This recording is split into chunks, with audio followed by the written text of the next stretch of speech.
From the Tennessee Valley Weather Channel, this is a severe weather alert. All right, it's currently 8:23 in the evening. Fred Gossage here with the weather team watching severe thunderstorms back in North Mississippi and Southwest Tennessee. We have a new severe thunderstorm warning up now for northern areas of Tishomingo County, Mississippi, and just about all of Hardin County, Tennessee. This is going to go until 9:15 for the overall cluster of severe thunderstorms running from Tippah County, Mississippi through Alcorn County, Mississippi, up into eastern parts of McNairy County, Tennessee.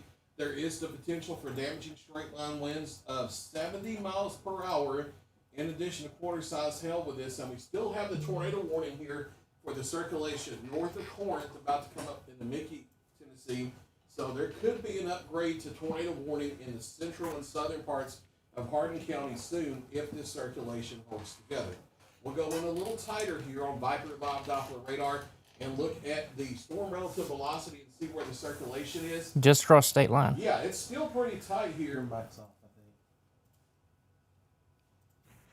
All right, so my mic was off. Let me recap on this. All right, so we have a severe thunderstorm warning for almost all of Hardin County, Tennessee, northern Tishomingo.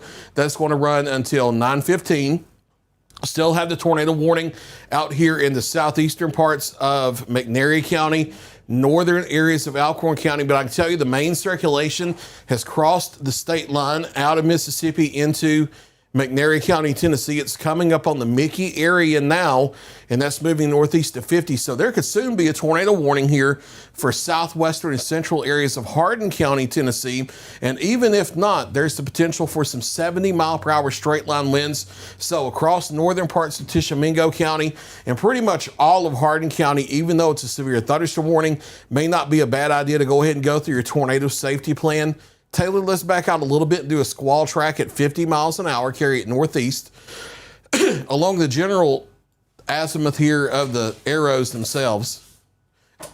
Yeah, back to 50? Yeah.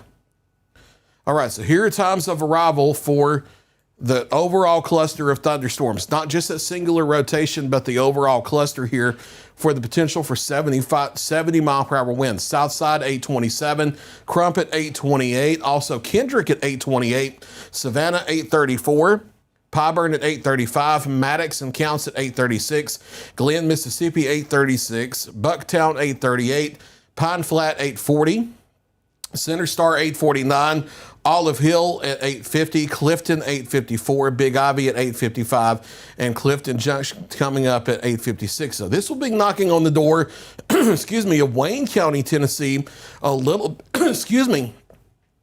bit before. A little bit before 9 o'clock. Taylor, can you take over for just a second? Yeah, I can take over for you for I'm losing my voice already. This is going to be a long night if we're doing this at the beginning. We can't have this already. Let me go hydrate. Yeah, go hydrate for a little bit. So again, we've got these severe thunderstorm warnings that are on the board here, and we still have that tornado warning that Fred was talking about. The circulation is on top of Mickey. Trying to talk about. The circulation's on top of Mickey right now, just about to cross into southwestern Hardin County. There is still a little bit of circulation on the board right now, but I will tell you it's not overly strong or significant, but it is definitely there.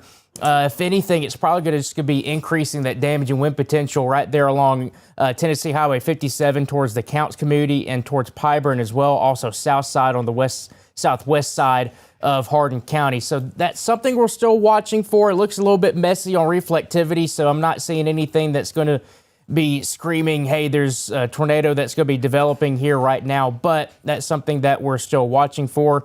Fred, I guess you're all hydrated and ready to go now. We'll see. We'll see what happens. We'll take it 1 minute at a time. Had Kermit the Frog in there. I don't know what was going on. All right, so severe thunderstorm warning here for central and southern areas of Hardin County, Tennessee, northern areas of Tishomingo County, and they've issued a second polygon right on top of that. I'm not sure what the deal is with that, but severe thunderstorm warning here until 9:15. We still have this tornado warning we've been talking about back into southeastern areas of McNairy County. Taylor was just giving the details on the circulation there. We can take that Savannah Skycam on the Arctic Air Skycam network, just look at some current conditions near these thunderstorms and get an idea of what the overall environment is like. And we're still 75. Dew point is holding steady at 59 degrees, south wind of 5. Within the past hour, the wind gust has been 19. We will be able to watch these live wind gusts here on the Arctic Air Skycam network. Yeah, some crazy lightning here with these thunderstorms moving in. We'll be watching these wind gusts overnight. When you see the wind gust on the Skycams tonight, that will be the peak wind gust for the past 60 minutes from when we're viewing it right then. So that's the case with that. But some frequent lightning here, and we're really concerned about the potential for some damaging straight line winds with these storms coming up out of McNairy and Alcorn counties. Taylor, what you got over there? Oh, nothing. I was just actually making sure that my mic was on. I just realized I didn't even check mine. Sorry, random thought as we go through, starting off the evening.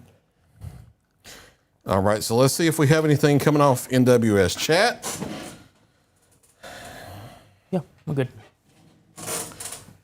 Looks like they had a wind gust over 50 just now at the airport in Corinth, Mississippi. So getting close to severe limits, and that's south of where the main wind signature was. That was going north of town and up here toward Mickey and Acton in McNairy County, Tennessee. And the rotation has gotten broader here, so it's not as tight as what it once was back when it was on the northwest side of Corinth. And then coming up toward Acton, the main rotation's out here on Tennessee Highway 22, just to the east of Mickey proper. That's about to cross over into Hardin County, but it's not broad anymore. And it looks like, and I think this may be the right call, they're going to let that ride with the severe thunderstorm warning. Does not look like a tornadic circulation at this time, but it could try to tighten back up. And if it tries to tighten back up, there could be a need for a tornado warning. So while it looks like we're not going to immediately need a tornado warning, let's take an overall larger look at things. Now, we did a full forecast update back at 8 o'clock when we did that live stream update then, where we gave a timeline, and I can show that again here in just a moment. But we have two lines of thunderstorms. One is a line of thunderstorms trying to organize into supercells stretching from the southwest side of Savannah back through Corinth to west of Tupelo. We'll have to watch to see if any supercell structures become dominant in that, because if they do, there could be an isolated strong tornado, which is EF2 or stronger. It's not a situation where the environment is highly favorable for that caliber of tornado activity, but there could be one or two out ahead of the line, and then there could be something up to EF2 actually embedded within the main line itself once it comes in. As the wind shear strengthens as the main line comes in, that is the main line. It looks a little messy right now, but based on the forecast models, it was supposed to look messy right now and then get more organized as it approaches Middle Tennessee in North Alabama. So it looks messy right now, but it's playing out the way it was supposed to based on the computer model. So we're going to be here. We're going to be watching things for a while as we head through the next several hours. Now, all of the storms are going to be moving quickly. We're not going to be here waiting all night long to see what goes on and moves across the area. These are moving at 50 plus miles per hour. So once the storms move into your area, it's not an all-night thing. And I think, honestly, we're done with the entire threat over the entire viewing area by 12 or 1 o'clock. So we have a few hours where we have to be on our guard very strongly. And then after 12, 1 o'clock, I think we're mainly going to be okay. We can go to Links 1 really quickly and look at the watch warning map. We haven't looked at the new tornado watch yet since it was issued, but there is now a new tornado watch over all of Middle Tennessee and North Alabama until 3 o'clock in the morning. It does include all of our viewing area now. The original watch in Hardin County, Tennessee, to Tishomingo County, Mississippi, that goes until 11, but until 3 o'clock, southern Middle Tennessee, North Alabama now under a tornado watch. The flashing yellow polygons, those are severe thunderstorm warnings. And for Hardin County and Tishomingo County, that's until 9:15. Until 8:45, we still have that lingering tornado warning in southeastern McNairy and northern Alcorn, but as of right now, doesn't look nearly as tight as it once did. Taylor, do you see anything coming over that way, or anything you need to cover, or a radar or anything like that? We do have some questions that are starting to be asked. Yeah, you can see let me move my cup here. We've got, let's see. People ask about Clifton's Clifton, you're about to get the stuff coming out of Hardin County. If we can take a radar full. We got the stuff coming out of Hardin County. Hang on a second. I'll switch it over. There we go. From the Savannah area, that's that severe thunderstorm warning that we were talking about. You guys up there will be seeing at least that northern part of that storm. Could it be severe? Yes, it definitely could be. Right now, it looks like the bulk of that would probably end up missing you to the south, but it's going to be a very close call. But you'll see a lot of thunder and lightning and some heavy rainfall, maybe some gusty winds here in the next, I would say, 30 minutes or so. Again, this line's moving pretty fast. We've also got some questions about Lewisburg, Tennessee. It's going to be a bit of some time before these storms get to you all over there in Marshall County and Lewisburg, but by the time it gets to you, you're probably still looking at severe storms, maybe a tornado potential or two, but main issue across the entirety of our area is still damaging winds, but we do have that tornado threat as well. So Lewisburg, Fred showed you the timing as well. Matter of fact, can you go to the timing graphic on Lynx 1 for a moment, please, sir? And that will show you, for you all in Lewisburg, if you are just now tuning in and not being able to see some of our updates so far. So you guys probably around 11 p.m. to midnight, probably closer to midnight, I would think, for Lewisburg, and then getting towards midnight for areas east of that, so Fayetteville down to the Huntsville metro area. So that's for the Lewisburg area. Hohenwald, you're on that board now with this initial stuff. Give it about an hour, and then it will probably be moving into parts of Lewis County. And also Florence checking in there. Florence probably closer to 10 o'clock as it is 8:34 right now. Give that just a little bit more time down there in Florence with all this stuff off to the west. Maybe, again, about an hour or so, I would think, for that. Let's see if I can. We just got a lot of comments and stuff coming in now. Iron City, you're going to be probably around... I would say 9:30, maybe another hour or so. Again, I would just say stuff like we've talked about before. If we have warnings that we're talking about, this is going to get pretty, I don't know, I'd say hectic, if you will, just from a warning standpoint, because we'll end up getting a lot of warnings out of this. We won't be able to respond just like we are here when we do that. So just like what we've talked about in the past, if you know the answer to those people's questions, they're in the comment section, whether it's YouTube, Facebook, go ahead and answer them for us, because that would be really, really helpful. And again, we have the timing graphic. If you're interested about your location and you know your location on the map, if you go to our social media page, there's a post a couple hours ago where we had the time of arrival for those areas, and go back and look at that. So again, that's kind of what people are just kind of asking about, kind of their general location, Fred. So yep. I think that's, people just want to know when things are going to start to move into your area, and obviously wanting to know how bad. And yeah, some of these storms could definitely be pretty rough out there. Yeah, the main threat tonight, with any of the storms damaging straight line winds, could be pretty widespread tonight. This is not a lower end, marginal, iffy, it might happen, but probably not type situation. We're pretty confident there's going to be some wind damage across the area, and it could be pretty widespread. And we're talking about wind gusts that could get up around 70, 80 miles per hour in some areas. We had a couple questions earlier, very understandable, about what that type of wind can do to a home. We're not talking about the type of wind that's going to blow your home away or anything, but it is the type of wind that could put a tree down on your home. So that's why tonight it's a good idea to take severe thunderstorm warnings the same way you would tornado warnings, even for the straight line wind threat, because we can get trees falling tonight. It may be pretty widespread. This is not your little, there may be a little gust of wind. They're damaged with this tonight, not everywhere, but across multiple areas. And then some spin up tornadoes that there could be an EF2 or 2 across the area embedded within the line. Taylor is watching a broad but tightening circulation near the Counts area. I think that's the southern of the two circulations that was coming out of Alcorn. Now they're canceling the tornado warning that had been in effect for McNary and Alcorn. They're keeping severe thunderstorm warning, but we're going to have to watch that circulation coming up there on the Counts area and the north side of the Pickwick Dam. That's going to lift up toward Pyburn and then up toward places between Big Ivy and Walnut Grove. You have Tennessee Highway 69. Now that is Alabama 20 on the Alabama side, but it becomes Tennessee 69 on the line then through Walnut Grove up toward Maddox where you have the airport, and then up to Savannah. That's that road right there. You have Mississippi 25 that becomes Tennessee 128 on the Tennessee side of the line. That's what runs up here on the east side of Counce, up through Pyburn, up towards Savannah. It's going to be crossing those two roads very close to Counce and Pyburn. And then up here to the west of Big Ivy, we'll have to watch that circulation. If it tries to tighten, tornado warning could become necessary for southern Hardin County. And we've got that, I'll flip over to Faster real quick. Sam's got a storm track on that spot, and it's getting tighter for sure. I wouldn't say it's tornado warning criteria yet, but that's definitely getting pretty tight. Yeah. Sam, flip it to the storm relative velocity right there, since we have such fast storm motions. That'll subtract out the motion, so it'll show the circulation a little bit better. But you see the red spinning circle here, that is called a low-level lock.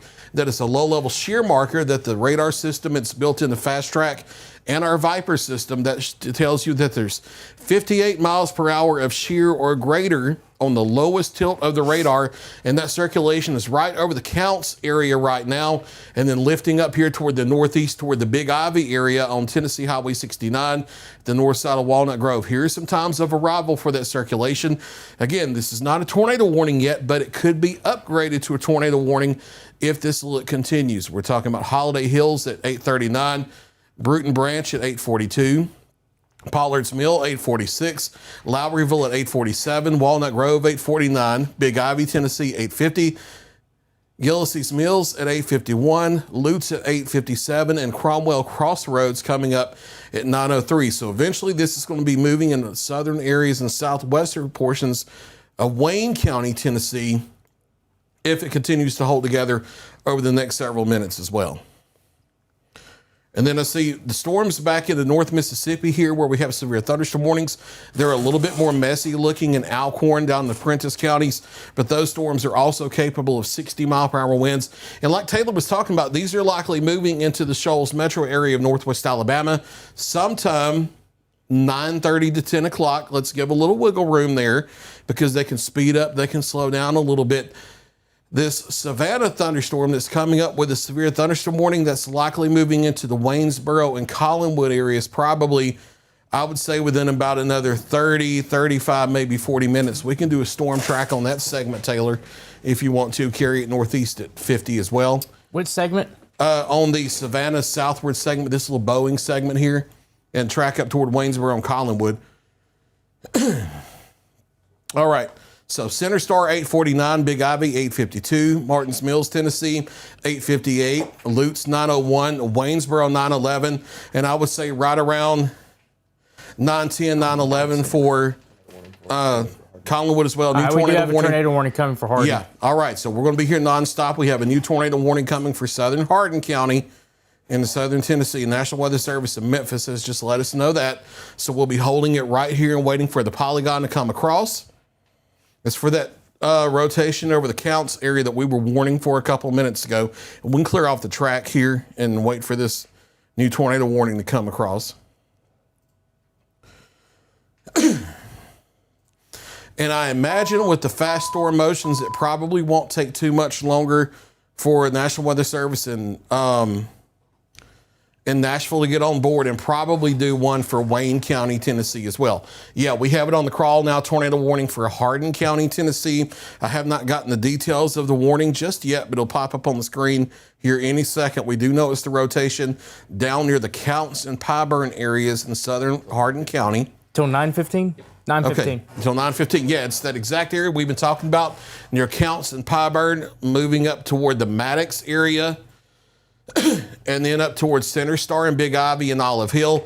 That's the rotation right near Pyburn and Counce. That's Tennessee Highway 128 that runs from the dam up towards Savannah.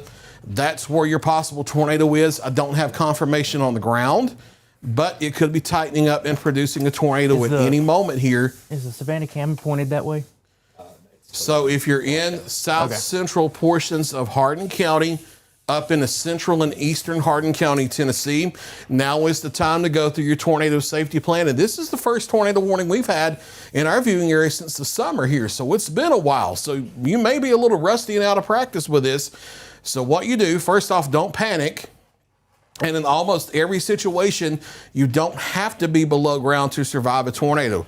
Having that kind of situation in your life, it's very rare that you'll ever come across that as a single person in your life actually having that. So go to a small interior room, such as a bathroom, a hallway, or a closet, on the lowest floor of a site-built structure, not a mobile home, a site-built structure. You want to be away from windows. You want to be away from outside walls. Cover your head and neck to protect yourself from flying debris, something like a bike helmet, a football helmet, motorcycle helmets, construction hard hats, welding equipment, a metal cooking pot if you have nothing else, pillows, blankets, grab the mattress, grab the couch, slide it in the hallway, flip it upside down, get under it, cover your head and neck from flying debris, that kind of thing. If you're in a vehicle here or a mobile home, you can't stay in those. You have to get out and go to a safe place. And that's why we've been warning for several days now that this is coming, letting you know what part of the evening it's coming, and that you would need to plan, if you're in a mobile home, to get out and head to a sturdy structure. But now there's a tornado warning for southern, central, and eastern Hardin County that goes until 9:15. This includes the southern and eastern sides of Savannah, and it's moving off to the northeast of 50. Do you guys have anything over there? I saw somebody put their hand up. Okay. All right. I'm just checking the BTI on there. It's a 4.2, so it's getting up to that middle range. Yeah, and the rotation is starting to tighten a little bit as it's getting up toward the Burton Branch area. We can look at some of these times of arrival. I'll move off the screen here. We have Burton Branch at 8:47, Lowryville 8:55, Big Ivy at 8:59, Center Star 9 o'clock, Thompson's Crossroads coming in at 9:09, Lutz at 9:09, Martin's Mill and Olive Hill at 9:11. Now, there's not currently any kind of a warning for Wayne County, Tennessee. Well, no, there's a new severe thunderstorm warning coming for Wayne County, Tennessee. So what they're going to do, they're going to put a severe thunderstorm warning out ahead of this, and then they're going to watch the rotation, and if it holds together, then they'll do a focused tornado warning within that. And Taylor, there's another circulation here on the south side of Savannah, very close to the airport there. We're going to have to watch as well. That one is anti-cyclonic too. Let me see where it's located. Yeah, it's back into the core, so it's not. That's anti-cyclonic, right? Well, a little bit on this side. Yeah. The thing that's pointing out to me is that. Okay, I was looking here. I was looking that way is what I was doing. I mean, it's close, but if you see where it's at, it's right underneath the core. Yeah. So. Well, that could be an embedded comma there from the previous thunderstorm is what that could be. You definitely got a point there. It definitely could be. So I have to keep a close eye on that. That does have some tightness to it. But I tell you, that one to the south, that's the main circulation down there. That one's, I mean, that's right there with the red and the green butted together. So you've got the tornado vortex signature going on, and it's in a prime spot where you would want it within that line. Yeah, and I can tell you this orange arrow, anytime you see the orange arrow pop up on a storm like this, historically speaking, with this display system we have, there's a pretty high probability that there's at least going to be damaging straight line wind at the ground, if not a tornado with that. So yeah, we're going to have to watch that main circulation very carefully, and then that secondary circulation up toward the airport. But yeah, dangerous situation here in Hardin County. You need to be going through your tornado safety plans, and now they've issued a new severe thunderstorm warning downstream as an early tap on the shoulder heads up for Wayne County. We can look at that, and it's a large part of Wayne County. It runs all the way up into Perry County, north of Flatwoods, outside of the viewing area. But from Flatwoods and Clifton down through Ashland, Topsy, the Clifton Junction area, Waynesboro, Granny Scott Hollow, down through Collinwood to Cromwell Crossroads, back to Lutz, and just shy of Fairview and Cypress Inn, you're in a new severe thunderstorm warning for the potential for 60-plus mile-per-hour straight-line winds. And then within that, what they're also watching is if that Hardin County circulation holds together. And if it holds together, as that gets closer, they may have to do a focused tornado warning across Wayne County as it gets a little closer. Do you guys have a camera that you need to look at? I'm about to put on the Waynesboro camera. I was looking to see if they have it. So this is looking directly back into that storm. Give it just a second to load. And then you'll see a ton of lightning that will be, there we go. See a lot of lightning. There is a lowering. Which direction are we looking at? Right into it. I pointed it right at the notch right at the notch. So center and center left is where we watch. Okay. There's something right there in the middle that's catching my eye. You see? That's a rain shaft. Okay. If you're talking about that curved thing. I am right there in the middle. That's a rain shaft. Okay. It's not been moving. Yeah, and that close to the camera, that's going to be out on the leading edge of all this. Okay. So, It'll be kind of off in the background, the lowering that we want to be watching, right where, near where that lightning strike just was. Kind of off to the left. Yeah, center Okay, left. I'd center say. left. But just an incredible light show out there.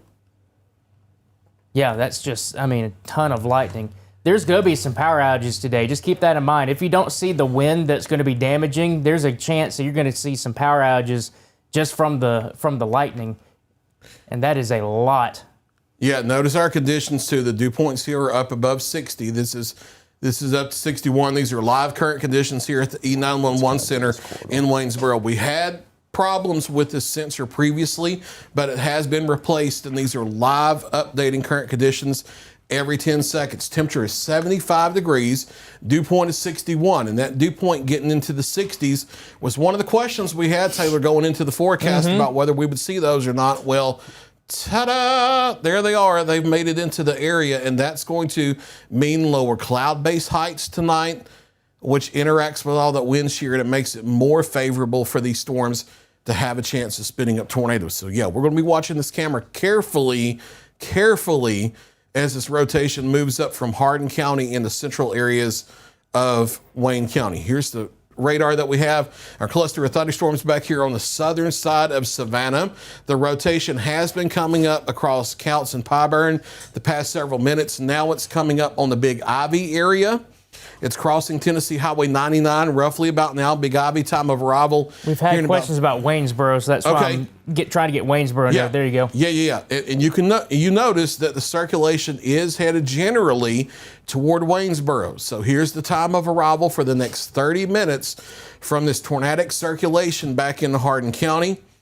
Big Ivy at 8:54, Center Star 8:55, Lutz, Tennessee 9:02, Martins Mills at 9:03, Clifton Junction 9:09, Collinwood at 9:16, Leatherwood and Waynesboro, if it holds together, and there's a chance it certainly could, time of arrival 9:19, and that's not for rain, that's for the circulation that could produce a tornado at any minute if it's not trying to already.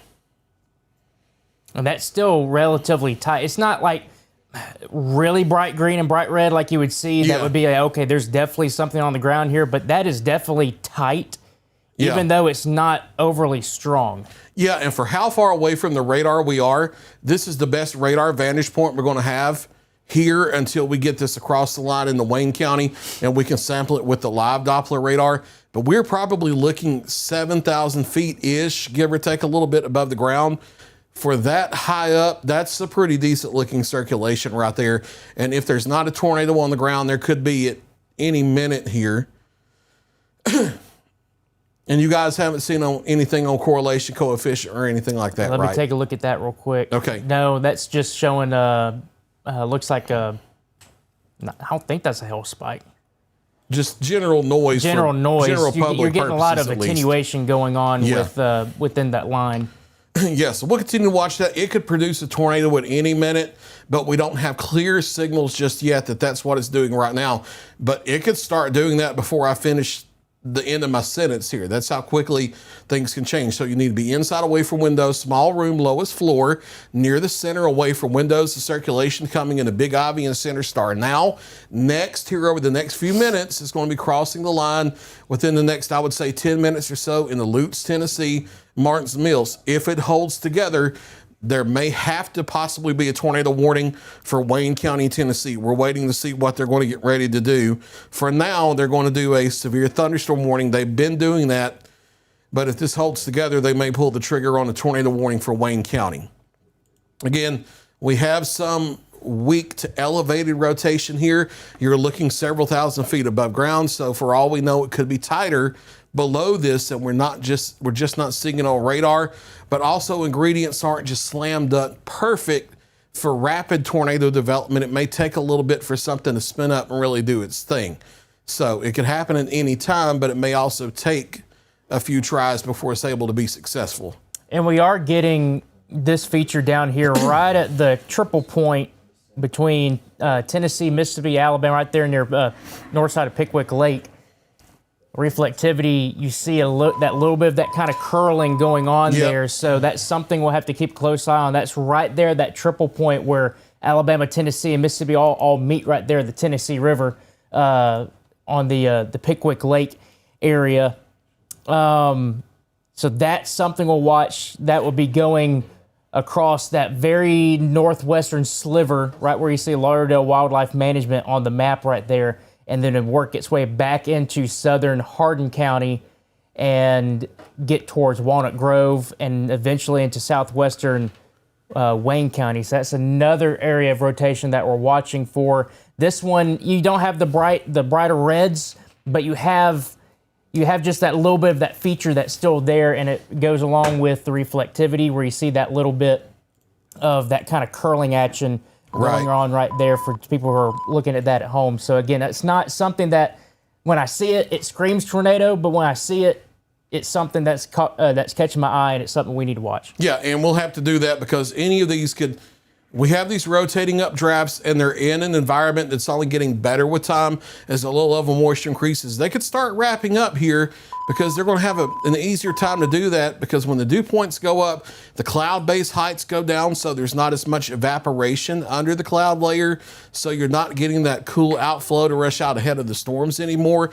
They're able to be more steady state and maintain where the warm, humid air rushes in and is able to take advantage of the spin in the atmosphere. So it may be a few tries here, but eventually I do think the ingredients are going to start improving for the potential for tornado production. Now, they're not improving from what we want to happen.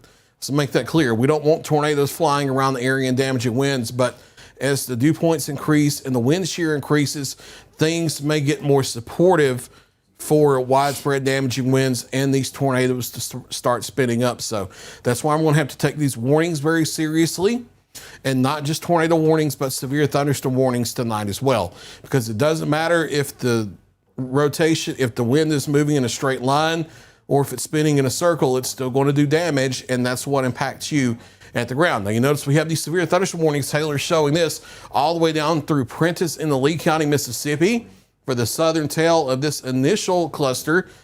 Some very broad, stretched out shear areas there, but nothing especially tight for a tornadic rotation, but some straight line wind with those and maybe some hail. And that is the southern storm, tail end Charlie. Yeah. And that's the one that's not having to compete with the others for the inflow environment. That tail end Charlie is the nickname, like Taylor said. That would be the one you would watch. Nothing down here. Yeah.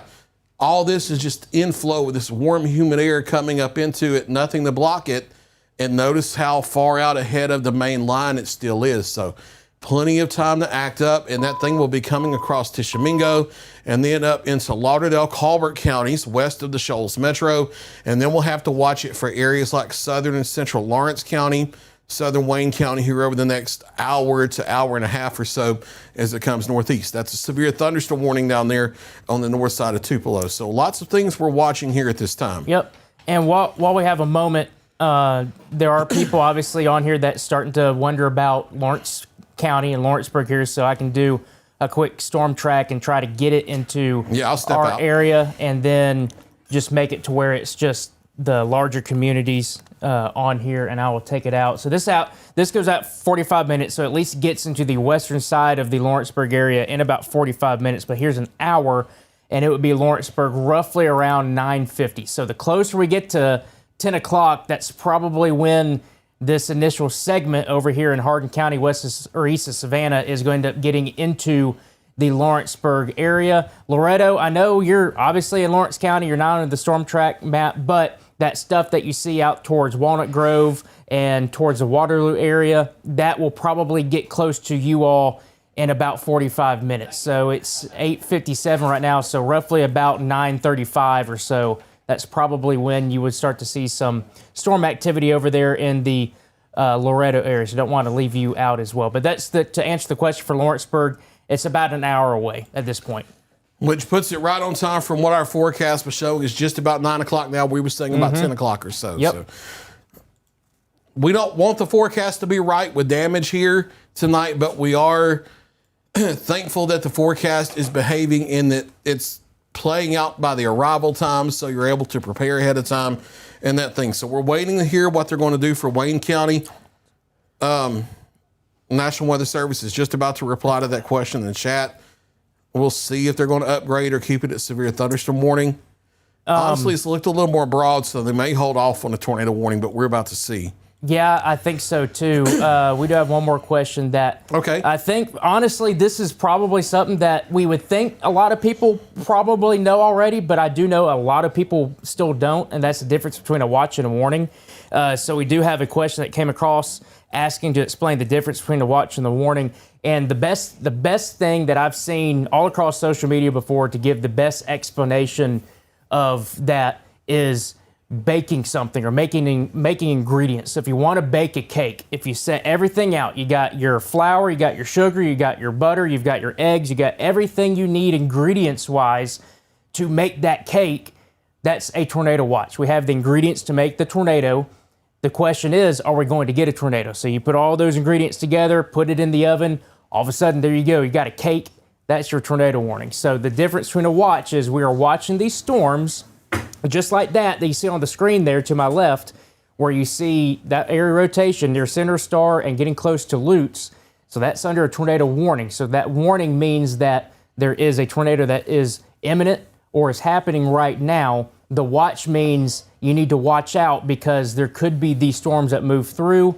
And when you get a warning, that means, hey, it's happening right now. Also saw another one today from our buddy Spinks down in South Alabama. He said a watch is your mother calling you by your name, but a warning is your mother calling you by your first name, middle name, and your last name. Yep. Yep. And then if it ramps up worse than that and you get a tornado emergency, that's when she pulls the belt off and chases you across the house. So yes, exactly. That's how that works right there. So warning is take shelter now, and watch is be on the lookout, just like Taylor very clearly explained in easy to understand terms. That's the general guideline, and it doesn't matter whether it's tornado or severe thunderstorm. They work the same way. It's just a different hazard type. A warning is a warning. A watch is a watch. Yes. So there's the broad circulation there coming over Center Star and Big Ivy. They are going to hold its severe thunderstorm warning because it's broadened out. They've said that they're watching it, but there's nothing to really push them toward tornado warning because it has broadened out. I do think there's a significant potential for a damaging straight line wind coming up through Lutz and Martins Mills to Clifton Junction, coming through Olive Hill now, through Center Star and Big Ivy. That's going to be moving right up toward Waynesboro, Topsy, Ashland, the Collinwood area, all the way down to Cromwell Crossroads, likely staying just a little north of Cypress Inn and Fairview and Holly Creek. That's why you're not in the severe thunderstorm warning. It includes part of your county, but not your part of your county. It's just off to the northwest. You do have some thunderstorms out ahead of that we'll have to watch to see if they grow a little bit stronger and start to do rotation, but they're not doing that right now. So for now, unless this tightens up again, they're not going to do a tornado warning over across the line in the Wayne County. And from what we see, that is the correct decision.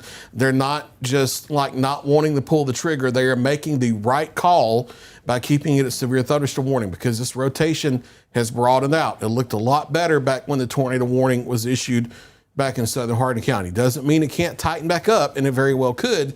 And if that's the case, then they will issue a tornado warning. But for right now, severe thunderstorm warning is the right call. And like we've said the past few days, tonight is one of those not too frequent nights where you want to go ahead and go through your safety plan in a severe thunderstorm warning as well because of the widespread nature of the damaging straight line winds.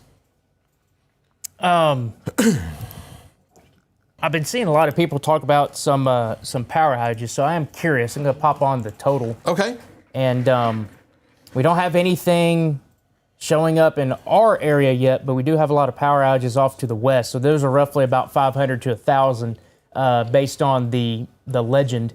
But I have been seeing people talk about like power out over near the Savannah area. And there could be, because I know there's at least a 15-minute delay before the website that does this data gets it, and then another 15 minutes for processing. Okay, so we check it back in like 15 to 30 minutes. We're probably going to start seeing some stuff. A lot of lightning with this as well. The other thing I'm starting to notice is it's starting to just bow out a lot right there. So there's probably, even though you see that little bit of rotation, there's probably a good amount of some damaging winds going on here from Martins Mill, maybe to Lutz, just based on the reflectivity is really starting to kind of bow out over there. Now, we are just starting to ease this into the scanning coverage range of our live radar. So if you don't mind, let's pop over there and see what we see in the velocity fields. Yeah. And yeah, it looks straight line from here. That looks like a big inward rush because the radar is in Lawrenceburg, and that's all one way toward the radar. So yeah, damaging straight line wind of probably 50 to 60 miles an hour coming in here out of Hardin County over into western Wayne County near Lutz and Martins Mill now. So be inside away for windows as these storms come in. But yeah, not seeing the low level rotation. Definitely looks like straight line wind right there.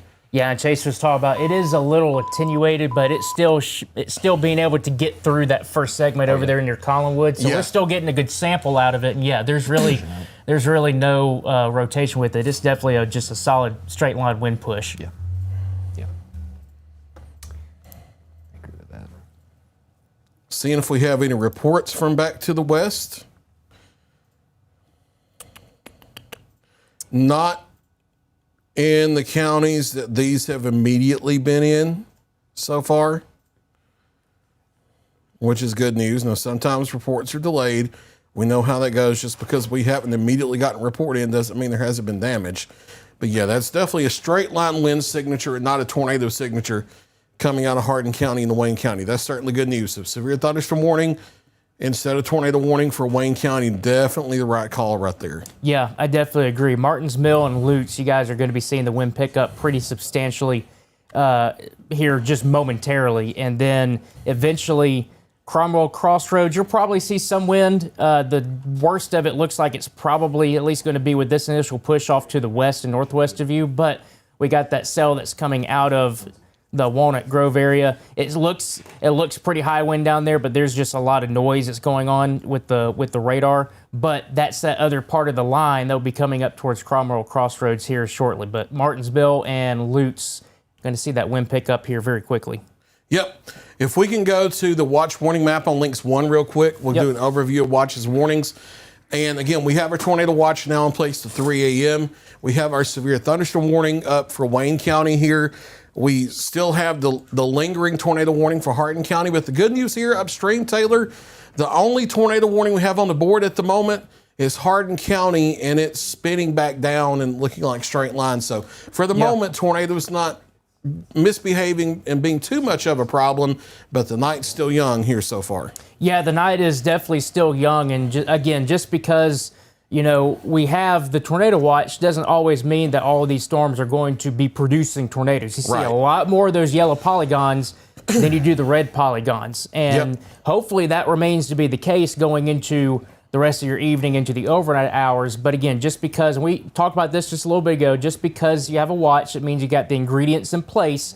That doesn't necessarily mean a tornado is going to happen in your area, but we do have to watch things just in case they do. We still think the main issue tonight is going to end up being that damaging wind risk, but that tornado threat is a little bit on the elevated side. It's at least as elevated as it has been over the past handful of events. This is more of a tornado type of system. Not saying it's always going to be tornado, but this is a more tornadic producing potential type of system than we've had over the past couple of weeks. So this one definitely needs to be watched. But yes, main issue still damaging winds.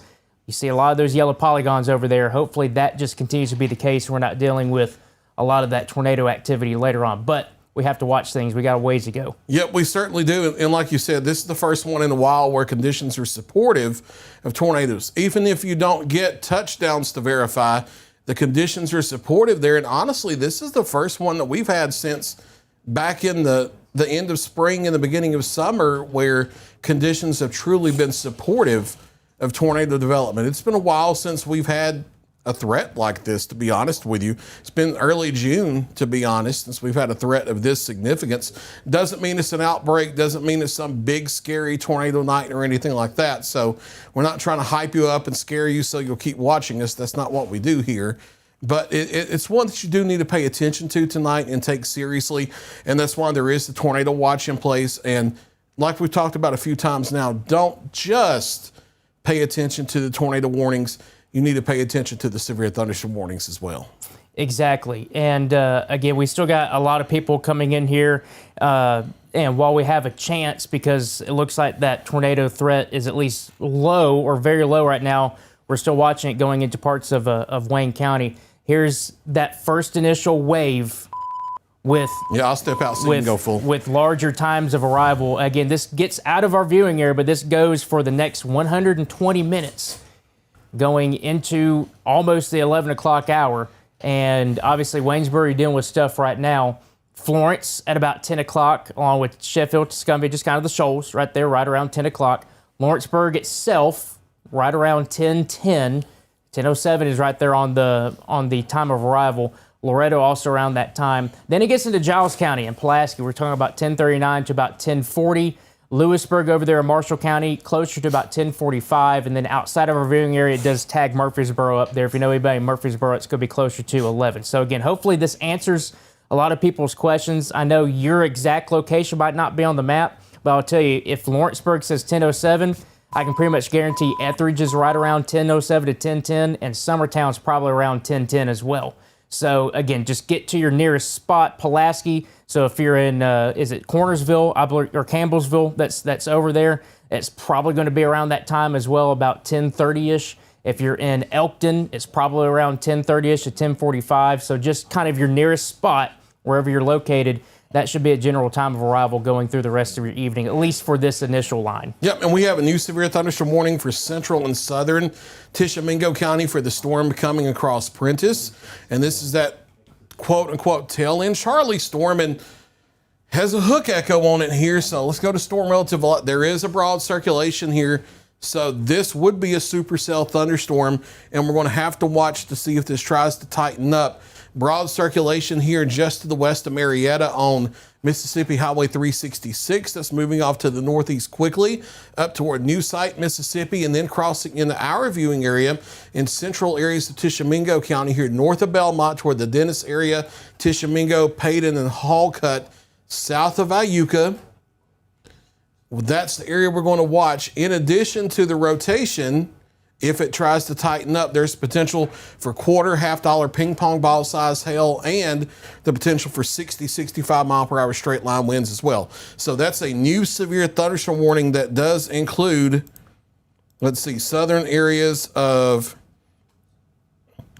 Tishomingo County and central Tishomingo County. Can we get a time of expiration on that?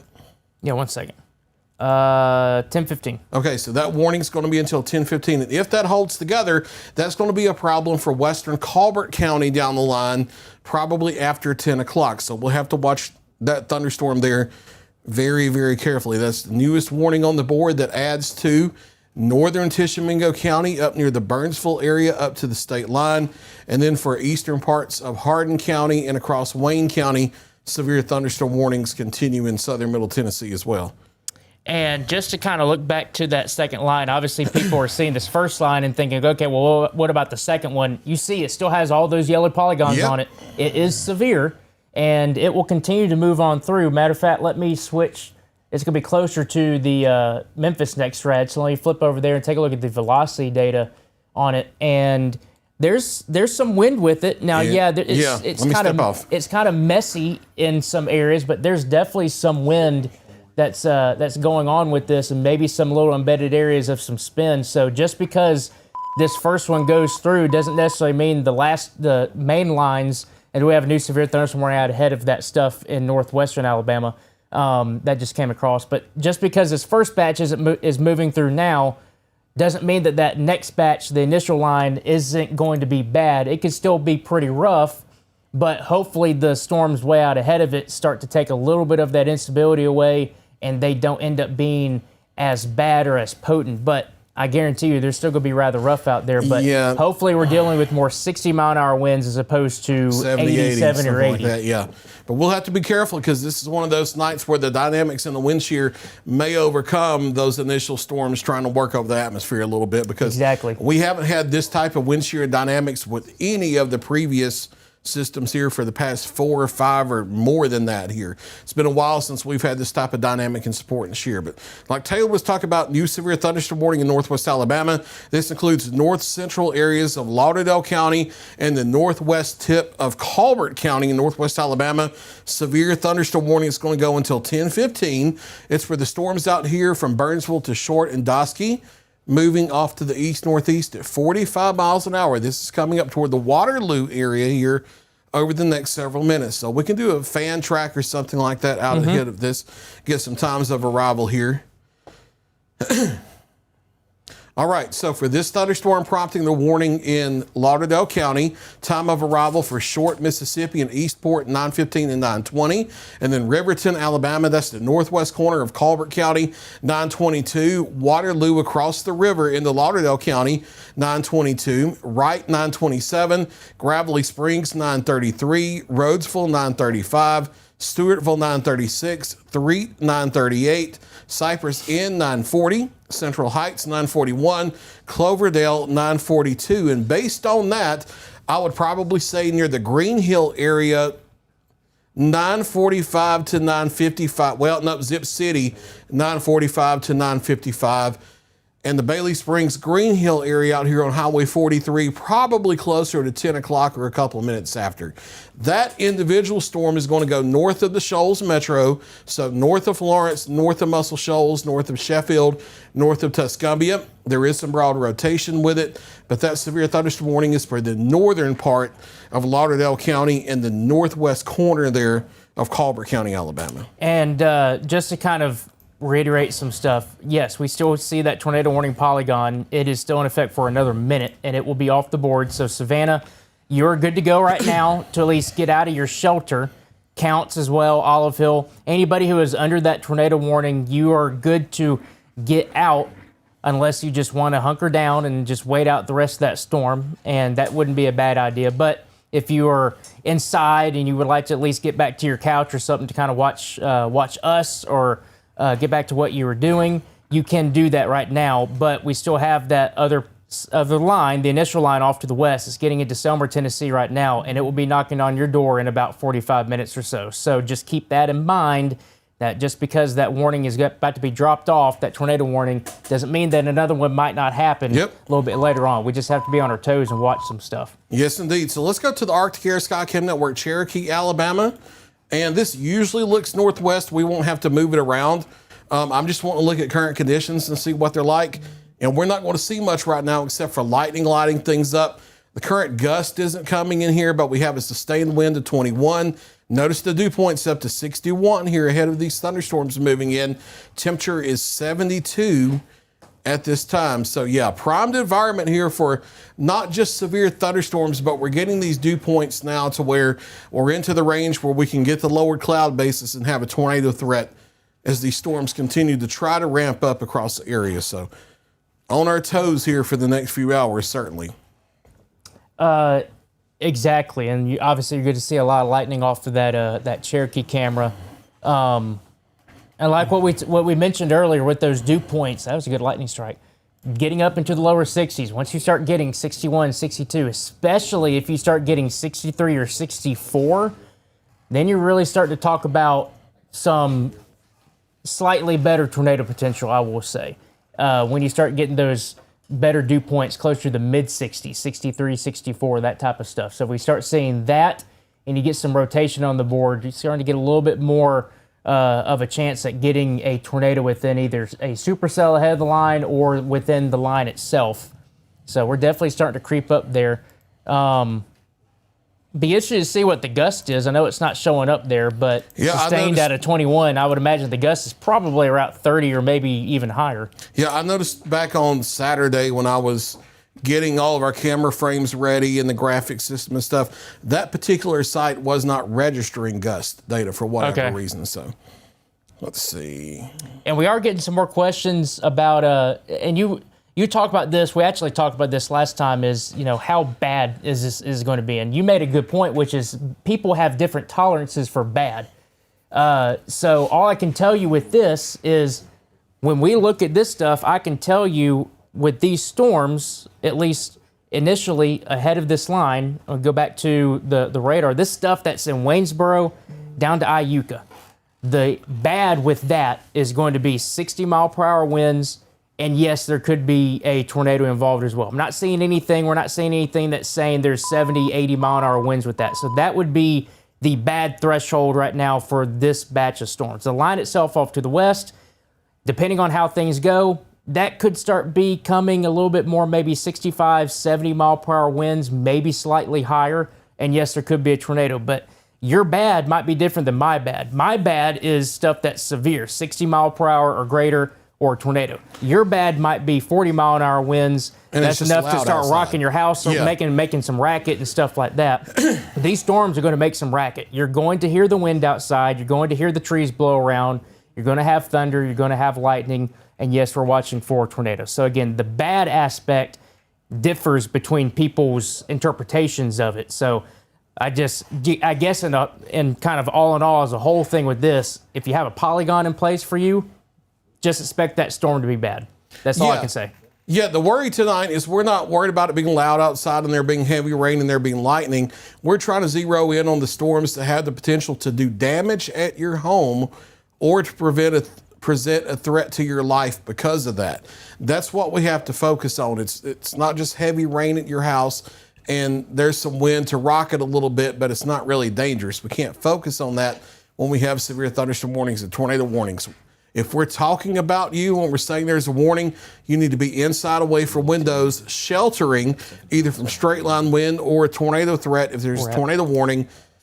If we're not talking about you for a few minutes at a time and you don't see yourself in a yellow polygon or a red polygon, then you're not at threat at the moment. I see you guys looking at some radar stuff. Yeah, we've got about we're also going to have to look at 70 mile an hour Mississippi, too. winds over here. So when I said over there 60 mile an hour, it looks like it might be a little bit more. Chase Wilson's watching things on the back side, and there's definitely some 60, 65 mile per hour gusts right there on the southwest side of Waynesboro. That's on that back end of the line potentially. So yeah, there's definitely some pretty good wind, I think, coming towards the Waynesboro area. Get inflow there, so we do need to continue to watch this for the possibility of it surging back out. But still, we're looking about 1,700 feet at the radar level. Actually, now that we're in Wayne County, probably 1,000 or lower, and it's a little attenuated, but we're keeping a very close eye on that behind the scenes. Yeah, so that's the situation in Wayne County. I think the next area that's trying to circulate a little tighter, we're going to have to look back down into southeast Prentiss and southwest Tishomingo in northeast Mississippi. This will eventually be a Colbert County situation as the storm moves northeast. It's that. Yeah, I was actually looking at that starting to look a lot more interesting. Yeah, the bright red arrow you see, that's not the Barron system. That is the algorithm from the National Weather Service radar. That bright red is called a TVS, Tornado Vortex Signature. That's the old school algorithm that lets you know that the storm might be trying to produce a tornado. Now, it's a little broad here on the high resolution velocity, but there is a low level circulation here on Mississippi Highway 4, and that's coming up quickly into Tishomingo County. So we might need to do a storm track ahead of that northeast of 50, Taylor. I will do that, and I also got word that the Cherokee Cam did gust to, what'd you say, Sam, 45? 45. Did gust to 45 a couple minutes ago.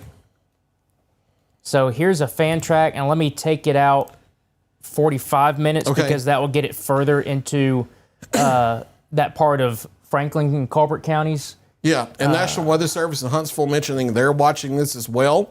So they may have to issue some kind of warning ahead of this as well. So time of arrival for this, Tishomingo, Mississippi, 9:35 for this broad but trying to tighten up circulation. Osboro, that's in western Colbert County, 9:45. Newsom Springs out here in western Colbert County on Alabama 247, time of arrival 9:55, and Cherokee headed in your general direction roughly about 9:55. Not a tornado warning yet, but every scan we get coming in, Taylor, that starts to tighten up right there. It does, and you take a look at the reflectivity. I mean, you've got nothing impeding the inflow. You see the inflow notch, and this back side that you see right here, just near news site, that's that rear flank downdraft. You get all those acting together and you start to get that hook starting to kind of curl around. I actually kind of back things out or back things up a little bit. And the hook, the appendage that you see on the south side is definitely just kind of hanging. It's not really being curled around and pushed around, but when you look at the velocity data, and some of this could be side lobe as well. It also based could, on where it is. Yes, also could be side lobe. But when you look at the velocity data, you see the inflow, the reds, according to the radar there at that point, they're getting a little bit better. They're getting a little bit better defined. Yeah. So I would think that the storm itself is getting a bit better organized. The hail core on it is definitely there, and we can take a look at the updraft intensity. And that's definitely, that updraft has continued to get strong. So you're going to get some hail potential in Tishomingo. Yeah. But, and that also shows that just the storm itself is getting stronger with that circulation. And your appendage is starting to curl inward just a little bit now, so we're going to have to watch it. We're about to get a new severe thunderstorm warning up in the heart of our southern Tennessee counties. It's about to come across for portions of Wayne, Lawrence, Lewis, Perry, and Murray for 60-mile-per-hour winds and small hail. That's about to be on the board here any moment. So we're going to hold here and wait for this new severe thunderstorm warning. I would imagine it's the northern part of Lawrence County, Tennessee, probably Lawrenceburg or north of there. And that's going to be about that direction, I would believe. Yeah. 10:30. Okay. So until 10:30, we're going to have this new severe thunderstorm warning. Yep, there it is. Now they're going all the way down to Iron City with that, and Loretto is, of course, of least regret.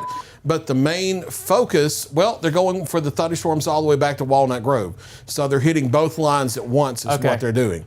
So for this lead area here, the one that's going to come across first, time of arrival 9:27 for Providence, Center at 9:28, Sweetwater 9:28, the Napier-Naco area at 9:31, Lawrenceburg at 9:31, Henryville 9:33, Hohenwald 9:35, Etheridge, Tennessee at 9:36, Summertown 9:39, Alexander Springs and Kimmons at 9:40, Pleasant Valley 9:41, Gordonsburg 9:42, Salem and Etna at 9:43, and then I would tell you probably closer to 9:45 to 9:55 in the Mount Pleasant area, 9:45 up here into the Hampshire area, and then continuing on up toward the west side of Columbia, 9:50 to 10 o'clock. Warning for Tishomingo County. Okay. Yep.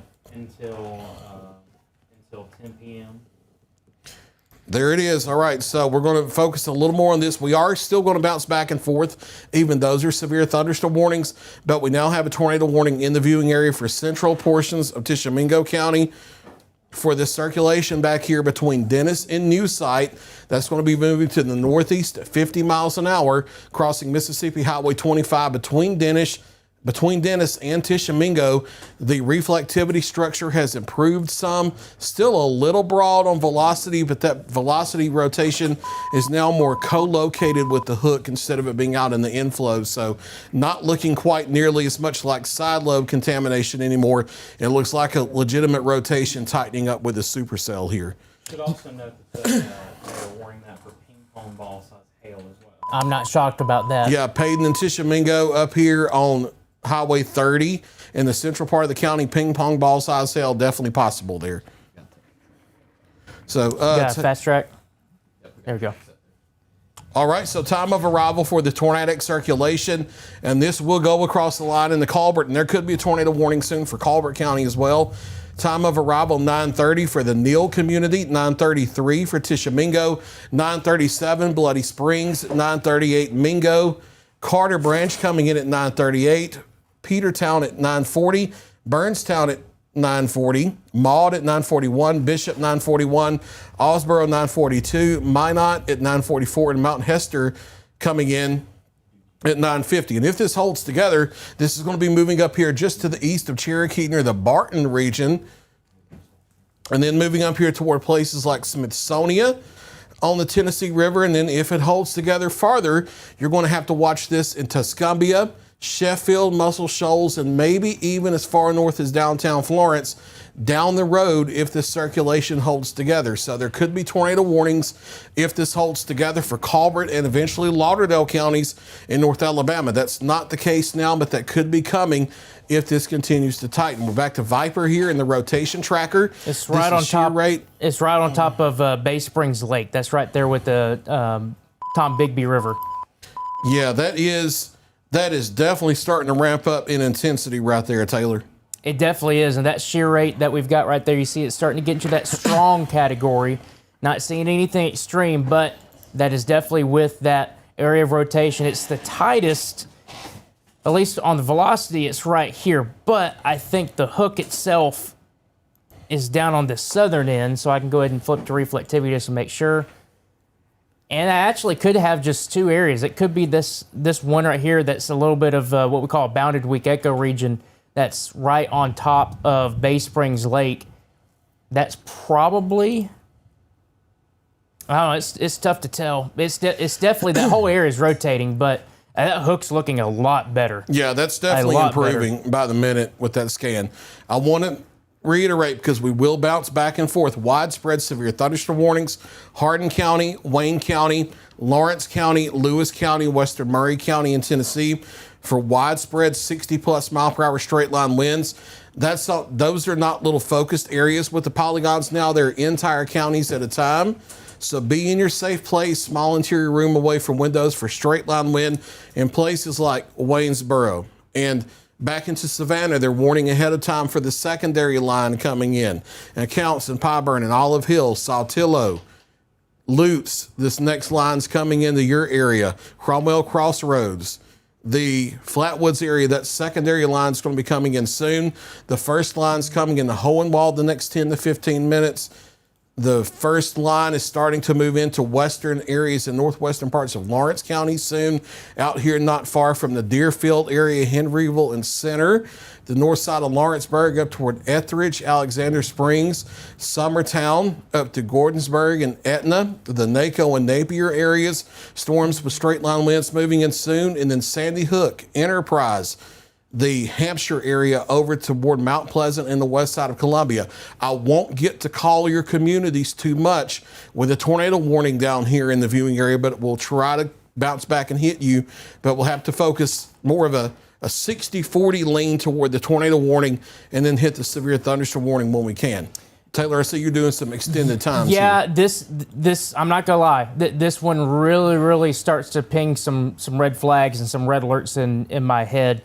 This storm track will get it out into the shoals area. So here's what my suggestion to you is: if you live in a mobile home and you have time, if you're in Zip City, the Shoals, Colbert Heights, Cherokee, here's your time of arrival. If you're able to get out of your mobile home, go to a site-built home, convenience store, or a storm shelter. If you're on this list and you have that time, I would highly encourage that you do that. This is a supercell that's out by itself. It's not impeded by anything to the south. This could easily become a problem for Florence and the Shoals in about 45 minutes. 10:15 is arrival for Florence. It is 9:30 right now. Sam, I see you on the side. I'll get to you here in just a second. As we continue to move forward in time, if you have if you're in a mobile home or you need to be able to get to a storm shelter, here's your opportunity. You have about 45 minutes to go in the Florence and Shoals area. You've got almost an hour to go if you're in Zip City or if you're in Killen. If you're in Cherokee, it's about 30 minutes or so. So again, that's kind of your call to action right now. There's no active tornado warning yet, but this one looks like it could be causing some problems as it goes into parts of northwestern Alabama. So just kind of a heads up if you need to get out of your area to go to a storm shelter or a site-built structure or a convenience store. What'd you have, Sam? We were just also talking back here that the lightning has just ramped up a lot here. Yeah, I can definitely tell. What were you saying? About the big lightning jump. Yeah, and sometimes that can be a precursor to possible tornado, but at least it just shows that storm is really starting to increase in intensity. So, Freddie, I think this one's going to be a problem. 3D Yeah. on 3. Do what? I have 3D on 3. It's getting up there in height, too. Yeah, and you can see the tilt of the updraft as well, with all the red starting to kind of push over towards the right side of the screen there. So yeah, that's definitely a very increasing in intensity storm. Tornado warning for Colbert and Lauderdale County. Okay. All right, let me step in and we'll take links to. This is a new tornado warning coming in northwest Alabama for portions of Lauderdale and Colbert counties. It's It's and all Muscle Shoals. okay. Yeah, just gets into Florence. All right, so here's the new polygon. This does include Cherokee. It does include Muscle Shoals, Tuscumbia, Sheffield, and downtown Florence westward. It does include Underwood, Petersville. It does include the Oakland area back up to Cloverdale. Does not quite include Waterloo or Wright, but includes the Rhodesville area. And then back into Cherokee and Barton, back to Newsom Springs, and the Allsboro, Minot, Bishop areas of Colbert County. New tornado warning for Lauderdale and Colbert counties, western areas and central areas of Lauderdale County, western and north central areas of Colbert County. This is a new tornado warning until 10:15 for the rotation back here in southern Tishomingo County between Tishomingo and Dennis, moving northeast at 45 miles an hour.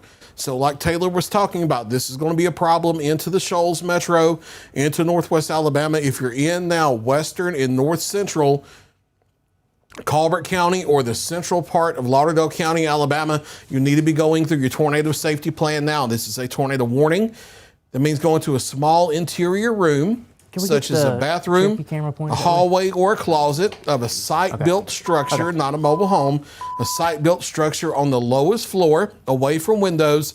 Cover your head and neck from flying debris. You have to get out of vehicles.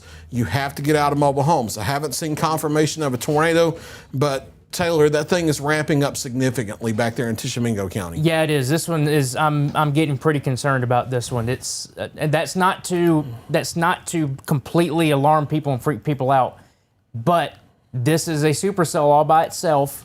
A lot of wind shear is present, and this could easily produce a tornado at any moment now. And it's possible it's already produced one. We don't know yet, but that rotation's getting tighter. And just the fact that it's all out by itself, that really starts to ping some red flags. Yeah, nothing to the south of it to block the unstable air coming in. And honestly, Taylor, I think this is on the nose of the deeper moisture where you start getting into those 63, 64 dew points coming north. And usually when you get a storm on the nose of that, you do see significant problems. You do see significant problems because it also acts as a boundary. Yes. And anytime you deal with boundaries, they can start to increase spin. You start to get a lot more of that increased spin here on shear tracker or rotation tracker right on top of the Natchez Trace Parkway northwest of Dennis. So this is going to go right parallel with the Natchez Trace across Mississippi Highway 25 south of Tishomingo. And it honestly, Fred, depending on how the motion is, it might just ride the Natchez Trace Parkway all the way up to Mingo and Burnstown. Yeah. And then from there, it might come off a little bit, go toward the south side of Cherokee and toward the Barton area. But yeah, that structure is improving. Now, it doesn't look like a tornado on the ground right this second that we know of for absolute certain. But what's happening is the storm structure is rapidly improving and getting it ready to rapidly drop a tornado is what's probably happening here. And one of the things, and Chase, you can chime in here as well. We were watching these, I'm kind of going back in time here. We were watching the supercells like this that developed out in Arkansas, and they were starting to look impressive, but they were struggling because their bases were a little bit higher. But you looked at the structure on the radar, and as soon as they started getting a little bit more stretched out, meaning from the hook out towards that far point of the storm on the northeast side, it started kind of getting elongated. That's when you started to get a little bit more of that rotation, and they started to produce some tornadoes. And you can see it's definitely started to kind of expand and get a lot more organized in its shape and structure. Yep. So That's definitely what we're looking at here. Yeah, I would definitely agree with that. So before we go with any sky cams or we get in the super hard detail with this, before we don't have a chance to again for several minutes or several tens of minutes, let's do an overview of our severe warnings in southern middle Tennessee, talk about straight line wind damage. They're widespread here to where it's going to be too long to talk about individual communities. I'm going to have to talk counties at a time. I'm not stopping myself from calling out town by town because I don't want to. There are just too many, and it will take too long when we have an urgent tornado warning on the board. So The western half of Murray County, you're in a severe thunderstorm warning that runs from Spring Hill to Columbia to the Enterprise and Sandy Hook areas westward through Mount Pleasant, Hampshire, up to Arkland and the Santa Fe areas in Murray County. Severe thunderstorm warning. Be inside, away from windows for damaging straight line wind. The vast majority of Lawrence County, Tennessee, from Iron City, St. Joe, up through Loretto, over toward the Revelo area, up to New Prospect, over to Gandy, West Point, Pea Ridge, up through Deerfield, the Highland area, the center area, the Etheridge, Lawrenceburg regions, up through Alexander Springs to Summertown, damaging straight line winds moving in here.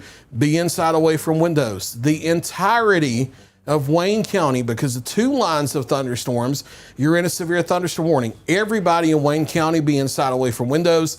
The same thing, the entirety of Lewis County, severe thunderstorm warning, be inside, away from windows.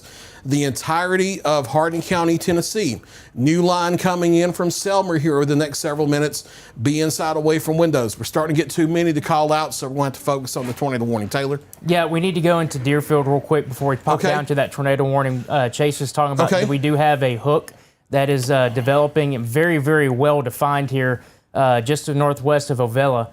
And taking a look at the velocity, it's not tight, but you definitely see that overall kind of curl trying to get there, trying to happen. So just kind of going to do a quick storm track just along that, and it's going to say 21 miles per hour, but I'm going to change that obviously to 50 here in just a second. I'll take it out for just 25 minutes. And that'll take it up to the east side of Murray, so that's a good track right there. And so I can kind of back things out. So again, actually, that's way too long. That went out 254 minutes. If I can get it. There it goes. All right, there we go. So that's going to be with that possible hook, maybe a brief spin up potential. So center 942, Henryville 946, Summertown, Northern Lawrence County around 953, and then getting into Southern Murray County in the Sandy Hook community, Mount Pleasant area, closer to about 10 o'clock. So again, we're watching that too. No tornado warning on it yet, but Chase has his eyes on it in case things change drastically. So that's just a heads up for northern parts of Lawrence County. Yeah, and should it tighten up to where it looks like a tornado, whether a warning gets issued or not, we will call extra attention to it at that time. So I'll get you back down to the one that's in Mississippi. Yeah, so just because we're losing focus for the minute away from that doesn't mean that 4 other people aren't watching it behind the scenes, and we'll go to it if we need to. But yeah, you start to see the hook curling back in on itself here to the east of Tishomingo. Now the rotation, the couplet, is still a bit broad. So it's not tightened up to where it is producing a tornado on the ground now. It's still in the organization phase, but it's getting its act together to where it could produce a tornado at any moment. So that's why the tornado warning is up here for not just Tishomingo County, but now western and north central Colbert County, Alabama, central Lauderdale County, Alabama, including the Quad Cities if you're just tuning in, from Florence westward in Lauderdale County, and then Tuscumbia, Muscle Shoals, Sheffield, back through Cherokee, down to Newsom Springs, and over to Burnstown and Minot in Colbert County. This is a tornado warning until 10:15. If you have not already heard this information, supercell coming in from Tishomingo County, moving into Colbert County first, then moving toward Lauderdale County. Tornado warning in place. You need to be going through your tornado safety plans right now. That's a small interior room on the lowest floor, such as a bathroom, a hallway, or a closet. Protect your head and neck from flying debris. Get out of mobile homes, get out of vehicles. I'll let you guys take whatever you're looking at back there. Yeah, I'm going to flip you over to Brett Adair. He's out in Cherokee, and it looks like he's kind of turning around to try to position himself. So he's going to be right there, and we will get firsthand accounts on what's happening with this supercell as it moves on through. So again, just like what Fred said, we're watching things. Chase is going to keep a close eye on that cell that's in northern Lawrence County. Does have a little bit of rotation on it. It doesn't look tornadic right now, but he will let me know at a moment's notice if that needs to have more attention with it. So right now our attention is with this supercell coming out of Tishomingo County into far southwestern Colbert County. What's up? Taylor, real quick, we do have reports now of damage across Wayne County that this is coming in. We've got trees down in the Kilburn Hollow Road area, Big Cypress Road in Cypress Inn, several trees down. Long Hollow Road, reporting several trees down as well in those particular areas. I'm having to get a little closer to Chase. We're out of microphones in here, but that's the damage so far from what we've been able to gather here in the this corner of the Weather Center. And there is a rotation. If we want to flip back over to links to, obviously Brett's going to get in position right there. There is a rotation. It's looking high. This is from the Columbus NextRad. This is at about 6,500 feet. But there is an area rotation that is decently tight in the mid-levels. This is just to the southwest of Cromwell Crossroads, northeast of Ransom Stand and Highway 69. That's the highway that comes out of northern Alabama. This Highway 20 turns into 69. And this is just to the west of Holt. So just a heads up, no tornado warning on this, but there is some rotation in the mid-levels that could easily cause at least some damaging winds at the surface. So yes, got some more damage wind potential coming up towards Tennessee Highway 13 and also towards Highway 203 that goes to the Lutz community from the south part of Collinwood. So just a heads up there on that. Go ahead and do a storm track on that before we go back. Yes, I definitely can. And then we'll go back because I saw the velocity getting hotter there. I noticed that too. So I'm just going to just keep that as it is. So there's Cromwell Crossroads around 951, Fairview 958, along with Collinwood. And then if it continues into southwestern Lawrence County, we're talking about West Point and around Holly Creek. Holly Creek's on the Wayne County side, but just to the east of Holly Creek in Lawrence County, right around 1003, and West Point around 1009. Loretto around, I would say, 1015 to 1020. You know, a lot of times we see these things, they'll misbehave a little bit out in Arkansas and Tennessee and West Tennessee, and they'll have some warnings, and they'll have a little bit of damage, and they won't do too much, but then they get over here east of US 45, and they start getting near the Alabama state line, and they start getting near Wayne County in Tennessee, and then it's like there's some kind of federal legislation where they have to suddenly ramp up, like it's in the Affordable Care Act legislation or something like that. They just have to ramp up and start getting their rotation together, and that's what's happening with multiple areas in the span of thunderstorms. And then this one is an isolated supercell on the southern end, so. And yeah, that's much tighter now. You're getting a little bit of some side lobe stuff maybe, but I mean it's near the right place. It is. It's very close, and shear rate is kind of pinging it kind of where the hook is. Yeah, that's a little bit of side lobe, but not all of that was down there was. Not all of that down there was for sure, but I think shear rate, it's just all kind of in that area, but it's, I mean, for Carter Branch, Mingo, and Bishop, all right there, you need to be in your safe spot right now. Allsburg, you're seeing some hail, but you need to be in your safe spot as well. And this will eventually get up towards Cherokee. And guys, I know you're watching Brett's feed. Just let me know if you start seeing anything different with him. Again, Brett Adair out there, storm tracker in the field. He's in the Cherokee area. He's going to be right on top of this supercell. So if we do get anything out of it, Brett's going to be able to see it. We've got some updated times of arrival on Fast Track if we want to take a look at that. Let's take that, and we'll call out these times here. Let's go full with Fast Track and me on the wall. And this is the circulation here. Mount Hester, time of arrival, 9:51. Cherokee, 9:55. Barton, 9:59. Smithsonian at 10:02. Pride Landing. And near the Hawk Pride area, that's going to be 10:04. Woodland at 10:04. Keller Quarry Landing at 10:07. Oakland at 10:08. Rivermont at 10:10. Kimbrough Crossroads at 10:10 as well. And then 10:10 to 10:15, you're likely starting to get up in here into the western part of the Quad Cities out here on Highway 20 where you have the sports complex on the southwest side of town. Out here near the bridge now on 4372 where they're doing the construction work there. They have it down to one lane each, and then you have O'Neill Bridge, Muscle Shoals, Tuscumbia, Sheffield. You're going to start getting into this roughly around 10:10 to 10:15 as well. So that is definitely a ramping up circulation that we're having to watch very carefully there. Just a quick side thing. Henryville being your tornado safe place right now. Barnesville being your tornado safe place, Summertown being your tornado safe place. Go ahead and take that on Viper. This one's just very, very ominous. Chase and I were just having a conversation on the back over here. Yeah, if you want to do a loop. Increment. Do 1 minute increment? Yeah. Okay. And we'll go 15 minutes because that would be a long loop for 30. This is definitely starting to kind of curl around. And the way that Chase was explaining it, we got a lot of just cell mergers going along here. And you do have a couplet. And there is a couplet for sure. And anytime you get that going on, you're going to get some problems potentially. So Henryville up to Summertown, Highway 240, Highway 20 on that very northern part of Lawrence County going up towards Lewis County and Hohenwald, you need to be in a tornado safe place right now. And eventually this will get into Murray County. We're talking about Sandy Hook, Enterprise, and possibly eventually Mount Pleasant. So no tornado warning, but Henryville, Summertown, you need to be in your tornado safe spot right now. I'm going to check the velocity data real quick. And there is a couplet that's right back in here, right towards, that is Linville Road and Cemetery Road, just to the west of Henryville.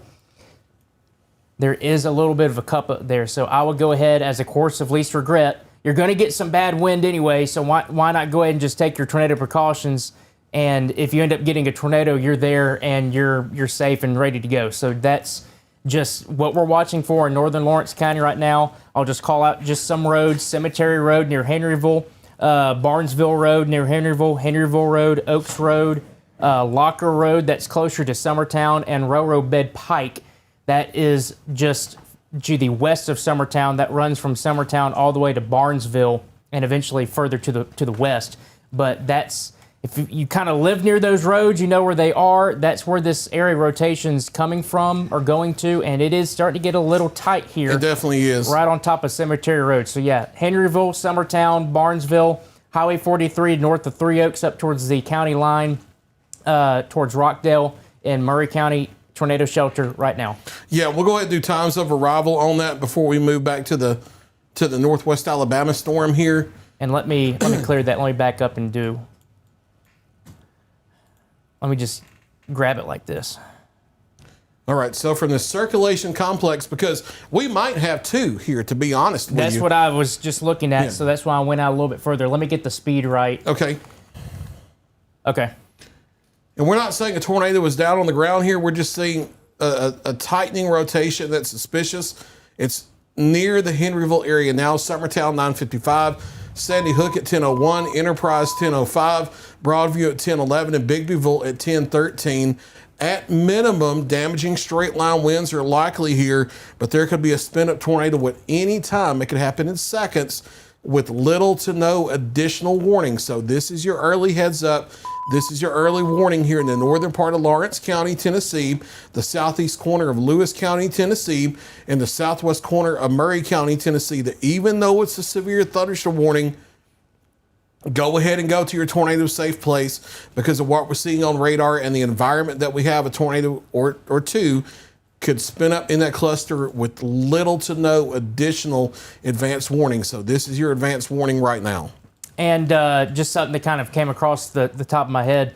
If we're not talking about you, that's a good thing right now. When we start getting all these warnings out and whatnot, if we're not specifically talking about you and focusing in on you, we're not ignoring you. That just means we're not seeing anything that's overly significant. If you get a warning for your area, go ahead and seek shelter. So you could get some damaging winds that could wreak some havoc around your neighborhood or your house. So I would go ahead and treat these severe thunderstorm warnings like tornado warnings. Just know that if we start to really emphasize your area and start talking about your area more like what we're doing here, we're about to flip over to the Florence area, Shoals, western side of northwestern Alabama. That means, hey, you really need to watch out. If we start to focus in on you and start calling your town out or your street out, you need to listen up. We're not talking about you. We're not ignoring you. There's not really much going on in your area right and now. we have to prioritize the areas that are dangerous, and that's Yes. all this amounts to. So here's this other circulation with a supercell thunderstorm. I will tell you, I was just looking at mesoanalysis, and the LCL heights, cloud-based heights, they are under 1,000 meters now. So we are getting into that favorable cloud-based height range to where these could start producing tornadoes and maybe even a significant tornado or two. But there's your broad but strong circulation coming across Osborne and Bishop, riding, Taylor, just like what we talk about, right up to Natchez Trace Parkway. It's taking it. Yeah, toward Mount Hester and then toward the area between Cherokee and Barton, out here on Highway 72, and then taking a very similar track to that rotation that we had back that Saturday night last April on April 6th, where it came across Barton towards Smithsonian and then right toward the Quad Cities right along the Tennessee River. Very similar track to that one. It definitely is. I'm going to flip you over to the Cherokee cam. Did we get the focus? We've got a new severe for Colbert and Lauderdale until 10:45. They're just kind of blanketing those storms coming across. We got it. Okay, so this is the Cherokee. So this is pointed towards that supercell. Yes, sir. All right, so we're looking directly back into that supercell and that hook. You see the camera blowing around there. Obviously, the gust not registering here, but it did have a 45-mile-per-hour gust earlier.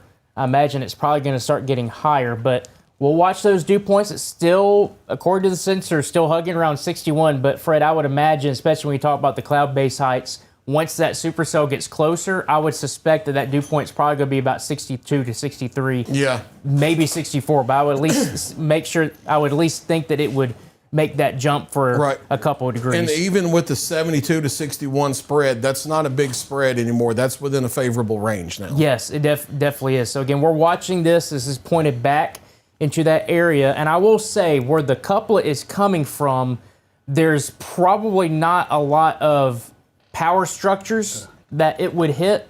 I mean, yes, there's power lines and stuff out there, but it's not in a heavily populated area where you would end up getting a ton of power flashes from a tornado on the ground. So it might be sporadic if we end up seeing some power flashes, so just something to keep in mind. But we are watching it back there, and I can see the lowering, at least somewhat, of the base, but I'm not seeing anything that's standing out at the moment. But Whoa. oh my goodness! Right in front of the that camera. Was That right was in a front of big the camera, lightning lightning strike. I will tell you that the National Weather Service in Huntsville has made sure to point out that the new severe thunderstorm warning is for the main line of thunderstorms.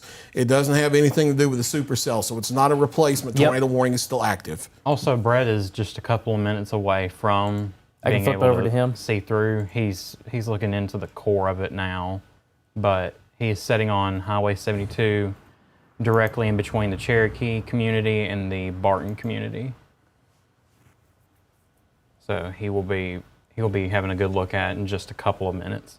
And we are getting some more questions about Northern Lawrence County. Again, we were just up there briefly. If you're Deerfield, you need to be in your shelter just because you got the stuff coming through. But it's Henryville up to Summertown, and that northern part of North Lawrence County, you need to be in your tornado shelter. I know there's no tornado warning, but there's enough rotation that we're seeing on our live radar here in Lawrenceburg that it's a course of least regret. You need to be in there, and if you don't see a tornado, you're going to be seeing some damage and wind potential as well.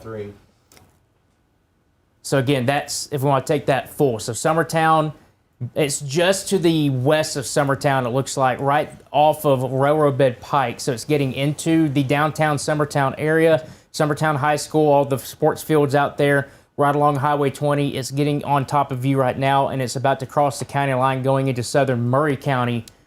Right there as Highway 43 starts to kind of make that turn back towards the northeast, kind of snakes its way around the little hillside right there and get into parts of southern Murray County. So again, Summertown, you need to be in your tornado shelter right now, and that will continue to move up into southern Murray County, Mount Pleasant, and potentially Columbia. That's a little bit of a higher look from the Nashville NexRad, but you can definitely see that kind of curl in the reflectivity there. There's a look from, I believe that's High Top, and that one's also seeing it as well, and there's a little bit of rotation aloft. So again, damage and wind potential, but also the chance for maybe a quick spin-up tornado within that area too. So that's something that we're going to be keeping a close eye on. But again, just to reiterate, Summertown, I would just be in your tornado shelter right now, and then across the county line, southern Murray County up towards Mount Pleasant, you need to be in a tornado shelter too. Yeah, and the same thing back in Wayne County with the new storms coming in, not because we see tight tornado signatures, but because there could be damaging straight line winds knocking down trees and power lines. Tonight, it's not going to matter if the winds are rotating or they're in a straight line. They're going to be causing damage, so you need to be inside away from windows in your safe place.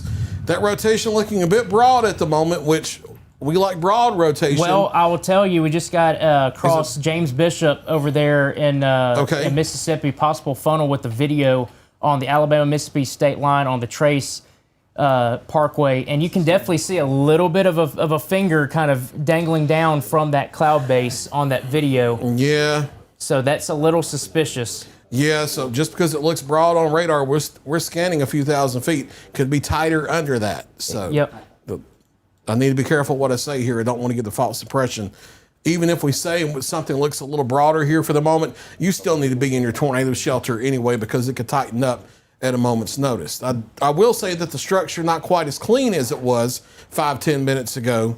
So there could be a little bit of interference with the environment, that kind of thing. But yeah, I still don't trust this storm. I'm just kind of circling that to see what the co-location is with the reflectivity. That's right in that kind of back end notch. We might have another updraft that's getting going. I think right here near Cherokee might be the kind of that old hook potential. And that other one that is south of Mount Hester, that might be the new updraft that's trying to get going. And it does have some rotation on it as well. Both areas do. So both areas could easily produce a quick tornado. But I would definitely say that this is not one that is going to produce a strong tornado right at this moment. But if it gets its act together, it definitely could start to become a bit more tornadic. And that's something that I have to keep a close eye on. There's enough wind shear today that if we get the supercell threat, which we have right now, if we're to get a strong tornado, these are the most likely candidates to get a strong tornado out of. We've got Brett on Lynx 3 right now. He is starting to get a good look at what could be the edge of this thing right now. All right.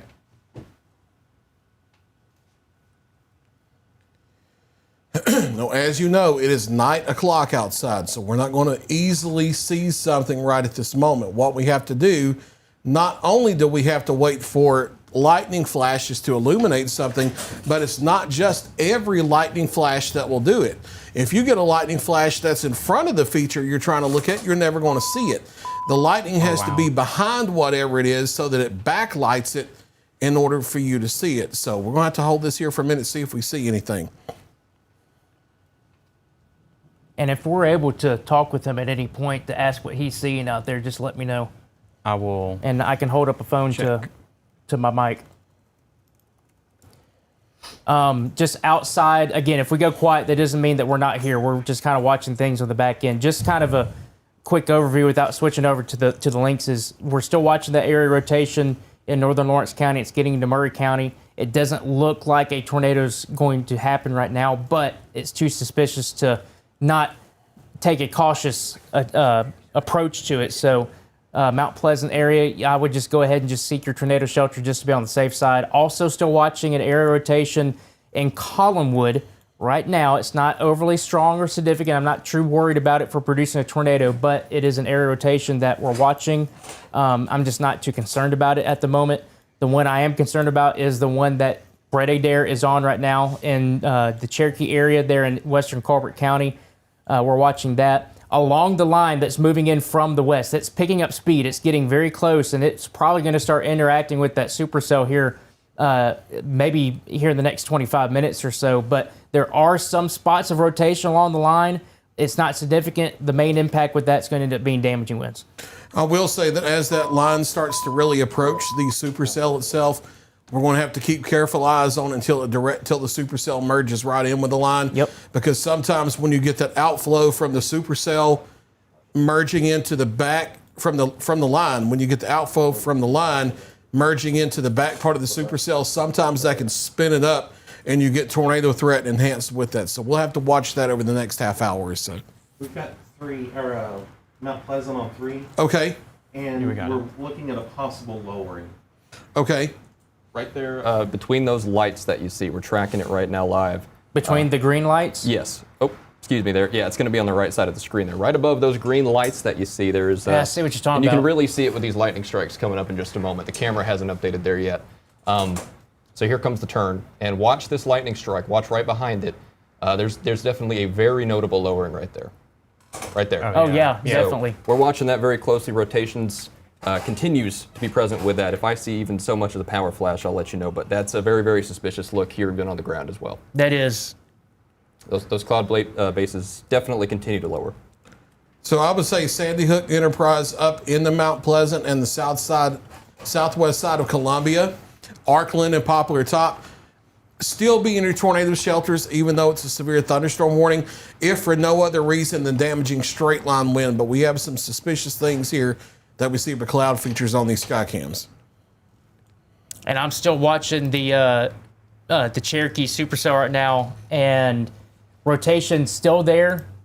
It's not overly strong, Yeah, but it's definitely enough to where there could end up being a quick tornado out of it. And the hook is still there, and it looks like it's trying to get organized. I'm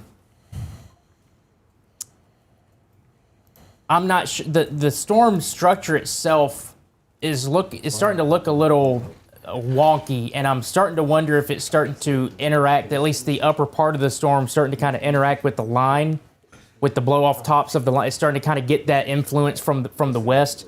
It's not looking healthy, I Yeah. guess. Wind gust out of the west now in Cherokee of 56 miles per hour. Wind switching around to the northwest. They're on the backside of that storm. It's going to definitely produce some damaging winds for Yeah. sure. The question is it just going to produce a tornado? Obviously, we got the one that's up towards Mount Pleasant right now. And that next scan from Columbus Next Red on the Culvert storm is looking a lot less impressive. So Okay. that's a good trend. Doesn't mean it can't come right back, but for now it is on the downtrend. Exactly. I will say it is getting close to the Tennessee River, the bend where it starts kind of going back to the northwest. So Barton over towards Woodland over there on the northern side of the Tennessee River in Lauderdale County. Smithsonian, you guys are next in line, and eventually we'll be getting towards the Oakland community and the western side of Florence here probably in the next 20 minutes or so. While we have the circulation here over Mount Pleasant, let's go ahead and click the pink skit near the shear marker. Well, nope. Let's click the orange one now. They changed. So we'll do some times of arrival here. Notice the BTI not incredibly high, but it is still high enough to pay attention to. It's at a 2.9. Shears at 80.6 miles per hour. Here's some times of arrival for this broad circulation we're watching into western parts of Murray County coming up into the Columbia area. Not a tornado on the ground, but a broad rotation we're going to have to watch for maybe a spin up and damaging straight line winds. Moving into the Needmore area now. Mount Pleasant at 10:05, the Riley community 10:06, Poplar Top 10:12, Gant 10:14, Lebanon Heights 10:19, Columbia 10:19, Beech Grove 10:23, Rock Springs 10:26, Neapolis 10:27, Lanton 10:28, the Theta community at 10:28, Jameson 10:28, Spring Hill at 10:32, and Hardison Mill at 10:33. And looks like the Storm Prediction Center is highlighting our Shoals area supercell and mentioning the tornado threat is increasing now on a mesoscale basis, Taylor. Yes. Yeah. Let me go ahead. If we can flip over to okay, he's getting Brett's feed. Looks like Brett sees the lowering potential. I know there's some trees. Obviously, that's an issue here in the south. If you don't want trees, you gotta go out to the plains. But what's up? Move the cursor out. Okay.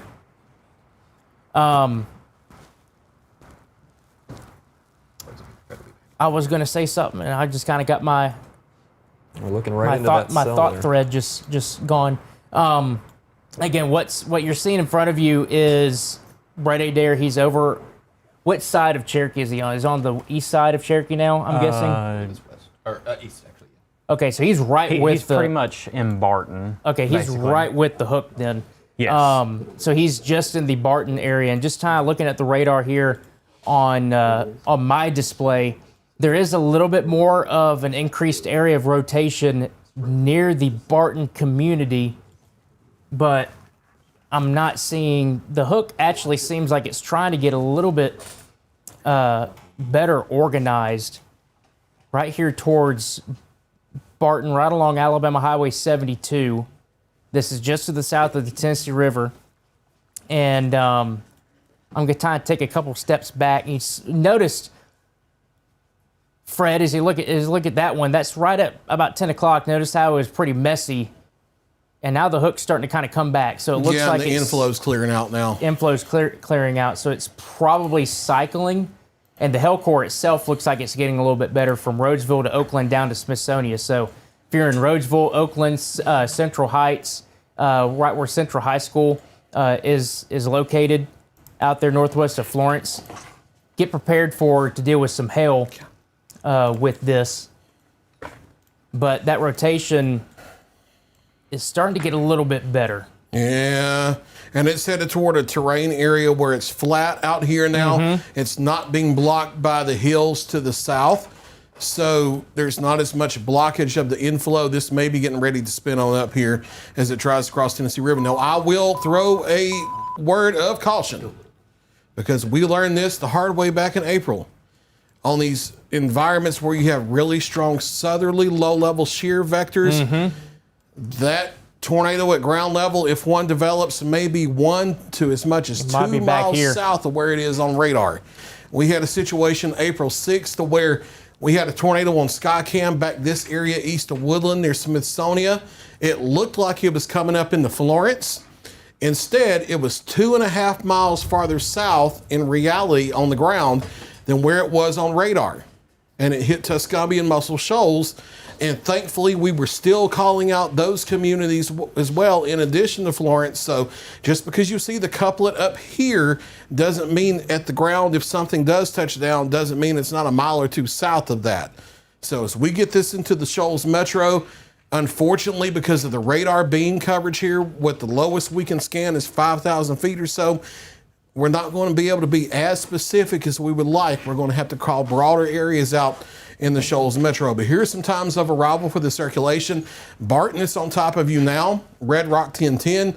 Woodland at 1012. Tuscumbia 1020. Sheffield 1021. Muscle Shoals 1023. Florence 1023. Underwood Petersville at 1025. The Lakeview area at 1027. Jacksonburg at 1028.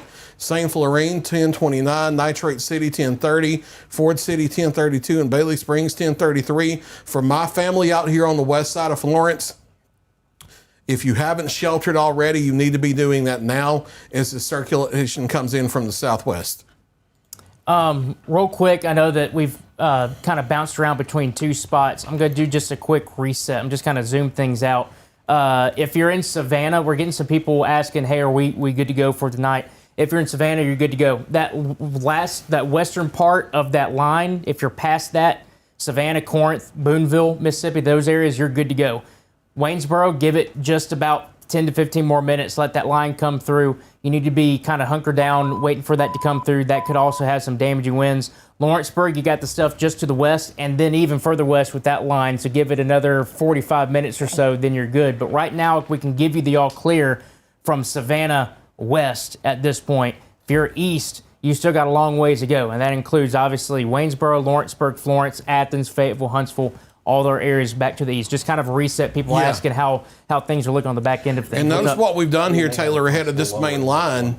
Okay. Is we've broken this initial activity up into 3 fully discrete supercells now. So, yeah, we do have a supercell threat ahead of this line. That initial line, we've broken that up firmly into 3 fully discrete supercellular storms now. So, a potentially elevated tornado threat there, and then the main line behind it.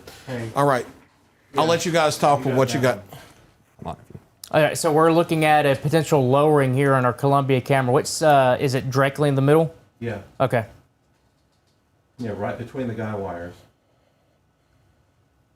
Yeah, sometimes you got to get a definitely. There is a lowering there. I would just say now at this point, Columbia, you need to be in your tornado shelter as a course of least regret. Guess what? If you go to your tornado shelter, there's not a tornado and there's not damaging winds in your house. Well, guess what? You're there anyway, and that's the best case scenario for you. So that's what. Really worried about that one. Which one is that? That's that. Is that looking from check OHX. from OHX? You're going to really want to kind of analyze it from that because it's starting to hook around. Yeah. We're about to get a tornado, I think, potentially in Columbia. That is definitely hooking around. Poplar Top, Siglo towards Ashwood, Zion, Fieldcrest, the southwestern side of Columbia. I would definitely be in your tornado shelter right now. This is a supercell, and it does have a hook. You're even getting what we call a bounded weak ecoregion, right where you see the green and Zion, and then everything's kind of wrapped around it. You are getting that rotational signature, so I would suspect there's probably a tornado that could be imminent here on the west side of Columbia. So I would say Columbia, Bel Air, Columbia Gardens, River Heights, Chante Acres, Hardy Acres, Godwin, Natco, Beech Grove, Highland Park, Creekside, If you have a City of Columbia address, I would be in your tornado shelter right now. We can give you a quick storm track They of this. will be going tornado warning on this. Okay, good. I'm going to do the little pink skit right here because that's going to be right directly on the hook. So here's some times of arrival for that, Fred. Obviously, it's right on right. top of Poplar Top right now. Yeah, so this is going to be a new tornado warning for Murray County, Tennessee, as well as portions of Williamson across the line. This will include downtown Columbia, and it will include Spring Hill. Here are times of arrival for this potentially developing tornado here. We've had a lowering on Skycam. Time of arrival, Poplar Top, now o'clock. It's crossing you now. 11 o'clock expiration. Okay. Yeah, we'll do the polygon here in just a minute. New tornado warning till 11 o'clock. So our times of arrival 10:18 here for downtown Columbia. It's going to be moving in over the next couple minutes. Beach Grove at 10:21, Neapolis and at Rock Springs at 10:24, Lanton and Jameson 10:25, Spring Hill 10:28, Hardison Mill 10:30, Pottsville 10:30, Thompson Station and Lee's Corner 10:31, Lively 10:32, Bear Wallow 10:35, and Bethesda at 10:35. Like we've been saying, you need to be in your tornado shelters now, and now it's official that there's a tornado warning. Go to a small interior room, such as a bathroom, a hallway, or a closet, on the lowest floor of your home of a site-built structure, not a mobile home, a site-built structure. Be inside away from windows. Cover your head and neck from flying debris. You have to be out of vehicles. You have to be out of mobile homes.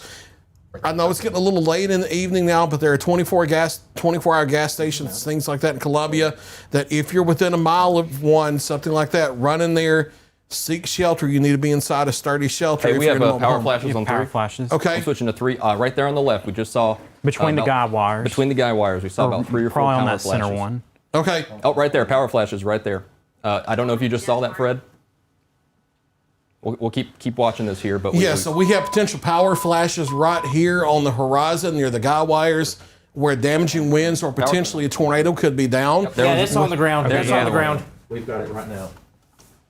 Yep. All right, apparently we have a tornado on the Skycam coming into the southwest side of Columbia at this moment. So in Columbia, Tennessee, if you're listening to me, you need to be in your shelters. Now, do not wait. We have power flashes at ground level in the repeated same area directly under the circulation. So at bare minimum, it's damaging straight line winds, but it's more likely that it could be a tornado on the ground moving into the west and southwest side of Columbia, moving up toward parts Wow, of the big center power of town. flashes.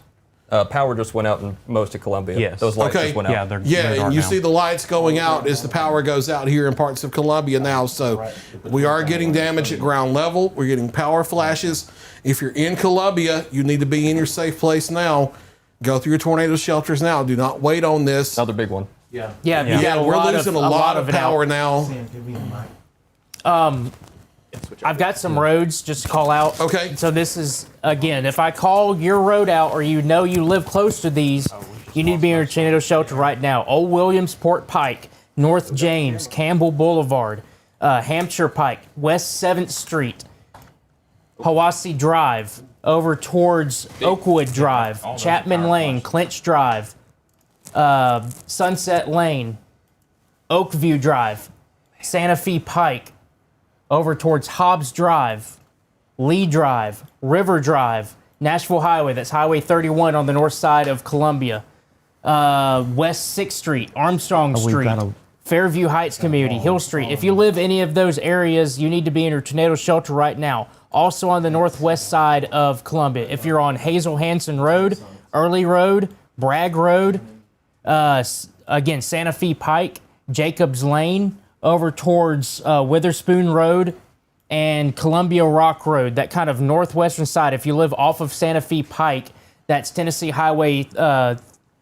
Let's see. I thought I saw one of the names on there. Matter of fact, just off of Highway 412 near Natco, you need to be in your tornado shelter right now. So again, if you live on the west side of Columbia, right there along Highway 50, there's a lot of restaurants over there, the hospitals over there as well. You need to be in your tornado shelter immediately. The hospital needs to go into its tornado kind of precautions, I guess, if you are right now. There's tons of power flashes, power's going out. The circulation is roughly along Highway 43 and 412 on the northwest side of Columbia right now. And my goodness, that's coming through a very well populated area. It doesn't look like it's going, I would say, directly into downtown, but my goodness, it's close. We're getting funnels in a wall cloud. Okay, Funnels we down also North we also need to bounce down to Florence real quick too. On one, we've got Let's take we radar. got let's- funnels. Let's take radar and track into the town before we do the Skycam because For we haven't hit Florence? this in a little while. Yeah. Okay, hang All right, on one we're on second. I two got you. Go fast track. No, because that storm I track is got you. behind the I got you. circulation. 1 second. All right, so I want to be cautious about this because the radar beam tilt, but as far south as US 72, all the way up here to Woodland and the sports complex, that's your circulation.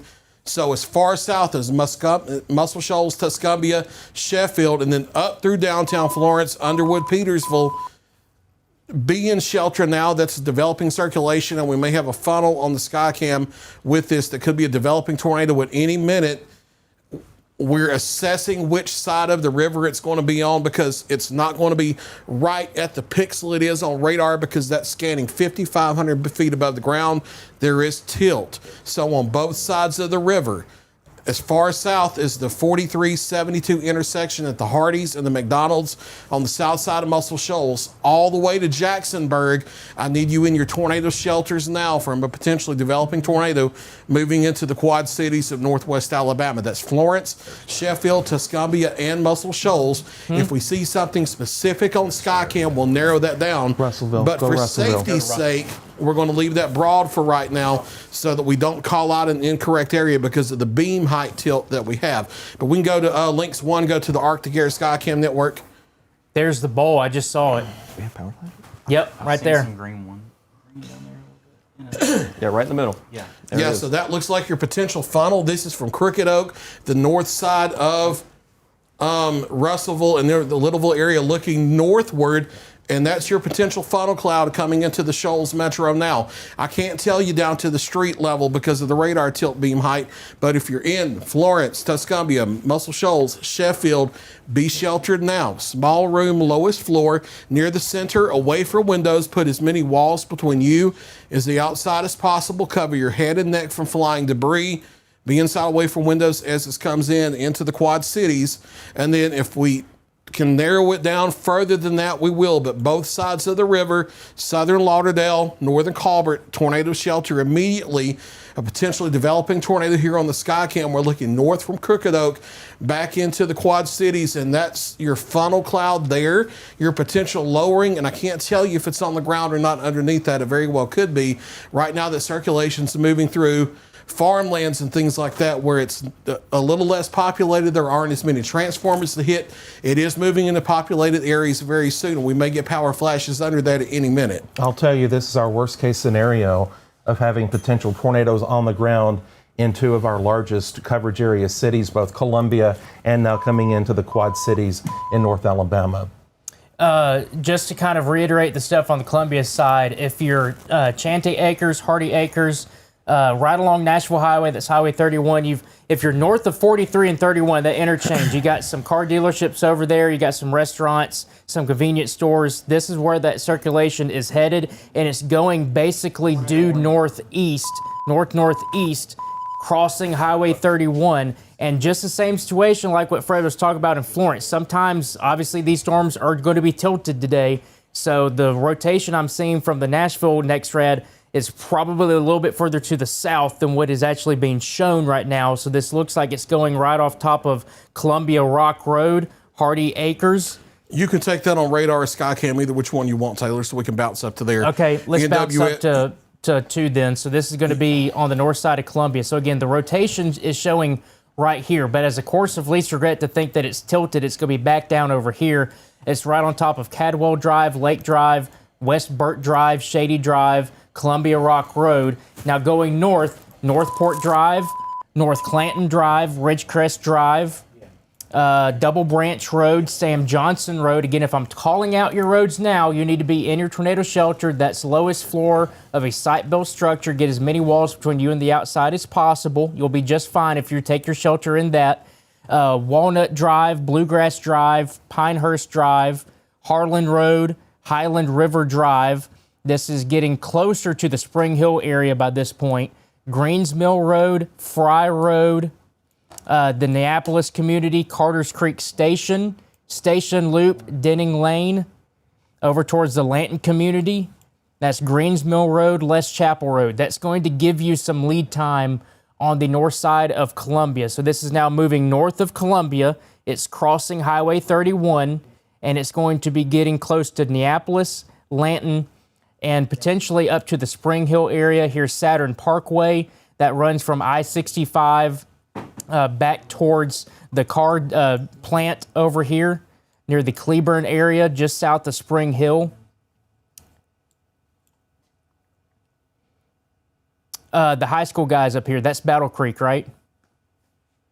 Battle Creek is in North Murray, yes. Yeah, so this is getting close to, this will eventually get close to Battle Creek High School and Middle School. If you guys know where that is, and if you live in those areas, you need to be taking a tornado precaution This thing right is now. coming into one of the most densely populated parts of northern Murray County, Neapolis to Spring Hill.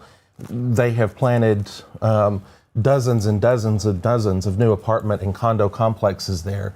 So again, if you are in northern Murray, right in the heart of that area off of 31 up to the Saturn Parkway, if you can be underground, if not be in your tornado safe place right now, with a potential storm that we did indicate at least at one point was potentially on the ground in Columbia with numerous power flashes.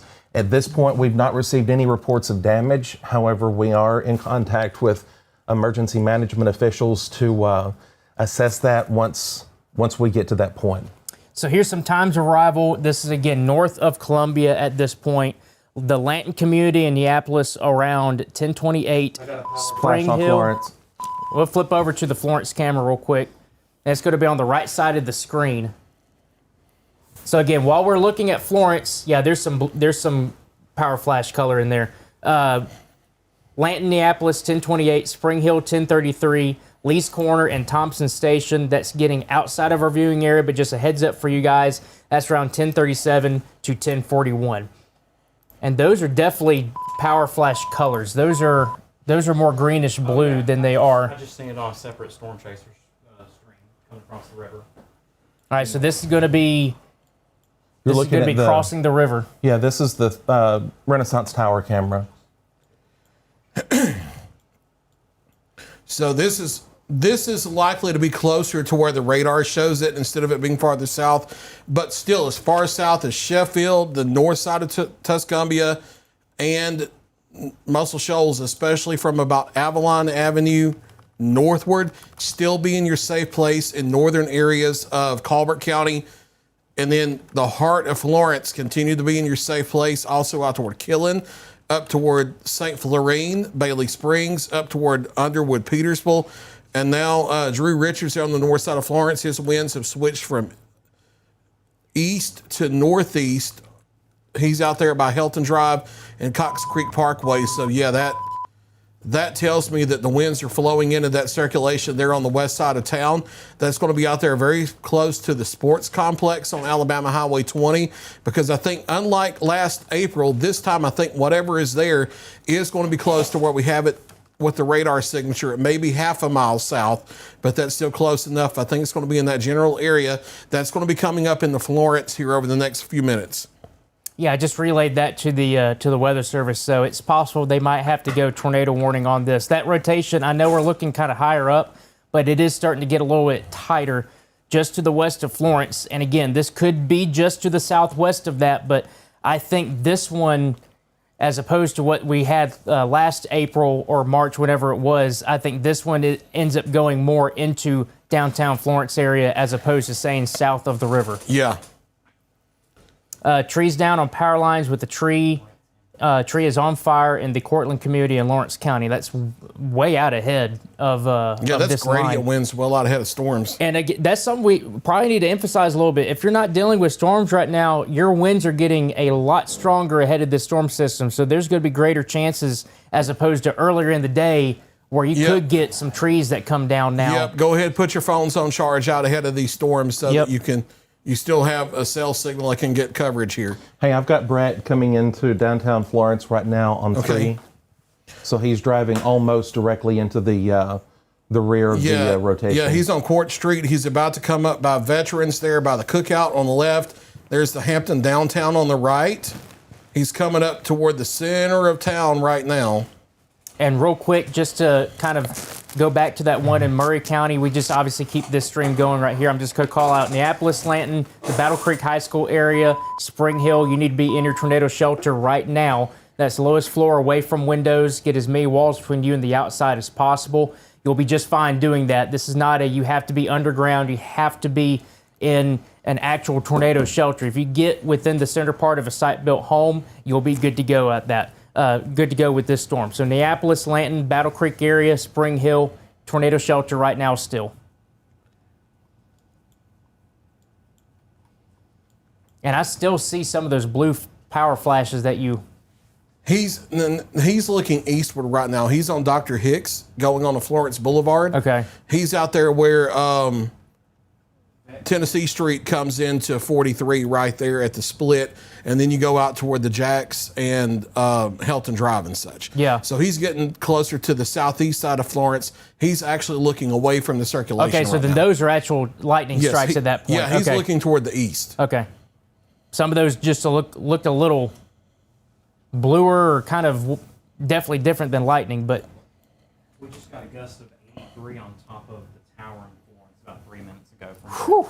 I don't know what exact tower that is, but that is in Florence about 3 minutes ago. That was probably on top of the Renaissance Tower if that was the case. Because that's how they would be monitoring those live conditions, is that HazCam site. So now we're definitely looking at hurricane force winds. Yeah. Yep. Now, whether they're that strong all the way down to the ground, I don't know, but I would say they're probably 65 plus So with what the was storm right what into was the downtown. mile per hour, Gus? 83 on top of the Renaissance camera? On top of a tower in Florence. But because of that, we know it's that because that's their HazCam site. Okay, yes. We're getting reports of power blinks and power blinks in North Florence as well. Well, if I can actually get the links to work correctly, I can actually type things out. It's lagging. And we've lost the UNA cam correctly. Yes, we did Okay. lose UNA. That was in the area where we thought we had a power flash. Okay. So that would obviously correspond to when we don't have power to power that camera. While you've got Brett up, okay, let's go to links 1, please. Okay, and this is from the 360 grill camera, the top of the Renaissance Tower in Florence.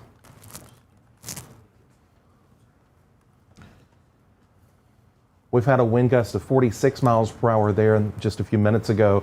Currently 72 degrees, and that's overlooking the Shoals area where we've had a couplet and a potential possible tornado, but nevertheless, we are watching that closely. Bryant Gobble, one of the members of the Exports crew, is reporting power outages throughout Muscle Shoals at this point. He lives there, so they don't have power either. UNA, the campus of UNA is without power now. I'm getting a couple texts from people, and the students are on lockdown as well. That's from a couple of students. UNA campus without power. I can go ahead and tell you, if you're in Columbia, you can get out of your tornado shelter right now. That circulation is well past you, and it's now getting into the, that's Williamson County, correct? That is right Yes. across, yeah, it's getting into Williamson County now, south of Franklin, Tennessee. Spring Hill, you need to stay in your tornado shelter just a little bit longer. Just hang on. We'll let you know when you can get out. But Columbia right now, you can get out of your tornado shelter. And obviously, we know that there's a lot of people without power now in Columbia based on all the power flashes and seeing a lot of the lights go dark over there. So we'll just have to keep an eye on any reports of damage over there in the Columbia area. But if you are in Columbia and you are hearing me, you can get out of your tornado shelter. Hey, Taylor, real quick on 3. Yes. I want to do a quick, just kind of overview. We've talked a lot about Columbia and the Shoals where we do have active, really severe storms. But throughout the rest of Murray County, Columbia South through Mount Pleasant, you do have very heavy precipitation and some hail. We've had Peace-Heights hail reports from Deerfield up through Summertown and that corresponds with radars. You can see now with the, and we'll switch over to our live Doppler radar. Oh, substantial wind coming through about Red Hill up to Park Grove, Hudson Road area, northwest of Lawrenceburg. Very strong winds, potentially some twisting in that wind as well as that moves toward Henryville Road, Gray Road, just north of Park Grove at this point, but mostly just some very strong wind there. Continuing to look across the board, heavy rains continue throughout southern Lawrence County, and then here's our cell that we've been tracking now that's moving northeast of Florence, Bailey Springs, Killen, just south of Green Hill, where the core of that cell is currently as it makes its way to the northeast. And it's getting very close, Fred, to that kind of edge of the polygon. So I imagine Yeah. they would probably have to reissue one. But the next people in line, now we're getting on the east side of Florence, east of Cox Creek Parkway, where you got the construction going on along Highway 72, right before you get to the Highway 43 split right there. Yeah, Getting that over here. Flashes on one. Sorry to interrupt you there. Right above where the gap in the light is, just near Fred, I saw about. Tornado warning coming now for Lauderdale County until 11 o'clock. All right, yeah. Okay, so that circulation is going to be between about the Plantersville area and, let me see, hold on just a second. Make sure I get this subdivision called correctly. Hold on.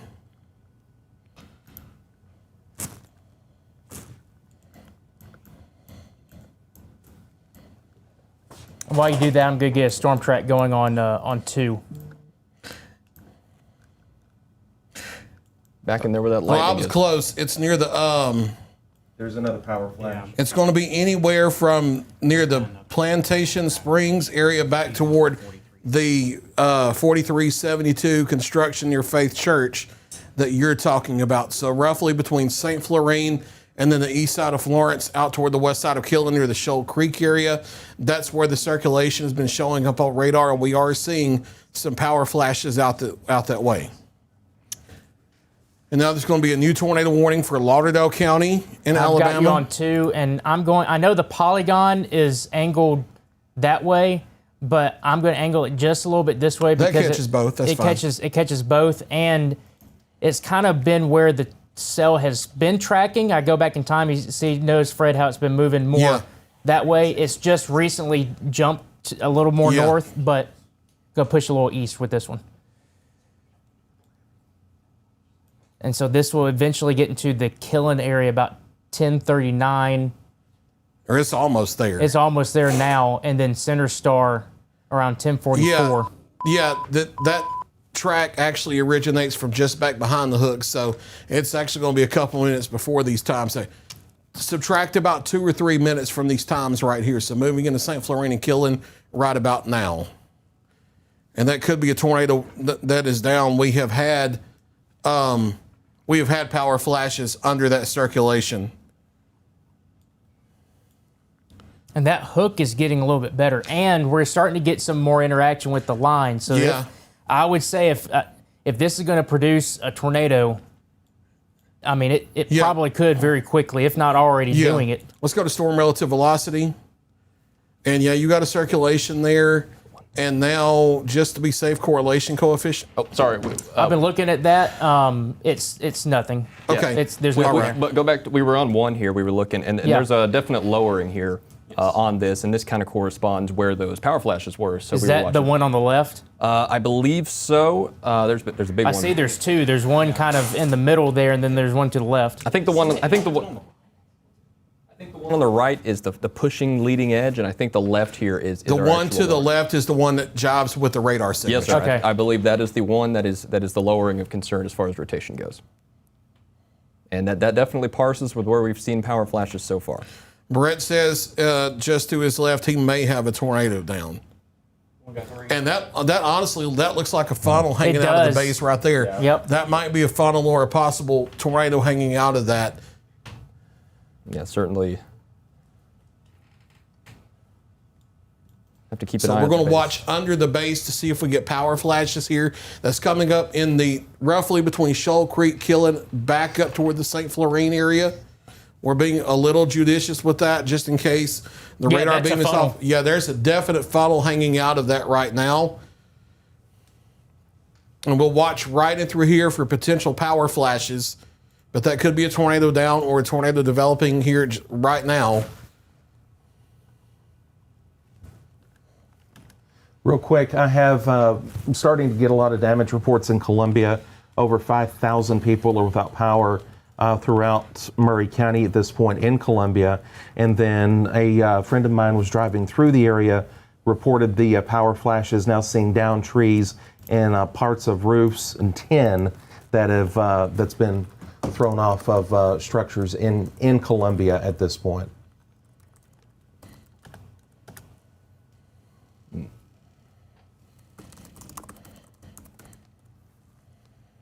We're all just kind of looking and seeing, and just kind of in the moment of Up the camera froze. yeah, kind of wait to see. I've got Brett on 3.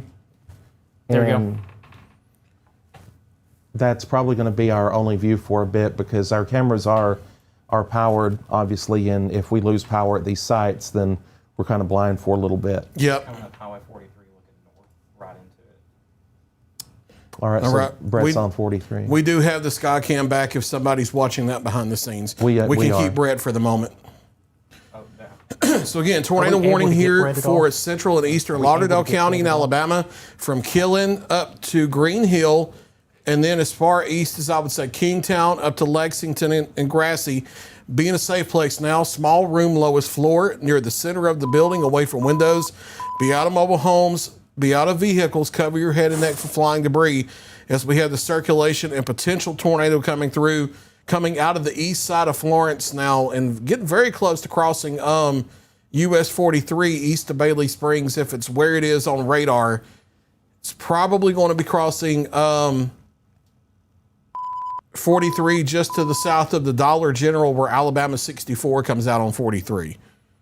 Yeah, if you look at the reflectivity data and just kind of make that kind of southern end bias where it might be a little further south than what the radar is showing, it's getting right with that 43 split with Killen, where you got the McDonald's, you got the gas station right there, and getting very close to. Well, actually, it's going to be it's going to go west of where you have Arx Mortis out there, and you've got the high school. You got Brooks High School out there. Thank you, Sam. I was blanking on the name. It's going to be very, very close to that. If people know where Arx Mortis is, over there on Highway I think 72. I think we've had flashes north of 72 on the sky So going north of that. Yeah, so I think it's closer to the radar coupling. I've got Okay. Brett live now, he's chasing this. Brett, go ahead. What you seeing? Yeah, Ben, we're just to the north of Killen here on 43 on the east side of Bailey Springs, just south of Green Hill, watching this storm move across the highway. Looks a lot like we're dealing with, maybe it's kind of outflowed a little bit, but we're dealing with very, very strong winds. So even if the tornado threat here locally has diminished, I'm telling you, we're seeing lots of power flashes as we have moved toward the north. And And to the west begins to catch it. all right, Brett Adair, thank you very much. LSM, we appreciate it. Thanks, bud. That's it.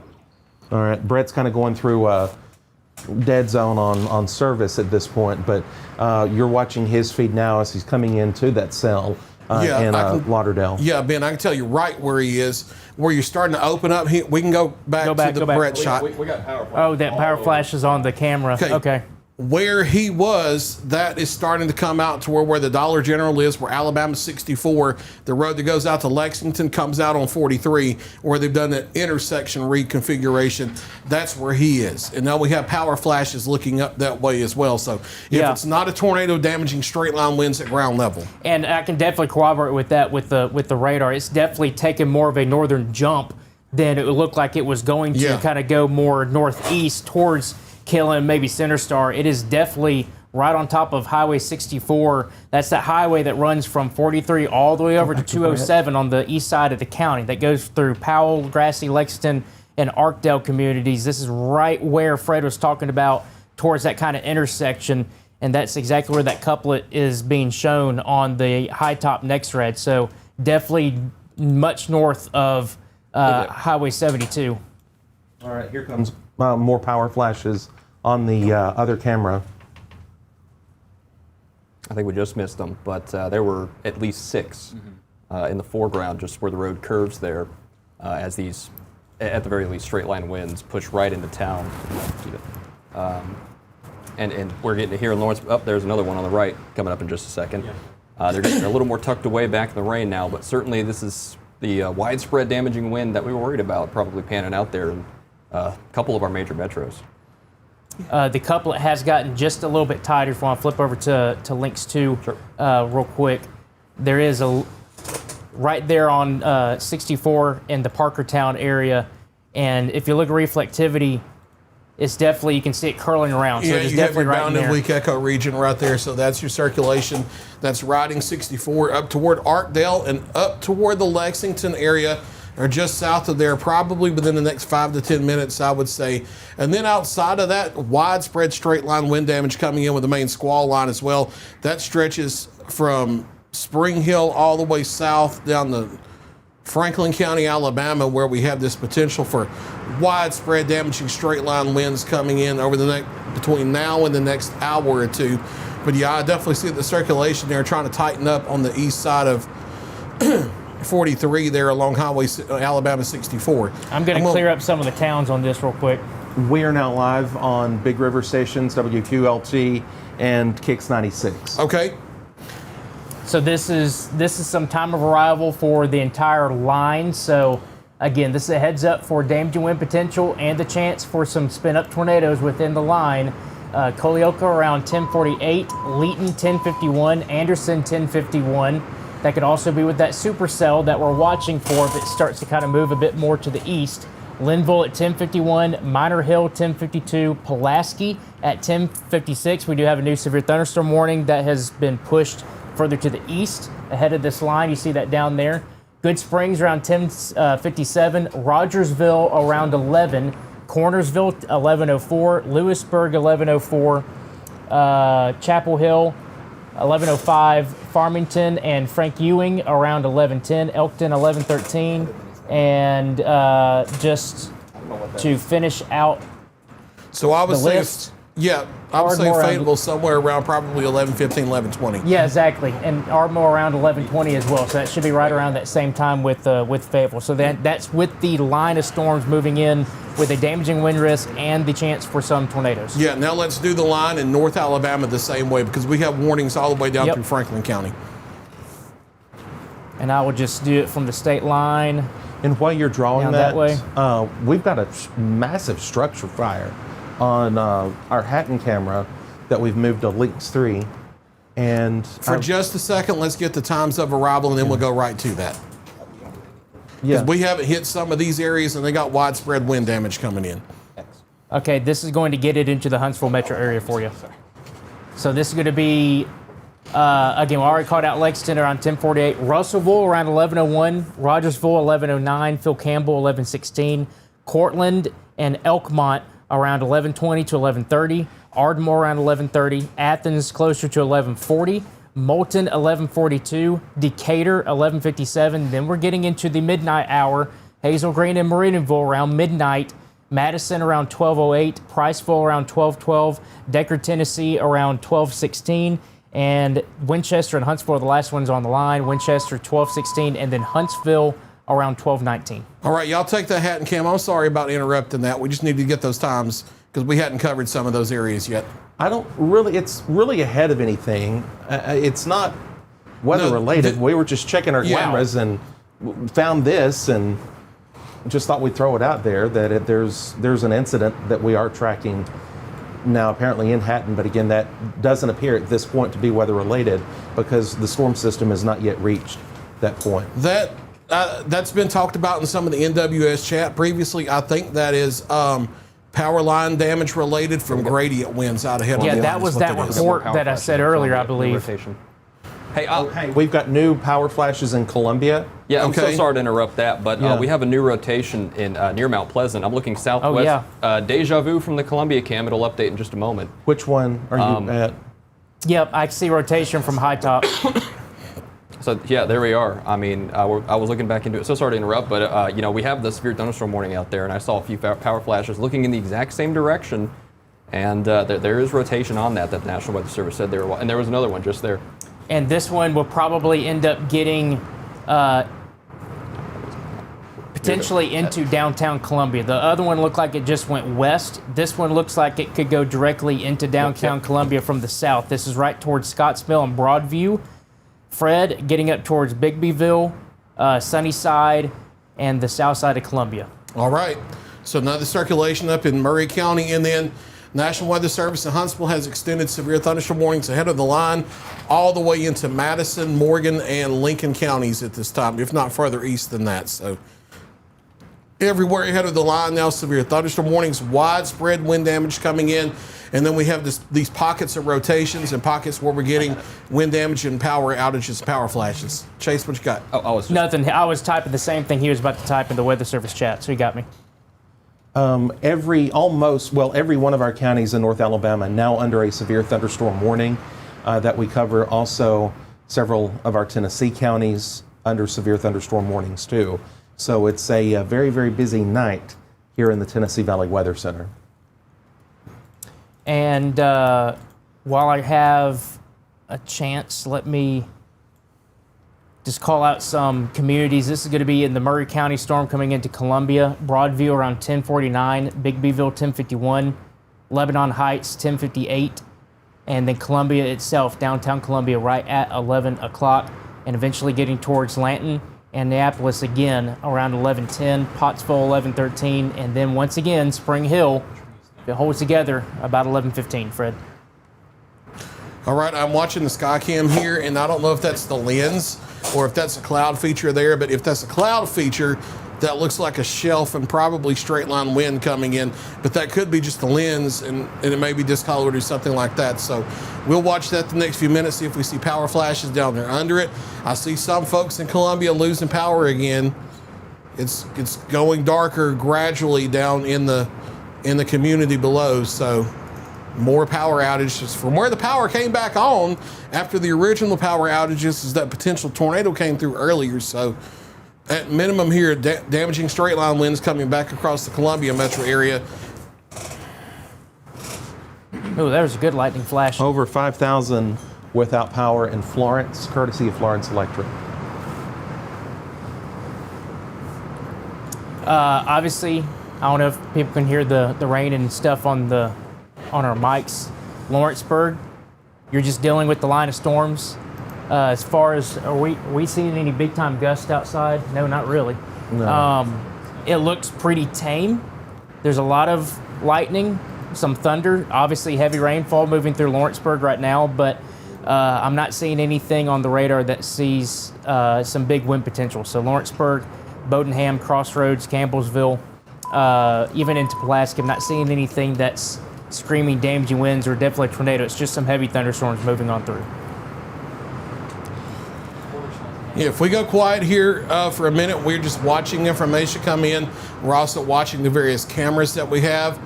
I can tell you now that in Wayne County, Tennessee, Lewis County, Tennessee, and Hardin County, Tennessee, you are behind the line, and that should be the same for Tishomingo County in Mississippi as well. You should be behind the line now, and if you're indeed behind the line, your threat is over for the night. So Wayne County, Lewis County, Hardin County, Tennessee, your threat's over for the night.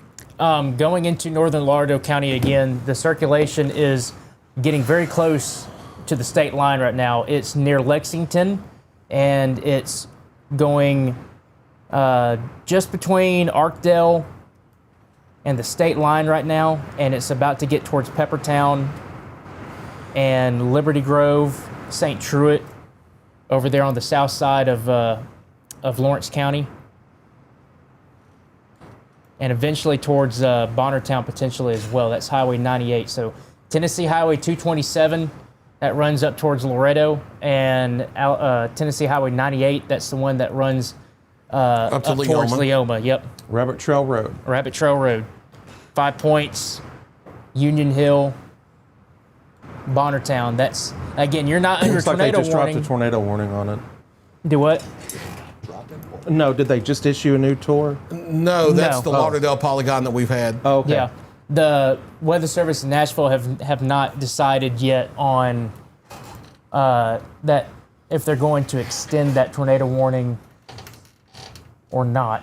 Now, I will say there's some interesting dynamics here. It's starting to merge with that line, and that can temporarily increase those tornado chances. If you take a look at reflectivity, you can see it's starting to push out. And So hit y'all that get the 50%. Minor Hill camera ready next if you can, please. Absolutely. Have it looking west, southwest, or something like that. So, Fred, here's some times of arrival for that circulation coming out of Lauderdale County into southern Lawrence. Okay. You want to go with that? Yeah, so Liberty Grove, the circulation coming in about 10:55. Lexington, Alabama, near or just north of you at 10:55. 5 Points, Tennessee, 10:59, as well as Bonnertown, Tennessee. Union Hill, 11:01. Revelo, 11:07. It probably just south of there, though, but the fan gives some room for error. Minor Hill at 11:09. I think that's going to be much closer, as well as Oak Grove coming in 11:13. Bodenham, I think it's going to be south of you, but damaging wind and hail. Maybe by 11:18. There's been quarter-size hail back near the St. Joe Iron City areas a little earlier. Aspen Hill 11:21. Crescent View 11:21. So I would say 11:22, 11:23 in downtown Pulaski. But the circulation might go a little south of there down toward Crescent View or Aspen Hill as it comes up out of Lauderdale County and southeastern areas of Lawrence County here over the next few minutes. We're watching that carefully. And we do have reports of trees down on 64 west of Lexington, where that circulation crossed. Okay. And here's a Minor Hill cam. There is a lowering that you see that's being circled back there on the kind of right side of the screen. Yep. We every now and then get a good back, kind of a backdrop lit view, and it's right where my mouse is. Sorry if that's making you a little dizzy there, but we see a very, very low, what I would definitely call a wall cloud. We're looking right into it, right into where that little notch is, right into where that cup. That's a much better view when you see Yeah. those lightning strikes. Matter of fact, I'll move the mouse just a little bit, right there. So keep your eyes there whenever we get those lightning flashes. You can really see that lowering. And a little bit of rain or perhaps something there behind it, but that's a pretty good view of it. It's moving northeast, east-northeast pretty quickly. I just saw a power flash out ahead of it. That just shows the damaging wind potential with it. Yeah. We're getting some questions about up in Murray County again. Columbia, I would be in your tornado shelter again, even up towards Spring Hill, east side of Columbia. Mount Pleasant, you're okay. That's all past you now. You're just still hearing a lot of thunder, seeing a lot of lightning, and some heavy rainfall. But the worst of the storm in Murray County is getting into Columbia, and there's another circulation that's down towards Colioca as well. So I would say if you live along Highway 31 in Murray County and east towards 65 and even east towards the Marshall County line, Hey, I would think go we ahead and might be in have your a tornado tornado on shot. 3. I'm so sorry. If we can go back to 3. Be in your tornado shelter. Watch where I was again. I just saw, right there. yeah. Do you see right there?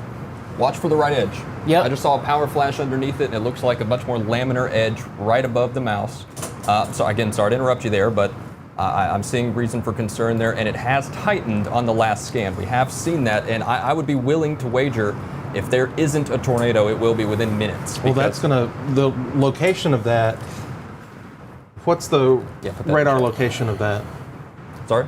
Where is that? That's southwest of Minor Hill, Pretty much right on southern top of Lawrence 5 County, Points. right on top of 5 Points. Yeah, basically. Oh, power flash is right in the middle of it. Yep, There it right is, on the there it flashes, is. too. We got a tornado on the ground. That is a tornado Yeah. on the ground there, pretty much right in the midst of 5 Points. We've seen Send that to Nashville. I got it. Taylor's got it on Nashville there. Yeah. Okay. So we're watching right above that mouse. Stay tuned there, and you'll see with those backdrops what appears to be a tornado on the ground. Of course, we are very rain wrapped, so we have to work with what we have, and it only is with the lightning. But with this couplet, with this signature, and what appears to have been a condensation funnel there.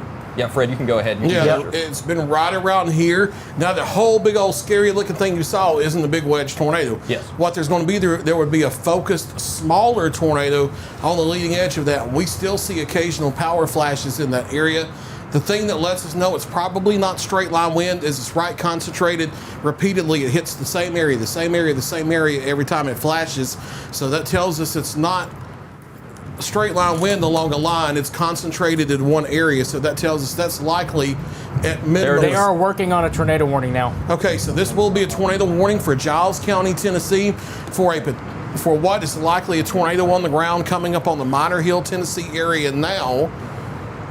This is going to be very close to Derek's house at Yeah, Union and that's Hill. likely to include southeast Lawrence because the circulation is over the Bonnertown area now up to the south side of 5 Points. So this will include southeastern Lawrence County, Tennessee, out there on Rabbit Trail Road. This on And Tennessee there's a tornado 98. warning. Okay. All right, switch to 2. and Yeah, we'll take a look at that. southeastern areas of Lawrence and then up in the Giles County, Tennessee, tornado warning now. Yes, it's And we potentially have 11:45. Okay, till 11:45 for the rotation near 5 Points in Bonnertown. We've had power flashes under the base. We potentially have a tornado down. Here are the times of arrival. You see the red polygon popping up now. 5 Points, 10:59. Minor Hill, 11:07. Fall River area at 11:08. Stella in Oak Grove at 11:11. Aspen Hill, 11:18. Crescent View, 11:18. The south side of Pulaski, 11:20. But as far north as there, you're in the tornado warning, as well as Powell Chapel, Ammotown 11:23, Powell Chapel 11:24. It does go over to Bunker Hill, up toward the Frank Ewing area. Tornado warning for central to southwest Giles County, southeast Lawrence County, Tennessee. This is a continuation of the rotation coming out of Lauderdale County, Alabama. We've had power flashes at ground level near Bonnertown that may be a tornado down, headed up toward the Appleton area. Derek Peach. reports power flashes at his house. Okay, the Sexton area, Marbuts, Minor Hill, that's along Tennessee 11, out here in the southwest corner of Giles County. Again, we potentially have a tornado down at minimum. We have damaging straight line winds causing power flashes at ground level, but we have strong suspicion to believe that this may be a tornado down. Let's go to correlation and see if we see anything there. No, well, hang on. That makes me wonder. That's a little bit of a debris signature, I believe. Let's go to reflectivity. Yeah. And yeah, that looks like a That's a potential debris weak ball. TDS right there. And that does line up with the couplet, so I Yep. think this is the beginning stages of one. I would Yep, agree that's with that. definitely the beginning of when the tornado initially touched down, the scan got it, and And that's you going to can be some go, of that. I think it's Storm 1 menu. You can go to the raw correlation. Yes. It'll go higher resolution and remove some of the TV smoothing that we get on here. Actually, I think that is already there. Okay. Yep. Yeah, because I clicked on it. That's it. Okay. So that's your. Wait, no, never mind. There it is. Yep. So that is a potential debris signature. It's not clear enough that I'm going to say 100% that it is, but it's co-located with the higher reflectivity, which means it's bouncing off solid objects or thicker objects versus thin raindrops. And then it's co-located with rotation, and it's co-located where we've had power flashes. So there likely at least has been a small rain wrap tornado here, and it may still be down. If we could take 3, it's coming right at us. Okay. Right there in the middle. Fred, you can see the right edge of it. Okay. Of course, it's a little rain wrapped, or a lot of rain wrapped, to be honest, because it's one of those bookend type situations, but you can see the right laminar edge.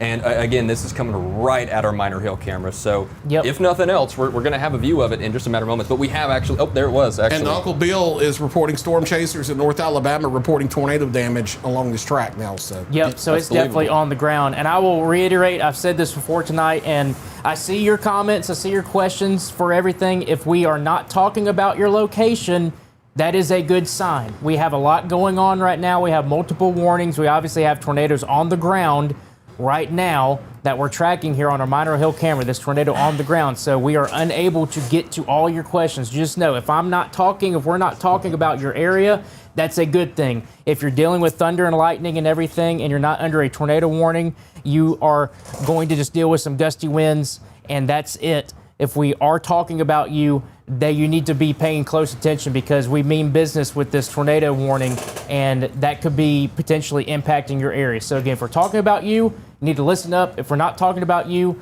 you're okay right now. Hey, I'm going to tell you, I'm watching the track of this thing and how it's moving. And I think they're setting the tornado sirens off in Lawrenceburg. At this point, this area of rotation and potential tornado on the ground is going to come into Minor Hill, possibly tracking through the Minor Hill community. Malone, you've got Peach, Little Texas in this area, and then on up toward Pleasant Ridge, Anthony Hill, Good Spring, Oak Grove as well. That's going to be right near, and a lot of these guys have been. I pastor Pleasant Ridge United Methodist Church, and I think this thing could actually ride close to Pleasant Ridge Road. So if you're in that area of Giles County, you need to be as far away from windows and doors underground in the center of your house in your tornado safe place right now. And Lawrenceburg, Ben just said, they are sounding the sirens here in Lawrenceburg. You do not have a tornado threat in Lawrenceburg. This is strictly extreme southeastern Lawrence County, now getting into extreme southwestern Giles County. And we continue to watch this Minor Hill cam, see if we see any more power flashes. We are getting heavily wrapped in rain. Before all this started ramping up, we did get Skywarn reporting tornado on the ground back in Lauderdale County, crossing Highway 64 earlier. So we did have spotter confirmation back then that it was down. And so that lines up with this track the whole way. So we likely have had a tornado down if we still don't already. And this is getting right on top of Malone, Peach, Sexton, Minor Hill. You need to be in your tornado safe spot right now. Again, that's in a site-built structure. Get as many walls between you and the outside as possible, away from windows. And just, I'm going to do the same thing, Fred, like what we did with the stuff that was initially coming into the Florence and the Shoals area. Yeah. I'm going to kind of do just a broad storm track on this.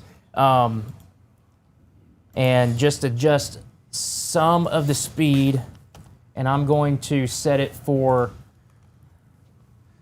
20 minutes because that'll at least get it into the Pulaski area. So this is a heads up if you're in a mobile home. Obviously, if you got the tornado warning, you needed to bounce quickly to get to a tornado shelter or a sturdy structure.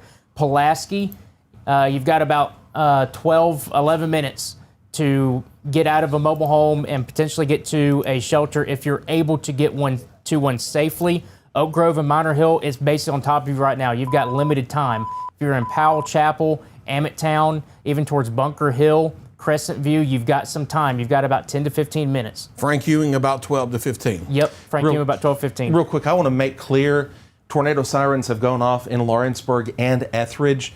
In fact, the threat is over for Lawrenceburg and Etheridge proper at this point. The threat's out of Lawrence County. Yes. So it's over in the Giles County now. So if you were freaking out in the Lawrenceburg area and Etheridge, there's no threat. The core of this thing is southeast. It's crossing into Giles County at this point.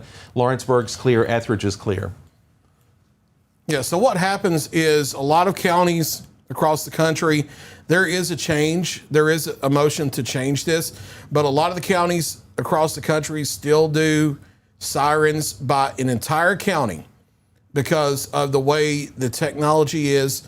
Some folks are upgrading with time. Some folks are prioritizing getting weather radios out to you instead of focusing on sirens, because sirens are legacy. They're for outdoors.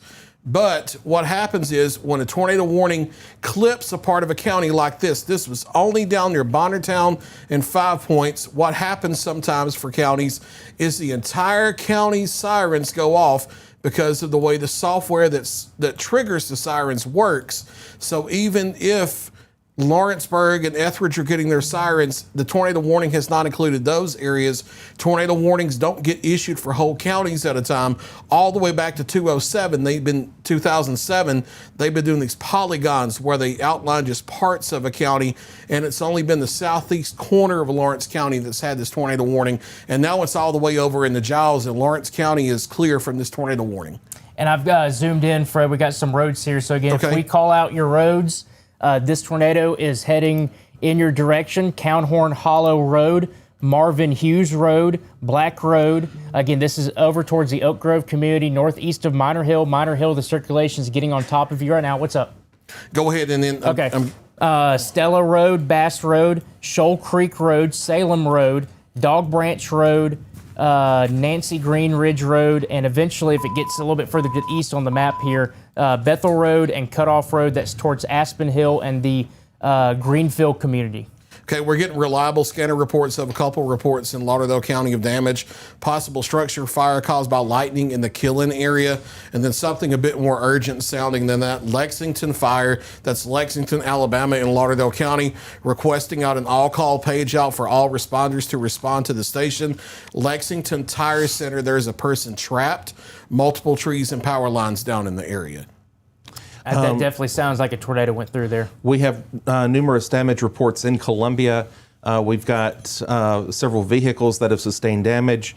Lots of roofs have been ripped off of properties. This is McMean Circle. A lot of hail damage, and off Theta Pike as well, significant roof damage to several structures. Again, that's in Columbia. So it looks like for sure we've had, multiple damage-producing storms in our coverage area. Yeah, and now that Big Bow Echo is moving across north central Marshall County, Taylor, I'll let you talk about that because you have it on radar. Yeah, so this is getting up towards Caney Springs. It's Highway 99. That's the highway that runs from alternate Highway 31 in Marshall County up towards Pottsville and Highway 431. This is exactly where that damage and wind potential is right now. This is getting up towards Chapel Hill, the Thick community. This is northern Marshall County, Holtz Corner, Bear Wallow, eventually towards the Beasley area, Wilhoit Mills, Rich Creek, Clay Hill, Ames, Laws Hill, Osland, Cowden, Farmington, down towards Whitehead, and then eventually down towards the city of Lewisburg itself. Right now it's getting towards where Marshall County High School is located on the northern side, northwestern side of Lewisburg. Over towards the Whitehead community, that's where this damage and wind potential is getting onto. Basically, it's about to parallel alternate 31. All the way from Cornersville, the southwestern part of the county, all the way up to the northern part of the county. And there is some rotation being seen from the high top NextRad. So there is a possible tornado that could be getting going here towards Ames and Osland, west of Laws Hill. I'll take a look at the reflectivity. And there is a little bit of somewhat of a notch right there. I'm not too worried. That one has a little bit more of a interesting feature on it.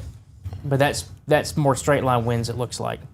Right. Some more details on that Lexington, Alabama situation. Lexington fire is on the scene of the incident now. It's a person trapped in a car under a tree near the Lexington post office and near the tire center. But emergency crews are on the scene responding to that at this time. Unknown if there's an actual injury. That hasn't been made apparent. An injury hasn't been reported. So it could be that they're just trapped and they're fine. So don't want to make it sound more scary than it is. But that lets you know that, yeah, this thing has been doing some serious business from back in Lauderdale County. And if it's not still on the ground coming into Minor Hill, it could spin back up at any moment. And now eastern Minor Hill toward the Stella area up to Oak Grove, and then coming up here toward the north side of Prospect, Aspen Hill.